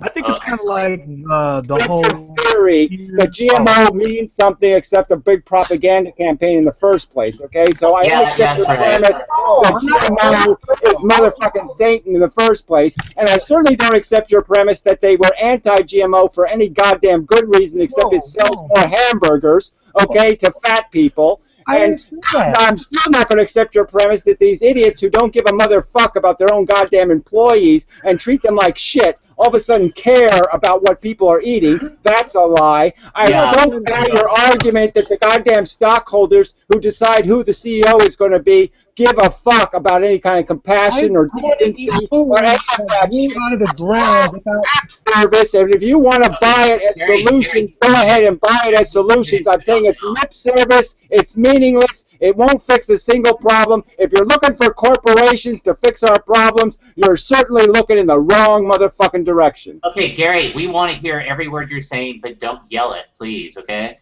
Dude, that's what I want you to hear. Dude, come on, we're your. Everybody here, but maybe Anthony is totally your friend, dude. We love you, Gary. Your brain. You say the right things. It just you yell it. Stop yelling. I only ejaculate one way. I'm sorry. I'm sorry, but that's just the way it comes out. Okay, I know, but we want you to ejaculate just without yelling. That's all. It's hard whenever he's sticking pins, you know? Okay, I'm gonna unmute. So Anthony really riles Gary up. I was gonna say, in terms of the whole scare of the vaccinations, like like think about it for a minute, man. Where did that fear come from? Where it's been proven that vaccinations have been helping us, but where are these collective people coming from? Where it's like it's causing autism and it's making our kids crazy, and it's like it's just bullshit scare shit. Yeah, it's crazy.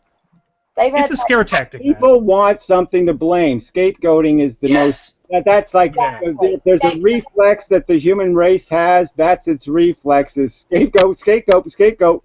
So yeah, but always Jesus died for our sins. Blame everybody. The fluoride did it. You know, yeah, Satan did it, right? Yeah, I mean, Satan. Religion is just totally built out of scapegoats, right? The demon did it. It's the demon's fault. Look, I'm saying, like, in terms of our time on this planet, yeah, it's okay to fight for change and fight for something that's better that you believe is wrong. But you got to keep in mind, man, they've been playing this silly-ass systematic game way before we've been born. So you only got a small window to fight, baby. That's all I got to say. Because these corporations, we got a small window now just because we're under a sea of debt. We're under a sea of carbon. Right. You know, we are under some really heavy pianos, and if we don't do something pretty quick, yeah, we're going to get pianoed.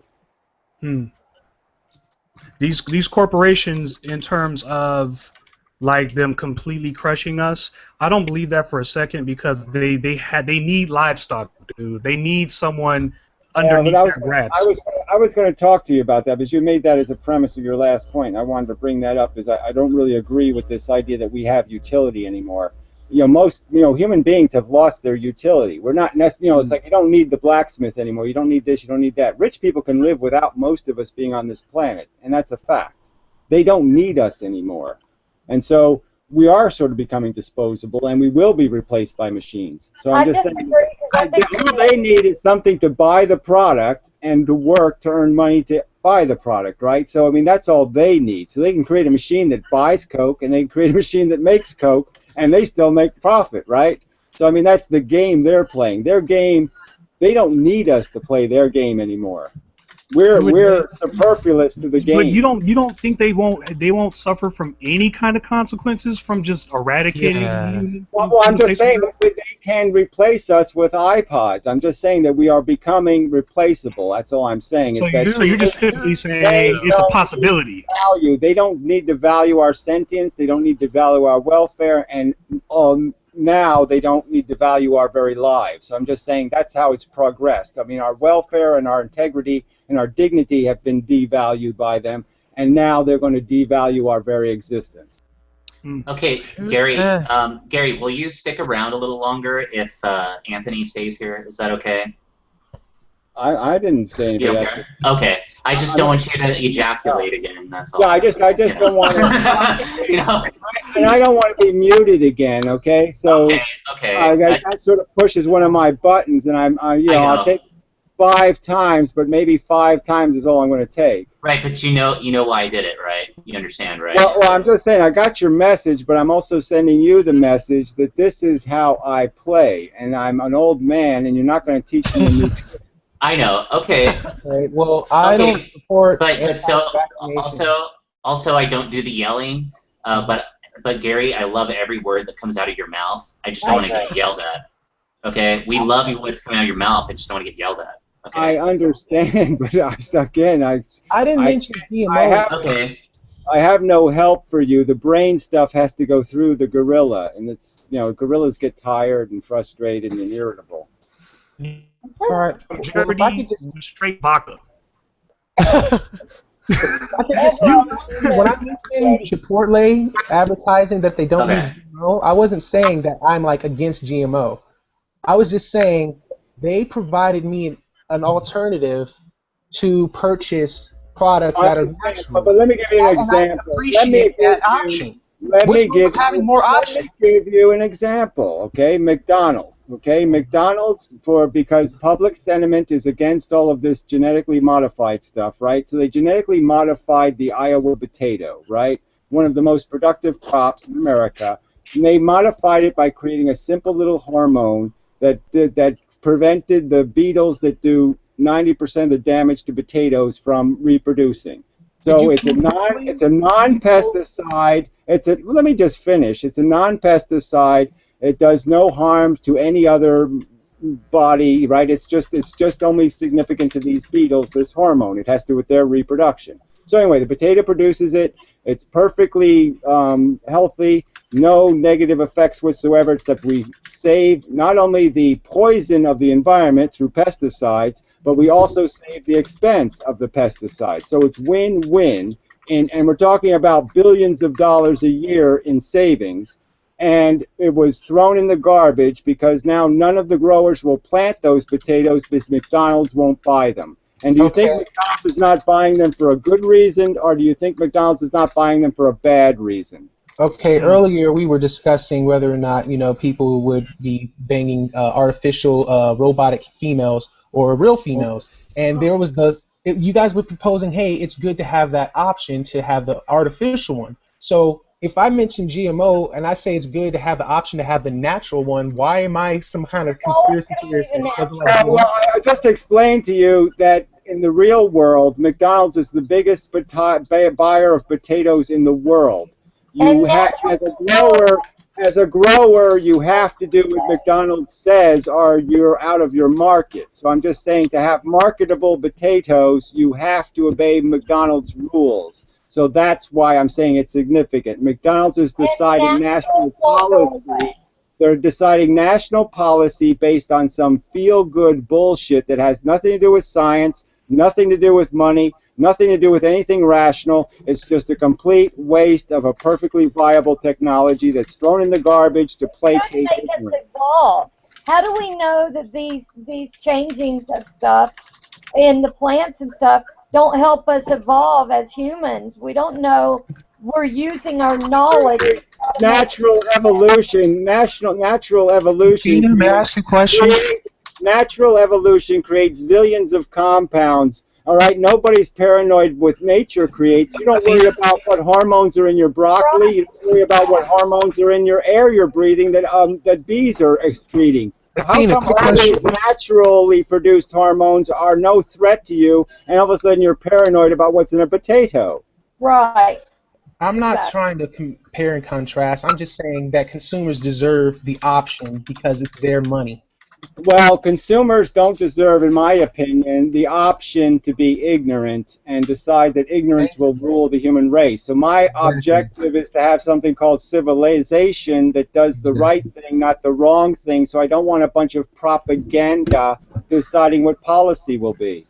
Okay, so supporting Intel computer chips to, get my gaming PC built in the interest that they've chosen to take a stand against the mining and slave labor. I take a stand. Again, I'm just going to argue they're not taking a stand for anything but their bottom line. And so you want to reward them for manipulating your psychology. Go ahead and reward them for that. But I think it's a silly thing to reward them for. I took some time and I looked into it and I made an informed purchase in regards to Intel saying, hey, we don't buy our minerals from people who make children slaves. Yeah, maybe AMD pays their employees 3 times as much. And maybe that whole thing with the potatoes was something you read on a cereal box. And? What's your problem? Oh, yeah, billions of dollars don't matter. Yeah, no, let's just piss those away because that doesn't mean real money for real human beings. Because you said $1 billion doesn't mean it's real money. Throw it away. Yes, billions of dollars. Just throw it away. Throw it down the toilet. Who cares?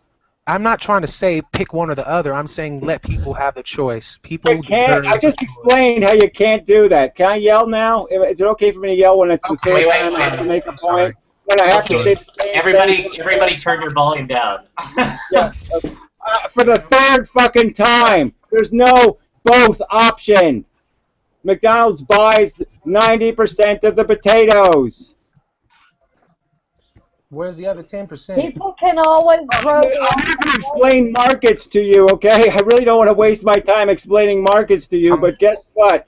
Okay, you have to make your product as diverse as possible. Make it so it's satisfactory to everybody's conditions to make your product valuable. Your product will not be valuable if it's blue and people want red. Why can't they buy 50-50? 50% GMO potatoes and 50% natural potatoes. Well, obviously, then they'd have to label them all, right? They'd have to label them in the store. This is a GMO potato. This is not a GMO potato. So yeah, that would be way too. Yeah, it'd just be. I mean, they still sort of do stuff like that. I mean, they have all the nutrition facts on everything. Their employees can barely ride a bicycle, and you're expecting them to. May I propose a scenario? Really put the right potato in the right package, Okay, let's say that somebody genetically develops an allergy towards the unique chemical properties in the genetically engineered food. Now, that person has grown up on natural food and they've eaten it all their lives, and one day, just keep in mind this is just a fictitious scenario. No food is natural. There's nothing natural. But we have modified wheat for hundreds of years. We have been modifying wheat for hundreds of years. Cross-pollinating and genetically modifying are completely different. No, they're not really. One's just a crooked line to the solution, but it's exactly the same freaking process. So why don't they just keep cross-pollinating?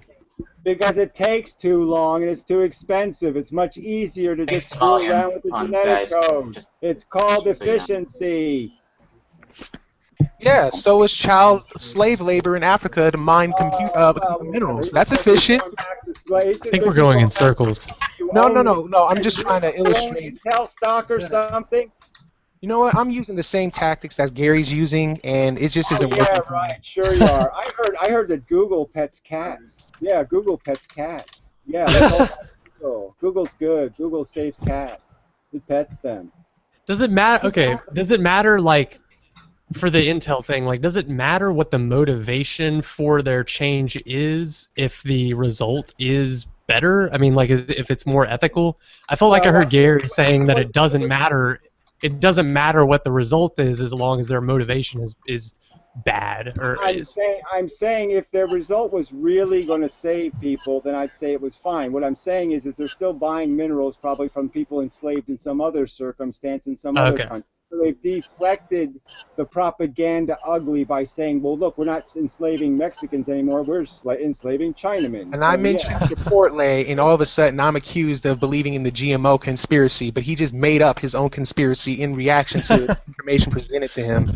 That's not a made-up conspiracy. I took it from the context of your conversation. Did anybody else have the impression? But when I do it, I'm a crazy conspiracy theorist. Did anybody interpret his presentation of the words GMO into this Yes, conversation? Gary, everybody's on your dick and everyone agrees with you. Congratulations. Did he reference GMO in a derogatory context?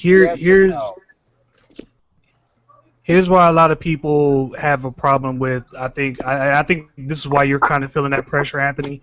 It's because a lot of people would say that the burden of proof is on you because you're making extraordinary claims, and your fear of any particular corporation or GMOs, it usually has to come with evidence to back up that claim. Speculation is just speculation, but GMO, I said I want natural. There's a difference. Well, it doesn't matter because I have a right. I know, but it's kind of what whatever you're buying from is feeding you. It's like you don't really have control over it. If they're going for GMOs, like the majority of food companies are GMO. Like there's not really much you can do about GMO. I heard they sell natural food. Where? At Chipotle. This is natural food. Where? I never even heard of that. Do you understand, dude? First, let's just have a list of. Let me have a list of the natural foods, please. Give me a list. Right, I've never been to that place. I have never been to that place, not one time. I don't want to like advertise on behalf on Logic Jones' channel. I'm not sure if I'm permitted to do so. So mute me before I say it. Chipotle is freaking delicious. It's the Subway of burritos. Like you just walk in and you pick the tortilla. Now Chipotle is gonna sue me. Monetize, you should be fine. And isn't Chipotle like super? I'm not even going to make that assumption. That was a baiting question. I'm not doing it. He's baiting people into arguments. Well, you're saying fresh foods. You're saying fresh foods and a place where I could get fresh food from. Fresh food. Yeah, I just want an option for fresh food. They grow a garden. Where are they? Like fresh food. Have you ever heard of the grocery store chain called Fresh Food? Like say that other food is bad. Move over to the United States. They opened up fresh a store in Compton off of Central and Rosecrans. And fresh food is more expensive. I mean, Prince Harry, my bad. In this country, fresh food is more expensive than going to McDonald's. Grow it. I actually do have a garden at my home. I don't have a garden. I live in an apartment.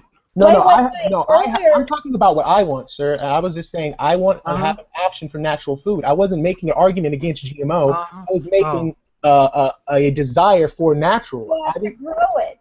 Whether you put it on your windowsills, you can grow a tomato plant. You can grow one plant. Listen, you can grow one plant of any kind of vegetable, and you have enough to sustain yourself with it. No, you don't. Okay, I would like food that is cultivated and made and grown in the earliest possible methods in existence. Motivation. You said that if you were going to feed somebody and you were motivated to do it, that you would figure out how to do it. Gary, stop paying attention more. That's exactly.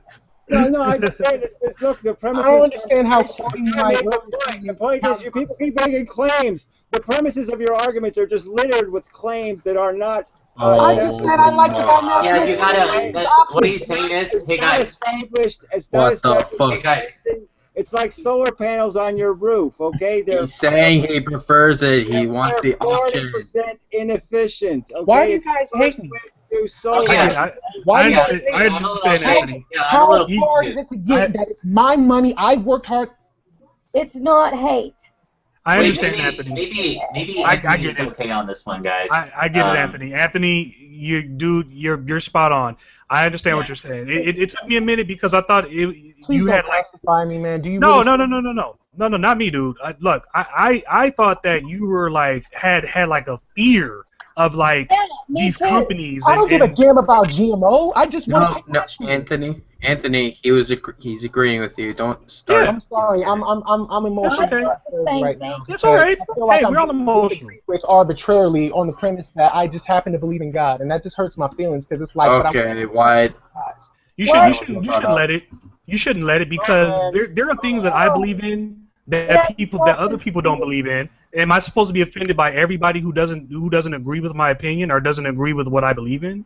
And I would never treat you differently because of that reason at all. And if you're around, I always asked to present evidence every 5 seconds. Well, if you're around someone who's asking you to present evidence, then go away. Because obviously you're in a position where I don't even know how to work Google Hangout to even present evidence. I seen Logic do it. Well, yeah, because then share your screen. But that's just how I do. I have found that evidence can be part of your argument. But you didn't even give evidence for that whole potato story you gave. You can already I have question the legitimacy of that potato story. You have to give me evidence too. You can already have knowledge, and you can make assertions that you can defend, or you can make assertions that you can't defend. And I'm just saying there's a distinction. And I feel like you're not playing fair, bro. All of this subject matter I would put in the context of, well, what if I was to ask you people a question? Well, what do you think? Do you think you have to pay a personal price for a thing called civilization, or can we all just have it our way? No, it's not paying a price. It's making a contribution. Having it well, let me finish the question, Mr. Interrupter. Do you really think you can have something called a well-developed civilization, without making some compromises to your personal preferences? It's not a compromise. It's a contribution. It's about what you can put in, not what you can get out of it. I mean, so voluntary contributions will somehow make a civilization. If we were on a deserted island, I wouldn't give a damn about what you want from me. I'd be concerned about how you can work with me to up our chances of survival. And that's I have to work with you. I have to serve your agenda. No, I don't think my so. agenda. We have a mutual understanding. No, to survive. Anthony. Sometimes you argue from feeling, and you argue from something floaty. You have to start specifically. So if you want to talk about a topic, first you have to justify the topic. Like, okay, we're going to talk about this, and this is my main piece of evidence, or this is my thing that I'm going to argue from, and then this is what I want to talk about, and this is the conclusion of it. It's like writing an essay. You write an essay to us when you speak. You don't just say a bunch of unrelated sentences or jump too quickly. Each idea has to connect to the next. Okay. I'll now, down. Okay. Now let's stay on this island thing real quick. Now you're saying work together with Gary for the same agenda. Is that agenda to eat and to explain my train of thought and how I got to saying what I said, since I have to explain every detail leading up to everything. You do. That otherwise. No, you're I just respect that. I respect that. This is your house. You said that I have to do that, and I'm going to make an attempt to do that. Okay, Logic, I respect you, man. You can start by saying, like, guys, I'm gonna break these logical rules, but I want to make this point, and then it's like, okay, now we're on your wavelength. Okay. But you have to be careful about how you're presenting yourself. This is a learning experience for me. I'm not here to try to tell you guys what to do. I'm trying to figure out how to get in the rhythm of it. This is like sparring. Yeah, I know, but it doesn't have to be. It doesn't have to be. From all of you. That's all I was saying, and that's why I'm participating and working very hard to be respectful. Now, when I heard civilization, I always try to think of the most basic scenario of which you can gauge how civilization is supposed to be established, and that's why I had brought up the deserted island. Because if enough people are on a deserted island, it would make more sense to figure out how to work together than it does to just try to live separately apart, and that's why humanity has. No, that's a good metaphor. I like that. And I just use it to simplify things, because when you get caught up in the monotony and details of some things, and I'm not trying to say I'm breaking the rules of logic, but I'm just saying sometimes logic gets in its own way. Yeah, but okay, prove it. Mankind has evolved to still need feelings. That's my point. Well then why? Logic is always your ally, but regardless. So natural selection should have killed all the emos then. Civilization is not about But that's not an argument. There should be no emos left. No, island life, the context of your island life is going to be people that who primarily operate on their feelings by the rules of natural selection. Okay, I gotta lower Anthony's volume too. Yeah, there's just no so point, like right? you can hear him. Look, yeah, the word civilization isn't a word that should gravitate you to some primitive definition of visceral life on an island. Okay, civilization is something in the context of very diverse people with diverse belief systems. Okay, trying to find some rules by which they can live together without polluting the ocean and without polluting their drinking water and without doing all this other stuff. That's what civilization is. It's not a simple thing, it's a complex thing. And I just think it's idiotic to say I'm going to talk about civilization based on, yeah, there's 3 guys and 2 chicks on an island, and how are we going to make that work out? Okay, so there's no fundamental basis of which you can gauge the concept of we went through that earlier. Go back to the reptile brain. If you have too little of a choice, there's not part of enough the lymphatic system. Civilization. There's not enough people participating in the civilization. Then you're going to end up with not a good civilization. You're not going to end up with a good game. Or the people part of that civilization will have to work harder. The rules of the game, okay, and those rules can't favor anybody. Who made these rules anyway? And they have to try to create this incentive thing, and they have to try to motivate us to do the right thing. That's civilization. It's complex. It's not simple. Okay, game rules are complicated sometimes. And once they're in place, they seem intuitive and sensible. But I'm saying getting to those rules. Hey, look, Anthony, look. Anthony, you gotta respect Gary when he's trying to say something. So I have his volume down, so we're no longer upset at Gary for yelling. Anthony, if Gary's trying to say something, you don't incite. You know that Gary's going to get upset, and he doesn't want people interrupting him.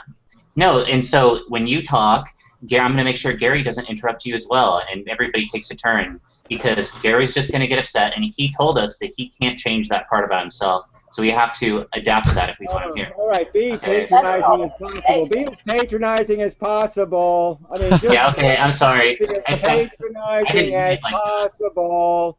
What the fuck? But the value of the island metaphor, I think what Anthony was trying to get at was just society, civilization is complex, and you can't simplify it that way, but it's just kind of the ethical. I think what he's saying is just the ethical base of it, because sometimes we get caught up in the like abstractions of civilization, and we forget that it's just a bunch of people doing stuff. Let's play with the analogy then. If I were to do some sort of like computer program, and we have 3 men and 3 women, and we do this computer modeling of what happens on island shithole. Do you think that the scenario ever turns out where they all work together and build the crystal city on a hill? Do you think that happens based on basic human nature, or is it going to only happen if one of those people happens to be Einstein or something? Depends on the programmer. You got to understand the scenario you presented is being carried out in a virtual manner where there's limited amounts of variables. And on actual what I see are more variables. What I see is that how I made the argument anywhere short of that. I said quite clearly, unless Einstein is one of the stranded castaways, you're probably going to be in deep shit. I see two of both. Go ahead, man. No, based off of your beliefs, Gary, and how you've conversed with me, and the values that you have in regards to, how community and civilization starts from wherever and then ends up whatever, I wouldn't trust you on a deserted island. I get the fuck. Yeah, whatever. I wouldn't have any. I'm not saying I put tips. What does that mean? I don't know, because it means battle. You're incapable of putting aside what you want to work with someone else because you automatically assume they're telling you what to do. Which I'm not going to work with somebody whose interests are selfish. That's right. I'm going to say we both have a mutual desire to survive. We both got to Welcome to Battle Island, where everyone fights with bombs. Everyone has AK-47. And there are killer sharks with lasers and giant bees. Okay.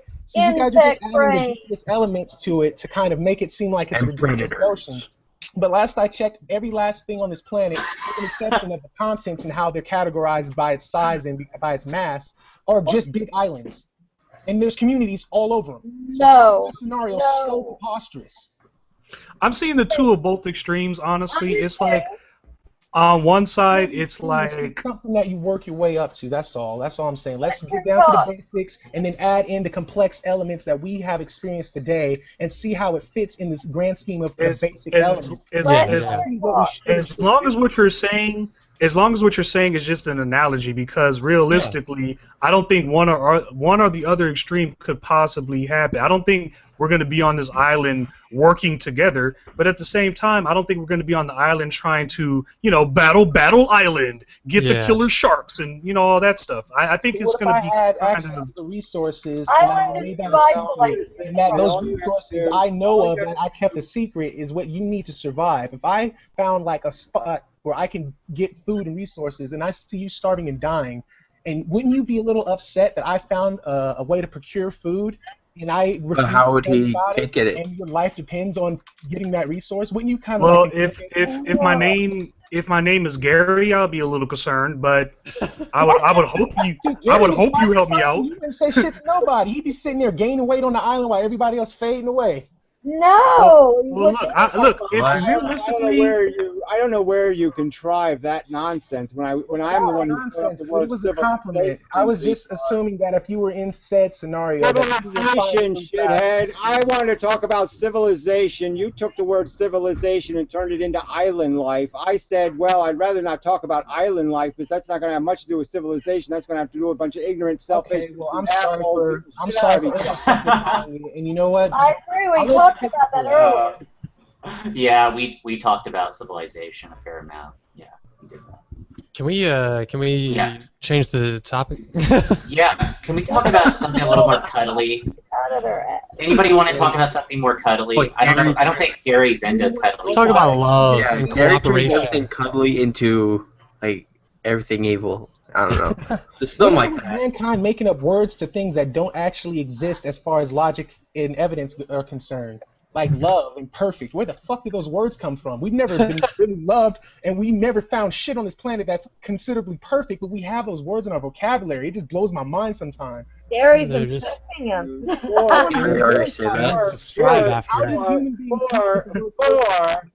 Four is the perfect answer to 2 + 2. So there you go. There's some perfect for you. Yeah, okay, good point. Oh, man, that's a good point. So sometimes 2 + 2 can equal 4 instead of 3. So that's a thing. Technically, 2 + 2 equals whatever the person who has the most authority and power. I'm sorry. it doesn't. No, I'm it sorry. doesn't. I'm sorry, but even I'm going to have to disagree with you on that one. 2 + 2, good sir, is 4. It will always be 4. Now what is it? I'm worried about people being in authority and people ruling over people and all this stuff. That's fear in your life. Discard that crap. No, I'm what you said. Stone said 2 + 2 equals their advantages that they find. When I found that food on the island in this particular scenario, I gained. Oh my God! Don't go that far. Right? No. I'm just using that as an example to illustrate. You're using it again. That's. Oh. Okay. Authority. I get what I get what he's saying. You gotta agree on the rules of math in order for it to work. This is like the last scene of an action film, right? And me and you both go for the gun, and I get the gun first, and I point it at you. Who has authority? Oh, well, you do. I mean, I'm not gonna argue with you on that terms, but you're talking about of force in regards to authority. Sometimes authority isn't something that's earned. Sometimes it's not something that's just. Sometimes it's not anything that's fair. Sometimes it's just the guy who's got the gun, and we need to understand. Yeah. Well, what does that all mean? Does it mean anything? If I'm on the island, we need to learn. If I'm on the island with Arnold Schwarzenegger, Arnold's going to have the authority over me, okay? Because he's fucking Arnold, and he can bust my little bones. Okay, that's why conversation about violence doesn't mean no shit. Okay. That's why the island thing might not work, dude, because you might get stuck on the island with total assholes. So this idea of working together for the benefit of good. See, this is why I understand where Gary's coming from, because it's an individual thing, man. It is an individual thing. You need There are so many. referees. You need referees, okay? Without referees, if that isn't the first thing you vote to create is a referee, okay, who's disinterested party who lives on Island X, well then you're fucked, okay? But without referees, you're fucked. I don't know if it was Logic who told me this, but dude, we have a hierarchy. We have people who apparently need to be called in to babysit us, man, and we're supposed to be adults. Like in a country where we're supposed to be equal and all that horse shit, dude, come on now. You got to call it for what it is. You know damn well that not all of us are collectively equal. It's just impossible. Yeah, I understand that, but I'm just saying it's a barometer of kind of measuring respect. You always want to give okay, in the interest of being fair, Gary quoted something from the Bible. May I quote something from the Bible, please? Only if you're ready to get some knowledge. Not my show. No, this is Logic. I do not. This is Logic Zone's show, man. Hey guys, wanted to say something. I think I forgot. I got distracted. I'll rethink of it. Go ahead, guys. Okay. Well, what I was going to. Oh yeah. Okay. So Gary, you're arguing that we need to get over some of our shit and really put our minds to this civilization thing, right?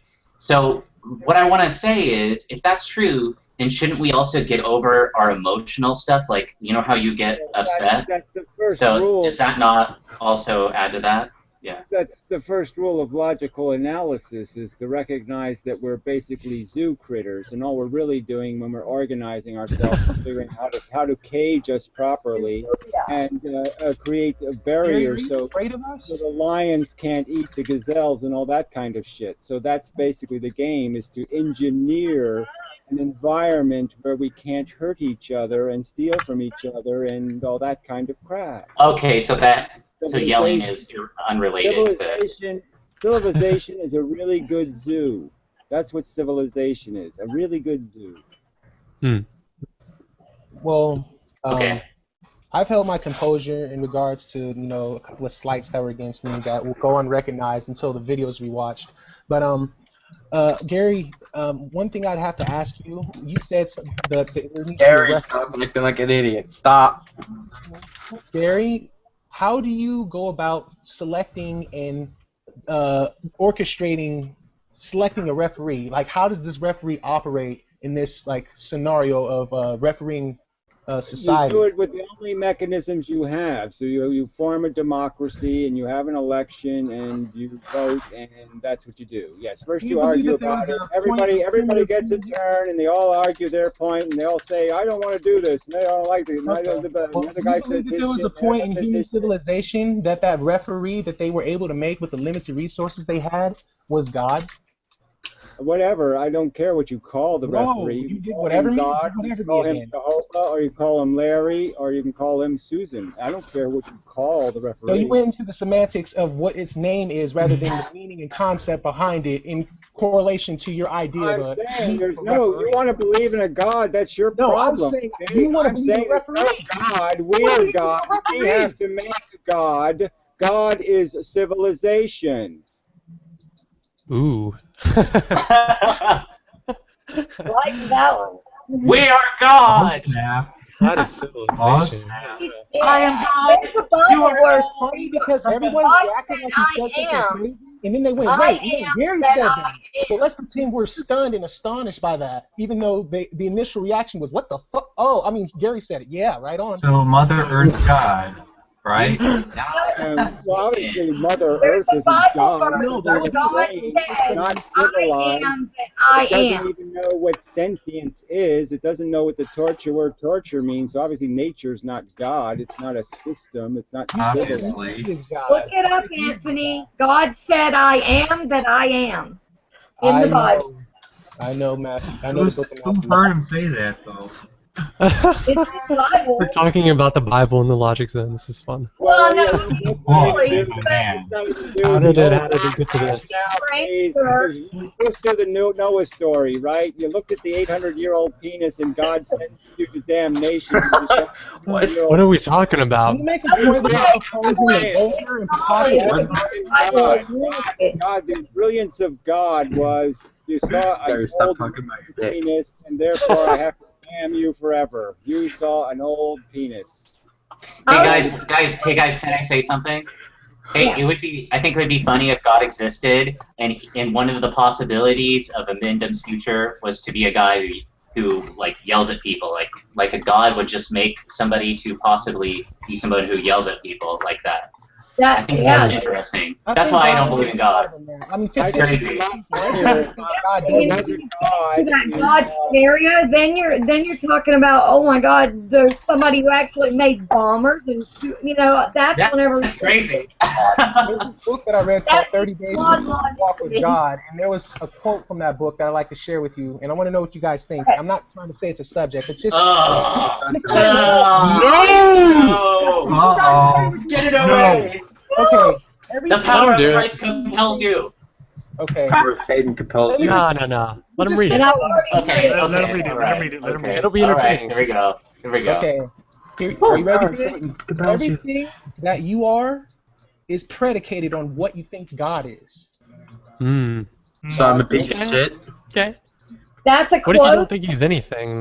What if I think he's gay? Wait a minute. What if I think he's a sadistic lunatic? Yeah. Gary. I think he's a Martian. I just heard some shit that I didn't even think was a joke. Are y'all serious? What? What? No. It's I get it. I get it. I believe Gary's a psycho. As far as him being gay goes, I can't. That's black. But dude, Anthony, how you gonna recommend a book about the infemination of black Anthony, and joke around about being gay later? Anthony, do you see how flustered you're getting though? Do you see how I say I can say God is gay, and you see how easily offended you get? No. I didn't say God is you gay. are getting offended. But God might be gay. Offense is how big of a hypocrite you are. You gonna tell Guys, me a book about God is fabulous. Personal attacks. Come on now. God fucked me in the ass. That's right. But anyway, Break it up. That's right.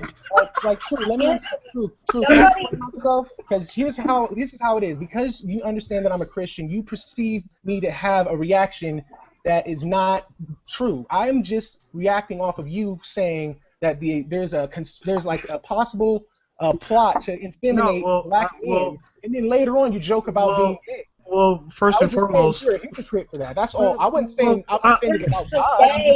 And I'll take that, and I'll accept that, because it's not the first time I've been called a hypocrite. It's not anything new. You're not calling me something new here. We're all hippos. Yeah, really. But see, here's the thing. Gary. I simply said that. Go ahead, Gary. Well, I just let me pose him a simple question. If you really believe there was a God, Anthony, do you believe that you're being a good representative of what that God would want to say on Earth? I mean, do you really think that this superpower entity that created the universe wants you as the spokesman? That's a good and very important question. That is a very good question. Wow, that's a good question. Do I look like Ronald McDonald to you? I am not a mascot for what I believe in. I am myself, and I ain't got to prove nothing to nobody. But where did Ronald McDonald come from? I don't have to do nothing. Fundamentally, that's like a everything I say, I have to defend. Every stinking Nazi. If I don't have the courage to defend it, I shouldn't say it. Okay. Yeah. Okay. But dude, like I said something. Once I explain this to you, you guys are gonna feel bad about yourselves. Anthony, but what about the children? What about the children that got? What about the children? What about the children strike by bones? Captain, not the children. I am not the spokesman. I am not the spokesman. On the starboard bow. His name was You have Gary no authority to put Colston. that on my shoulders. I do not have to explain the entire world of Christianity to you just because I'm one of them. That's like asking you to explain crazy But Anthony, you're doing everything you can to avoid the actual question. Okay, here's the Everything answer to to the avoid question. it. Here's the answer to the question. I can't answer your question. I have no idea. Okay. Sir, you don't, okay, I'm gonna okay. attack you. Well, that's okay not to know. Okay, that's the difference between us, Anthony, because everything I say, every single word, I would risk every bit of me on. Every organ, I would too. a century, 1,000, 1,000,000 years of torture would I invest in the sincerity and genuineness of the arguments I make. Coming from a guy who didn't understand. Again, here you go. You're going to Anthony, stop trying to think of a response and think about the words. talk some more shit. Well, your shit doesn't mean anything to me, okay? I just pointed out that everything I'm about is so fucking crystal clear and so fucking super pure that your opinion is the last thing I'm worried about. Okay, so I'm just going to use what you said earlier. So I'm going to be repeating you. You said earlier in regards to the issue of pain and suffering or whatever that it's pointless. But now Wait, that no. Oh, okay. Like, are we ready to move on from what we talked about? Is there you know what, Logic, I'll spare him. Okay, go ahead. No, go ahead. You can talk about it. If are we ready for that? Misparaphrase me again in public, okay? I just was talking about the idea of sincerity and genuineness, and he was just going to lie about my opinion. I'm paraphrasing. Make this lie. Go ahead and finish your Okay, go ahead. Oh boy. Can you go back and watch this? G-Man. Okay. G-Man and the Masters of Stupidity. I'll be honest with you. The way that you guys are treating me is not representing. We're not treating. We're not. Hold on. Anthony, hey. May I share something? No, he asked me a question of how I feel I'm representing my fellow Christians, right? This is how he's representing fellow atheists. He's very hostile. He's very rude. He's patronizing. Gary, that's the thing. Gary just represents Gary, okay? Like, the Logic Church does not claim any responsibility for the guests on Wait a minute. the Logic Church. That's what I said. Okay? So he does not represent a community. You are creating a straw man argument. Gary is what Gary the does. Children. You know, Anthony, Gary does nothing to do with this. Anthony, dude. I just want to make that clear. Anthony, look at my cameraman. I'm black. Okay. I do. I hear offensive things about black people every single day of my fucking life. Do you think I'm gonna go on some kind of crusade here to try to end racism? It's ridiculous. You know, like, dude, I said God, dude. Black atheists very well. Dude, Everyone it doesn't matter. It doesn't matter because here's the thing, dude. I said God. I said some untrue shit that could have been real or not real. In terms of God is gay. Hey, Anthony, we accept weakness. Anthony, we accept weakness. You don't. That's the problem. That's why we get. And that's why I said. That's why I said God was. We know we're weak. Because I know that by saying God is gay will affect you. I know saying God is gay will affect you in such an emotional way. That's why I said it. I didn't say it because it meant anything or because of the immunization of black males. Dude, that has nothing to do with it. I said that because I knew you were going to be flustered just like you are right now. That's why I'm trying to help you out. Because it's just like when somebody calls me nigger, all right? Someone calls me nigger, you think I'm... Come on, man. Look, you have to switch off that fear. You got it. Like, yeah, you got to turn on, switch off, whatever. I can't tell you not to. Yeah, be guys, offended, if you let me take a shot at me. I'm a little weirded out. I need to turn. I don't think I want to take a shot at you, Logic. You're too logical for that. Let me just explain myself. You guys are asking me to shut off a part of my mind that's causing me to lie. No one's telling you to do anything. No. You're taking it all too personally, okay? That would be, I think, whenever a guy who talks about his advocate, I take things too personally. I'm advocate for an ideology, and anything that tries to attack that ideology or dent it or offend it. Well, just let me finish the sentence, all right? I'm sitting here peacefully listening, and then I want to talk for a minute. I'm just you're taking it too personally, okay? I'm only about fighting the logical battles. I don't want to fight you personally. Yeah, I'm fighting for outcomes. He I'm would fighting smash my for unicorn.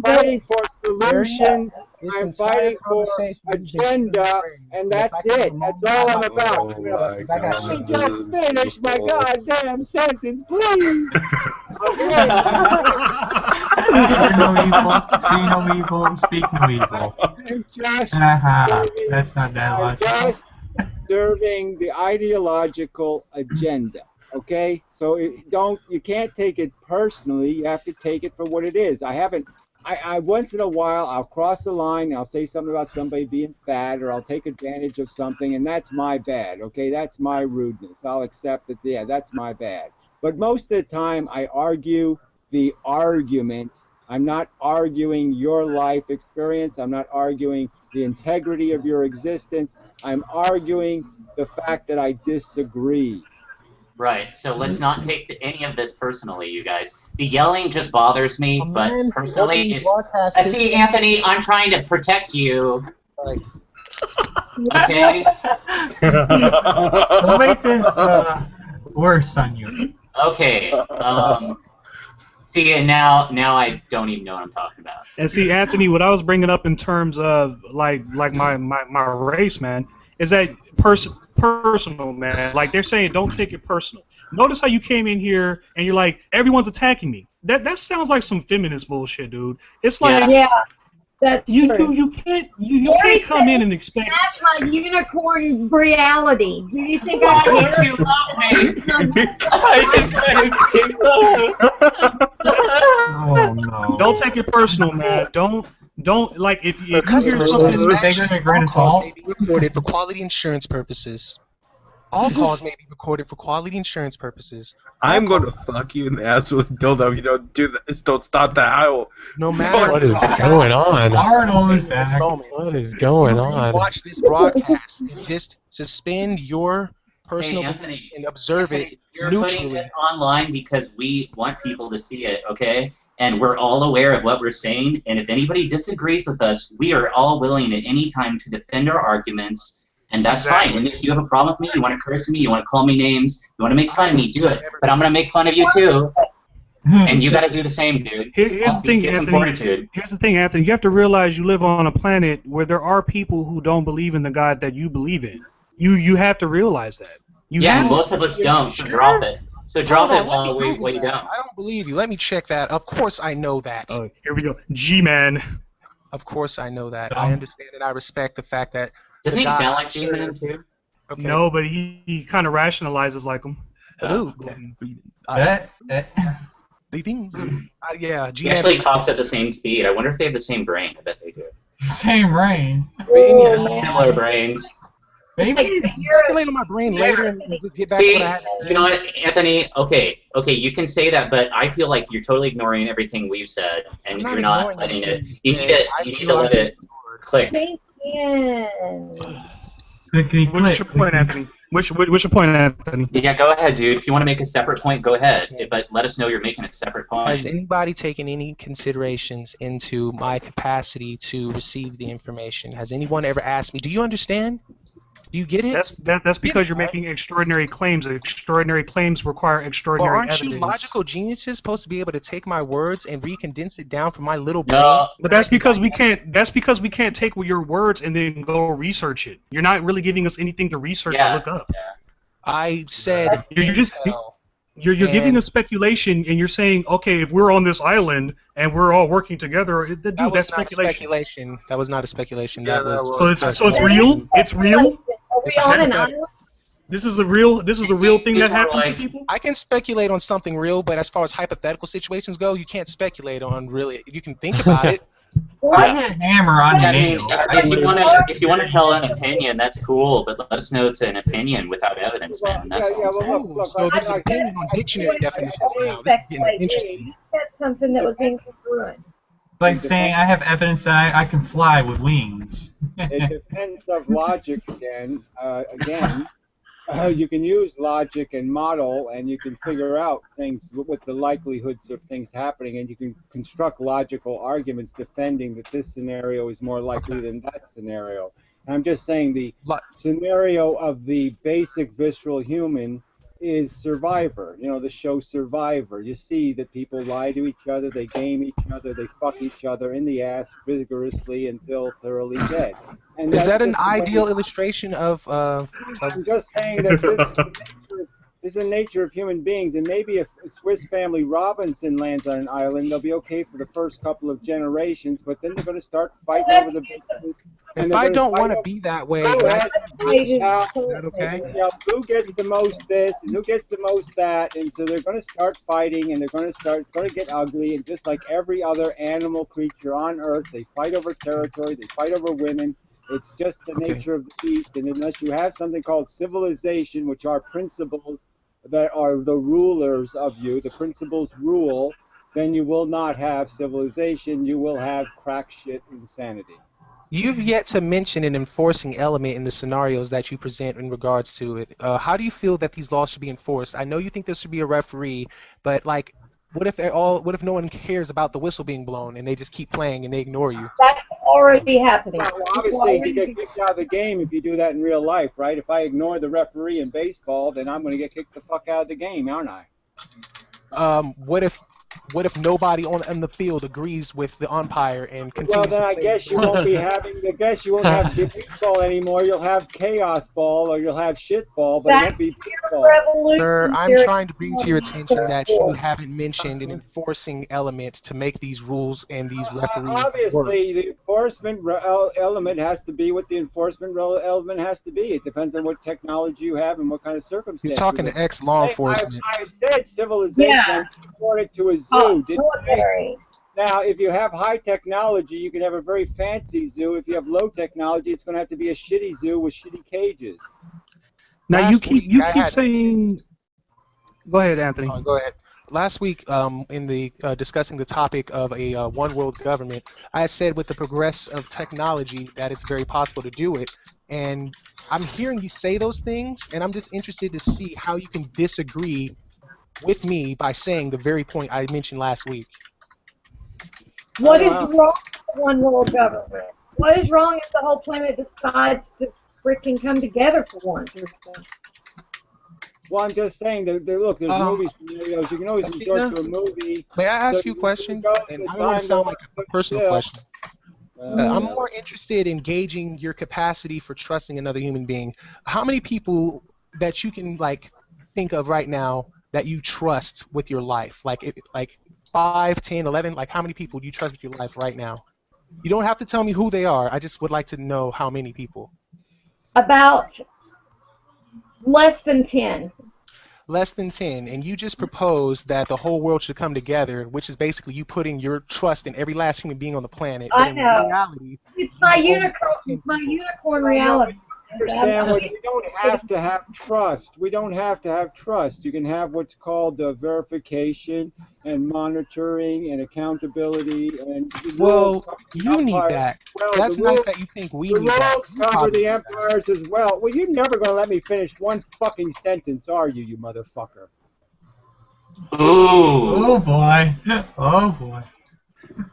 Well, I mean, it's hasn't been every damn time I open my fucking mouth, somebody fucking talks over me. Isn't that how it's working here?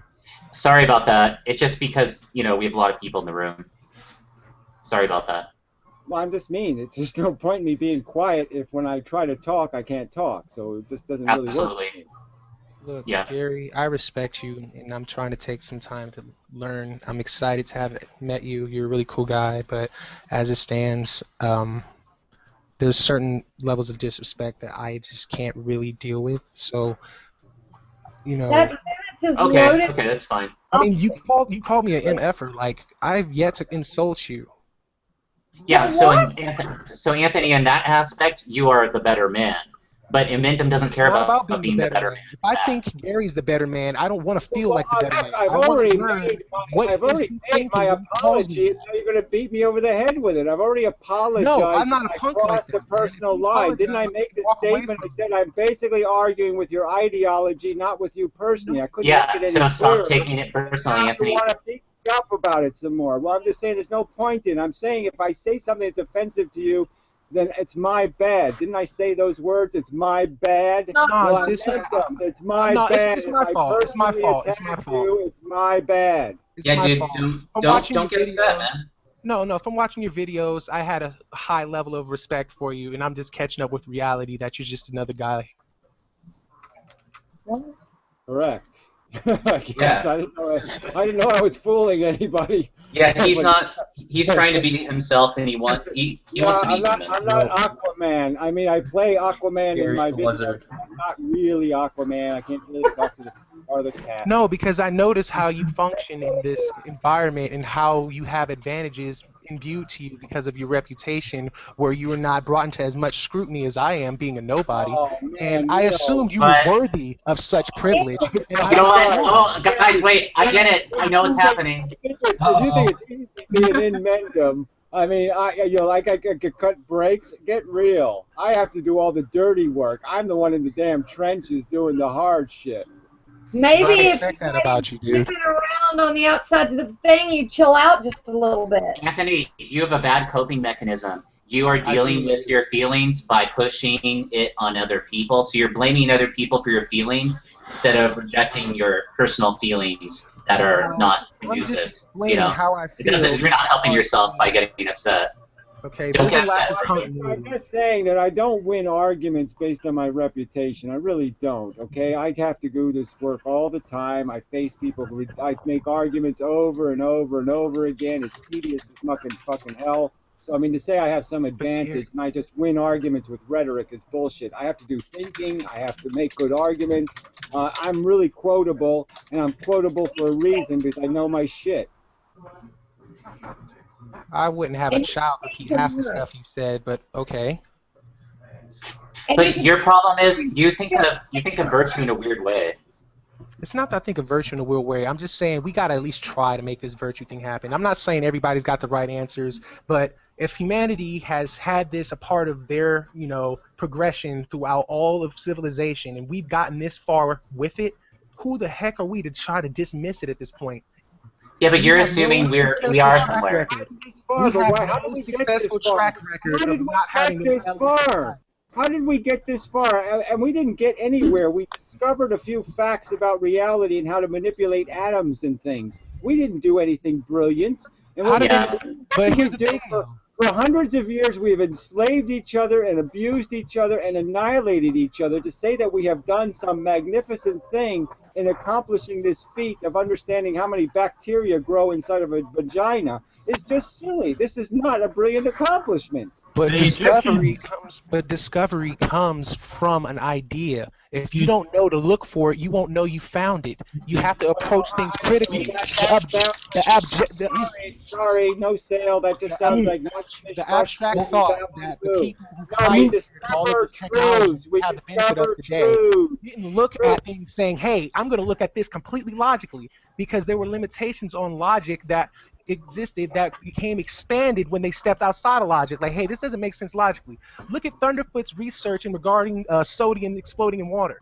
He looked at it, and of course, it didn't make logic sense to him. And he was on that project for 4 years. But he didn't say, "Oh, screw this! It doesn't make logical sense. I'm going to walk away from it." He said, "No, let me step out of the realms of women and see if I can find it somewhere else." Women can't prove they were right. Can I finish the sentence? Can I finish the sentence? Yeah, Gary. Like I said, Thunderfoot was faced with a challenge of researching why pure sodium or whatever explodes when exposed to water. And based off of his understanding and everybody else's perception of it, it did not make logical sense. And Thunderfoot, being the brilliant individual that he is, has stepped out of the realm of logic with the core principles of logic and found a way around why it didn't make sense, and he made it make sense. And he's probably going to make a mint with the technology that'll be developed from him stepping out of logic to make logic more logic. That's why I said logic. What? No, Anthony, what you just said made no sense. You know what? Get the No Make Sense Award. You wish it doesn't make sense. Anthony. Thunderfoot is a functional retard. All right, in the first place. In the second place, what? yes. What? I I don't know if he's a functional retard. Come on, please. I'm a headache. Don't let Give me my chance. You just did the whole fucking Reader's Digest version of Thunderfoot's life, so give me one. I won't cut my computer on if Thunderfoot's a logic. Anthony. Thunderfoot is an imbecile. Okay, know what his argument against antinatalism was? So how come people paid him money to research something? Anthony, you're not letting me talk now, are you? Shit.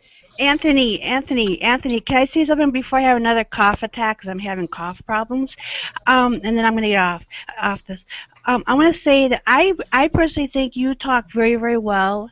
And I believe in God, too. And I think you do very, very well. And I'm not very good at talking. So I just want to say that I really think you do really, really well at articulating.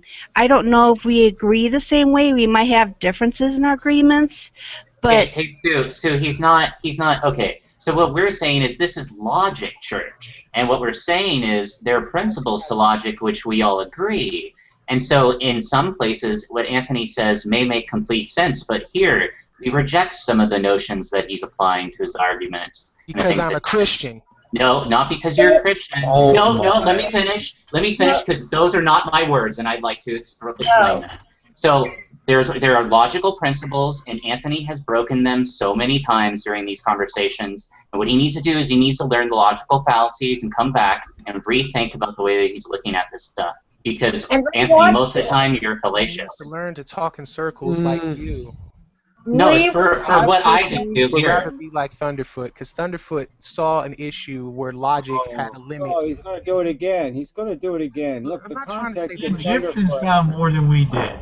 Thunderfoot is not God. Thunderfoot is not the god of logic. Okay? I'm not trying to say he's the god of logic. I'm just saying that he's somebody that people in this community identify and respect. And I feel that if I cite something that he did as an example to substantiate. The Christian community, the semi-Christian community? Yes. Thunderfoot is a devout Christian dumb ass. Oh, now I said something mean to you. Ah! It's like I'm becoming you as I try to understand you, and I'm not liking this process. Oh my God! I'm sorry, man. I'm bigger than that. I insulted you too. Now we're square. Cognitive dissonance, man. Look it up. Oh my God. I mean, to be fair, cognitive dissonance is like racism. You have to be racist. The fact that cognitive dissonance is like racism. Cognitive dissonance is truth. And when you have an overbearing wealth of truth, it overcomes the answers that you previously thought. Yeah, dude, you're a dissonancer. You're a dissonancer! Now that sounds like a cool hip-hop song. You want to make a rap song out of that, dude? Yeah, sure. Okay. I actually watched a couple of them. Let's get outside. My head's starting to hurt. Look, all I was trying to say in regards to logic, and sometimes you got to understand the principles of logic and not follow the rules arbitrarily. Because there might come a point where things have only 3 rules. I mean, there's only 3. Oh, Gary, you're interrupting. Uh-oh. Break hearts, people get irrational. I mean, you think I'm being emotional, like, get ready for this one. Sometimes you got to think illogically to make logic more logic. And if you can't figure that out, I cry for you, man. I feel bad for you. Bibble babble, zoomy poo. There, that's my philosophies. The more philosophy, and you know what? I believe that is your philosophy. Bibbly bobbly bibbly boo. Right on, brother. The Babylonians. Has anybody ever had a personal experience that they'd like to share in regards to stepping outside of the normal thought patterns to find another path to success? No. I would like to change the subject. Hey, Anthony, Anthony, the issue is that you're floating around in a place that we know is already bad. Okay, like we've already thought through that and applied logic properly. Yeah, but so we're trying to bring you up with us. We're trying to bring you over to the dark side. You know. We can think outside the box artistically. Think of it as an artistic license. But when you're talking about it in a way that we are all, you're going to cry for us because we don't understand our own truth, then, you know. That is sad. Wait, what? No, I understand truth. You said you would cry for us. Okay, you being a woman, and maybe I'm sexist believing this, but I believe women are very innovative. Oh boy. They can figure out things that guys would men are designed to learn things the hard way. Women are observant enough to learn things a much more efficient way because their bodies aren't designed to take the amount of punishment we put ourselves through. I mean, seriously, watch an episode of Jackass. The girls are the ones laughing way off camera. They're nowhere a part of this stupidity, if you get what I mean. That's a certain portion of women. Honestly, am I wrong for projecting onto you? Yeah, you are. Go watch the videotape of the women killing each other. Is it wrong to assume that you're intelligent? The women killing each other to buy a Cabbage Patch doll. No, I don't care about other women. I care about Athena. Is it wrong for me to do that? Oh my! Oh what? Athena, is it wrong for me to assume that you are a very articulate and intelligent individual off of the principle that you are? Self-described. Yes, we're all very intelligent. We're all very pretty. We're all very wonderful. I spent years researching stuff. I graduated college prep and stop being defensive, ma'am. I already believe you're intelligent. It's not because I'm a woman. I have a boyfriend who's smarter than me, but you know. But she's not here. I can only work with you. Let's just focus on you. No, let's not do that. No, let's not do that. Let's not focus on individuals. No, let's not. Okay, well, let me talk to the Athena that's not in the Google Hangout. Hi, Athena. Yeah, I wanted to ask you a question to gauge your opinion because I respect your level of intelligence for being here. Okay. Patronizing alert. I'm going to kill you, Anthony. Yeah, Anthony, we don't need you to like sugarcoat and butter everyone up like warm I'm not toast. hero worshipping here. I'm no part of hero worship, period. God damn it, Anthony. That's some good toast. There are You got Indian defensive. women that Sure. do what Anthony, other guys do. Sir. They can be worse than men. Acting. Some of them. So okay, should we like pick a concrete subject and just like stick with that? Let's give it one last shot. Let's save this last never mind. half of shit and see if we can actually do something constructive. But I don't know if it's possible. We sort of Okay, Gary, if I leave Anthony because he just always wants to talk about what he wants to talk about. Is there a topic that you want us to talk about specifically to do something productive before we go? Evolution. Yeah, it's all okay. Then evolution. Okay, thank you, Anthony. I'm gonna eject Anthony, and it's nothing personal. I want to have him back, so he can come back another time. But I want us to do something else, so I'm just gonna eject him. Okay, thank you, Anthony, for coming on. Okay, because I don't have all day for Anthony to just say things about things. So yeah, he just is a bit of a storyteller. But anyway. Yeah, and so he's gonna go, and let's talk about something else. So what about evolution?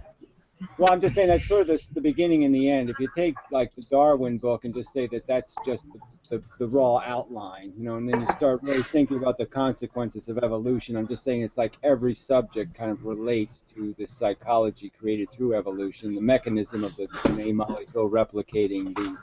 It's just all evolution. The whole story is this process of a molecule replicating. Completely incidental, you know what I mean? Just a biological thing, just a chemical thing at first. And I think it gives perspective into the fact that all this crap we're contriving, all this conversation, all this intellectualizing, all this rationalizing, we're all just acting out this biological function of this struggle for the survival of our being, or the survival of our ideals, or the survival of our principles, or whatever you want to call them, the survival of our language, the survival of our culture, the survival of our definition of beautiful, all this crap. And that's what I'm just saying it makes the theater understandable, and evolution answers all the questions. Gary, what are your thoughts on that thing with Tolby and the bottleneck effect? Oh wait, let's stay on topic for a second. So I want to comment on that. The reason why I think evolution is 100% true beyond any disagreement is because the fact that we survive and we can handle all the bacteria, all the viruses. We were on this planet and we're used to it. We've come from it. This is our place. If we just go to another planet, who knows if we'd survive because of germs and bacteria and things like that.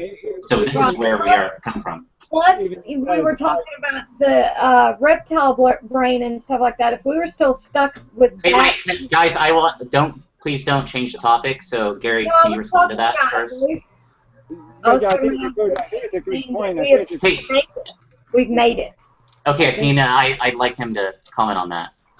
Yeah, I think it's a good point. I think it's a good point too. Religious people, is this idea that why would a God create all these bacterial dependencies that we exist? He'd have to create the bacteria when he created man.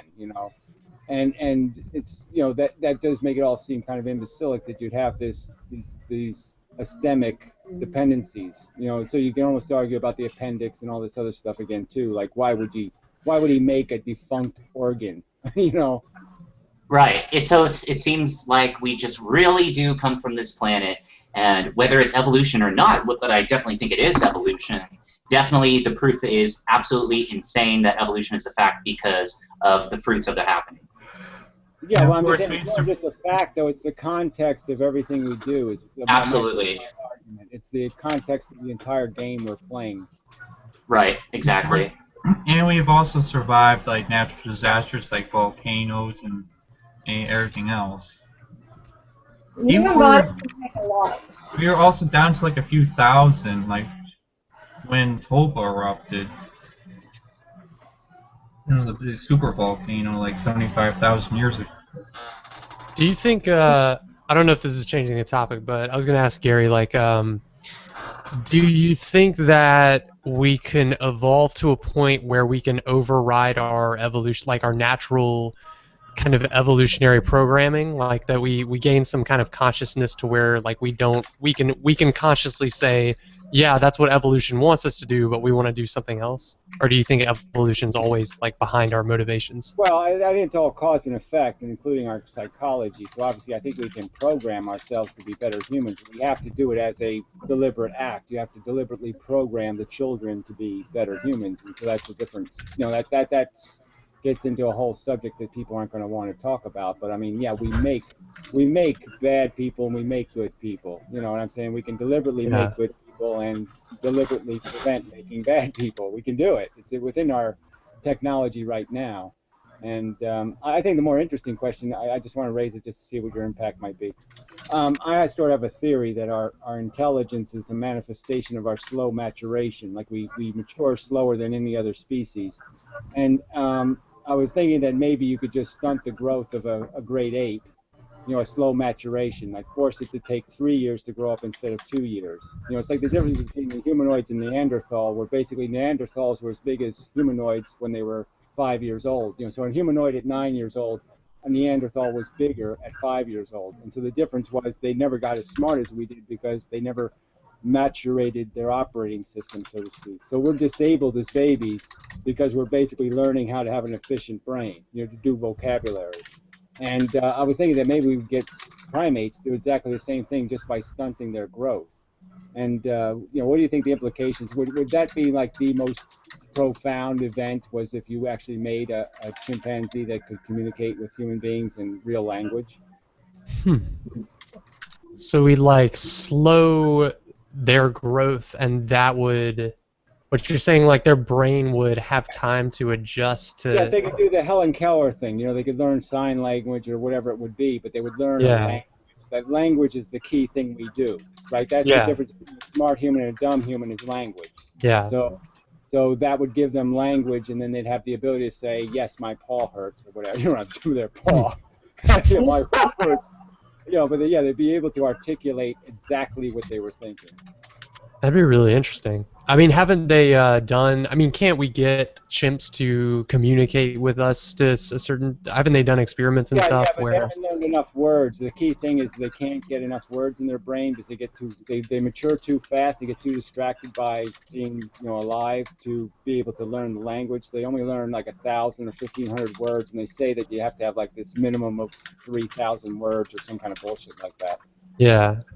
So That's they only interesting. learn them, they don't learn it as a language that's describing. It's like, I used Helen Keller as an example, because Helen Keller had this moment where she was learning all these words, and so yes, it was functional in the sense that she knew what stop and go was, but she didn't know that the words were describing real things in the world until she encountered, and then she first was aware of it with water, and then she figured out that the word water, the symbol water, meant water, meant the thing Yeah. water. And once she identified that, she had the language. And it was just a totally, everything changed in that one day, in the sense that now she knew what a language was, so now she could use it as a language. Yeah. Is there like a realistic way that we could do that with chimps, like slow their maturation, like you said, and? Well, I'm sure I don't want to get experiment? cruel or malicious, but yeah, I think obviously there's probably ways we could do it. But I'm just saying it is, everybody thinks that we have this big, huge brain, and that's why we're human. But I really don't think it has anything to do with the size of our brain. It has to do with how our brain is wired. Right. Our And brains it are shrinking. was a small change, that made us different than the great apes. It wasn't a big change. It was just a little change in how our brain functions. We gave up some sense of smell, let's say. Like obviously we don't have a very good sense of smell compared to all the other mammals, right? Ours is pretty lame. And so I'd almost argue that we gave up a portion of our brain to store vocabulary instead. So instead of storing smells, we're storing vocabulary. So that was like the big difference between us and the other simians. That makes sense. Like That's interesting. Brain plasticity is a big thing, and like you hear about people who go blind and they learn how to sense their environments through sounds, through clicking. So yeah, it's like we can regain certain senses if others are taken away. So that's interesting. Yeah. They've even made classes personally, for blind people. to some extent, because I had a stroke a few years, 10 years ago, and so I had to go through that whole process of relearning to use my right side, and it really was quite interesting because it's really a hard process because your brain doesn't want to give up the space that you're trying to reprogram. So every time I was stressed, my arm wouldn't work. If I was thinking too hard, all of a sudden, I can't use my arm because I'm thinking, so I'm using the same space that my brain is trying to rewrite with arm instruction. Interesting. Another question I was going to ask about evolution, I think this is sort of on topic, but what does Gary think about like homosexuality or alternate sexualities that aren't concerned with reproduction? Yeah, I wouldn't argue that it's, there's some people who get all defensive about it and kind of argue it's some sort of natural function. I don't think it's necessarily a natural function, but I think it's, in a sense, it's obviously it's almost an intuitive thing in the sense that, sometimes it's really hard to get along with women. It just makes life easier. You can understand what a guy wants because you're a guy, you know what I mean? So it's like, in a way that makes intuitive sense. And when you're just going through sexual maturation, I guess you can only go by my own personal experience because I don't have much else to work with. But, there was a period in my life where I really didn't have a sexual identity. I didn't even identify sex as something you had with people. You know what I mean? It was, it was just something you had. And you had it in some sort of personal ego way, but you didn't really have it like, I need somebody else to participate in my sex. And then there was like a certain age I got to where, it started to be connected to humans, and then it started to be connected to women, But it's just like, I can see how it's very plastic, as you put it before. It's kind of a plastic thing where I think we can be a lot of different sexual orientation. Well, I was just thinking of it like as, that seems like it goes against like evolutionary programming. So I don't know, like it seems counter to that. I don't know what the explanation of that is. Ooh, what's that? Who's that, guys? Somebody's making a buzz sound. Yeah, I think it's the guy with the big mic. Yeah. But okay, I think it's all right. I think it's true. Yeah. Is it me?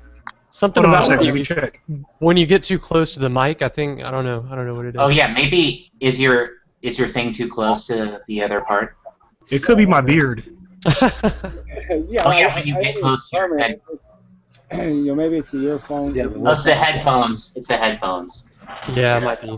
Anyway, what were you gonna say?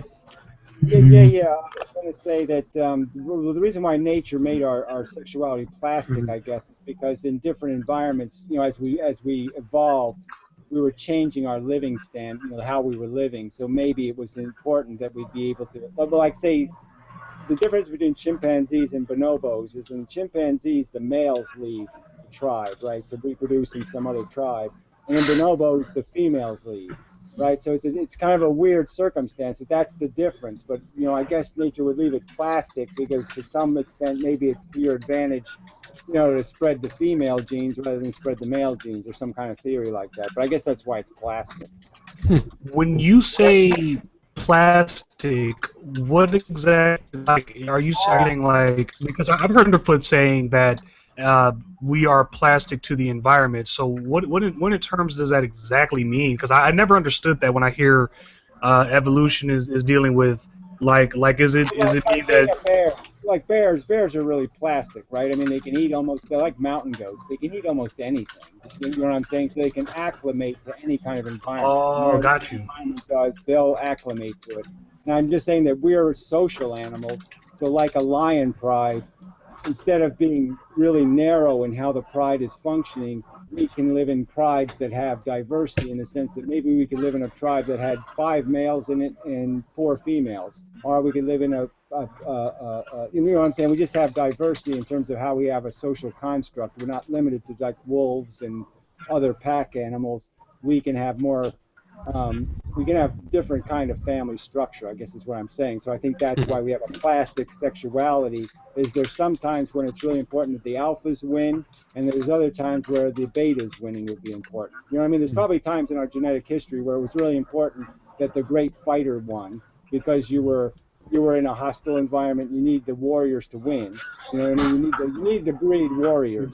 So you needed to have an alpha structure.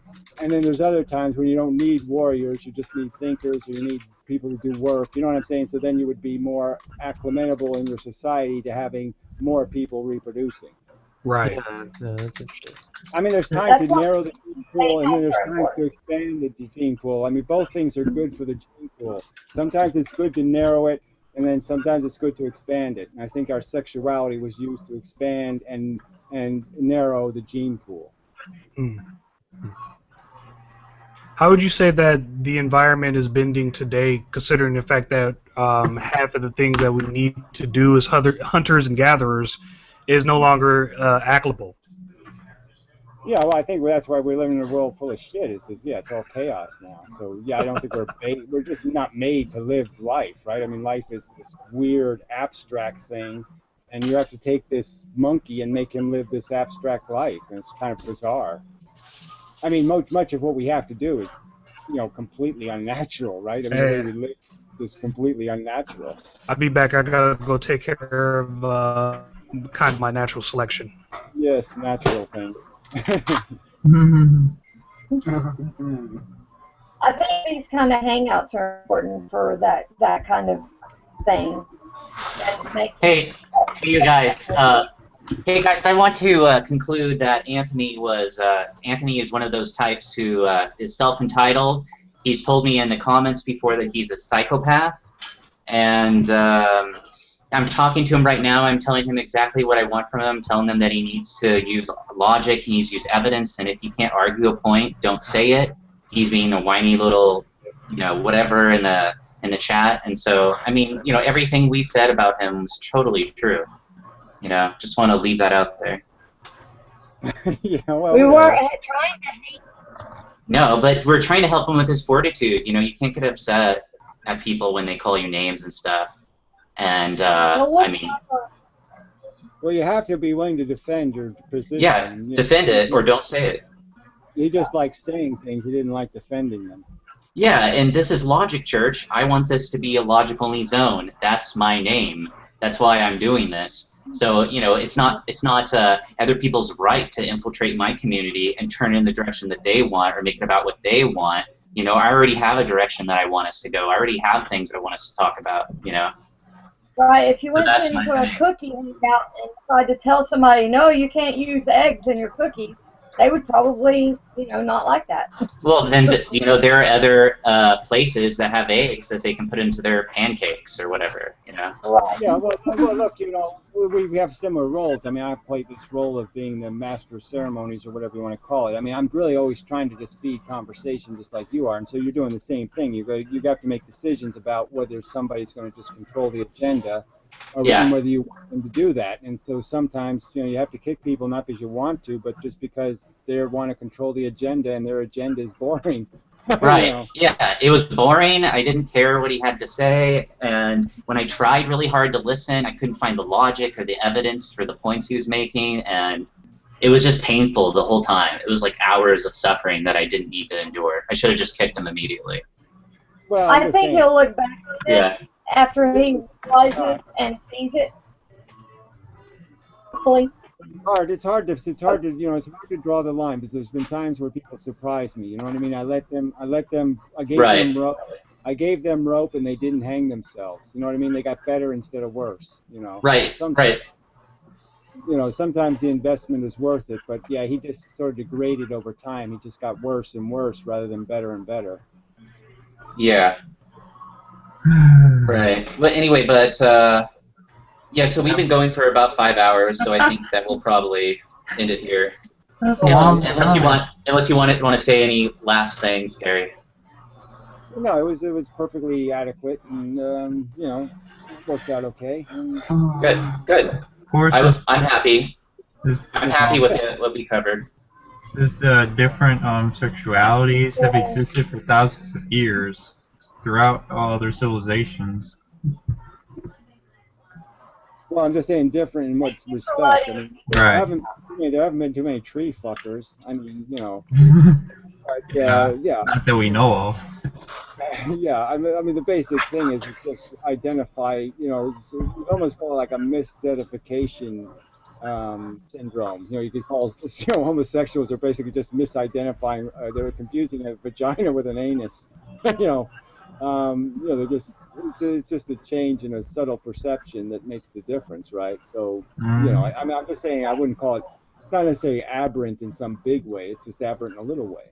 Right. But it's a big way to reproduction, obviously. But like I said before, there's probably reasons to have that kind of mechanism built into a society to make it capable of doing this expansion and contraction of the gene pool. Because reproduction's always got to outweigh everything else. Okay, bye guys. There is a science for it. See ya. Thanks for coming, Athena. Yep.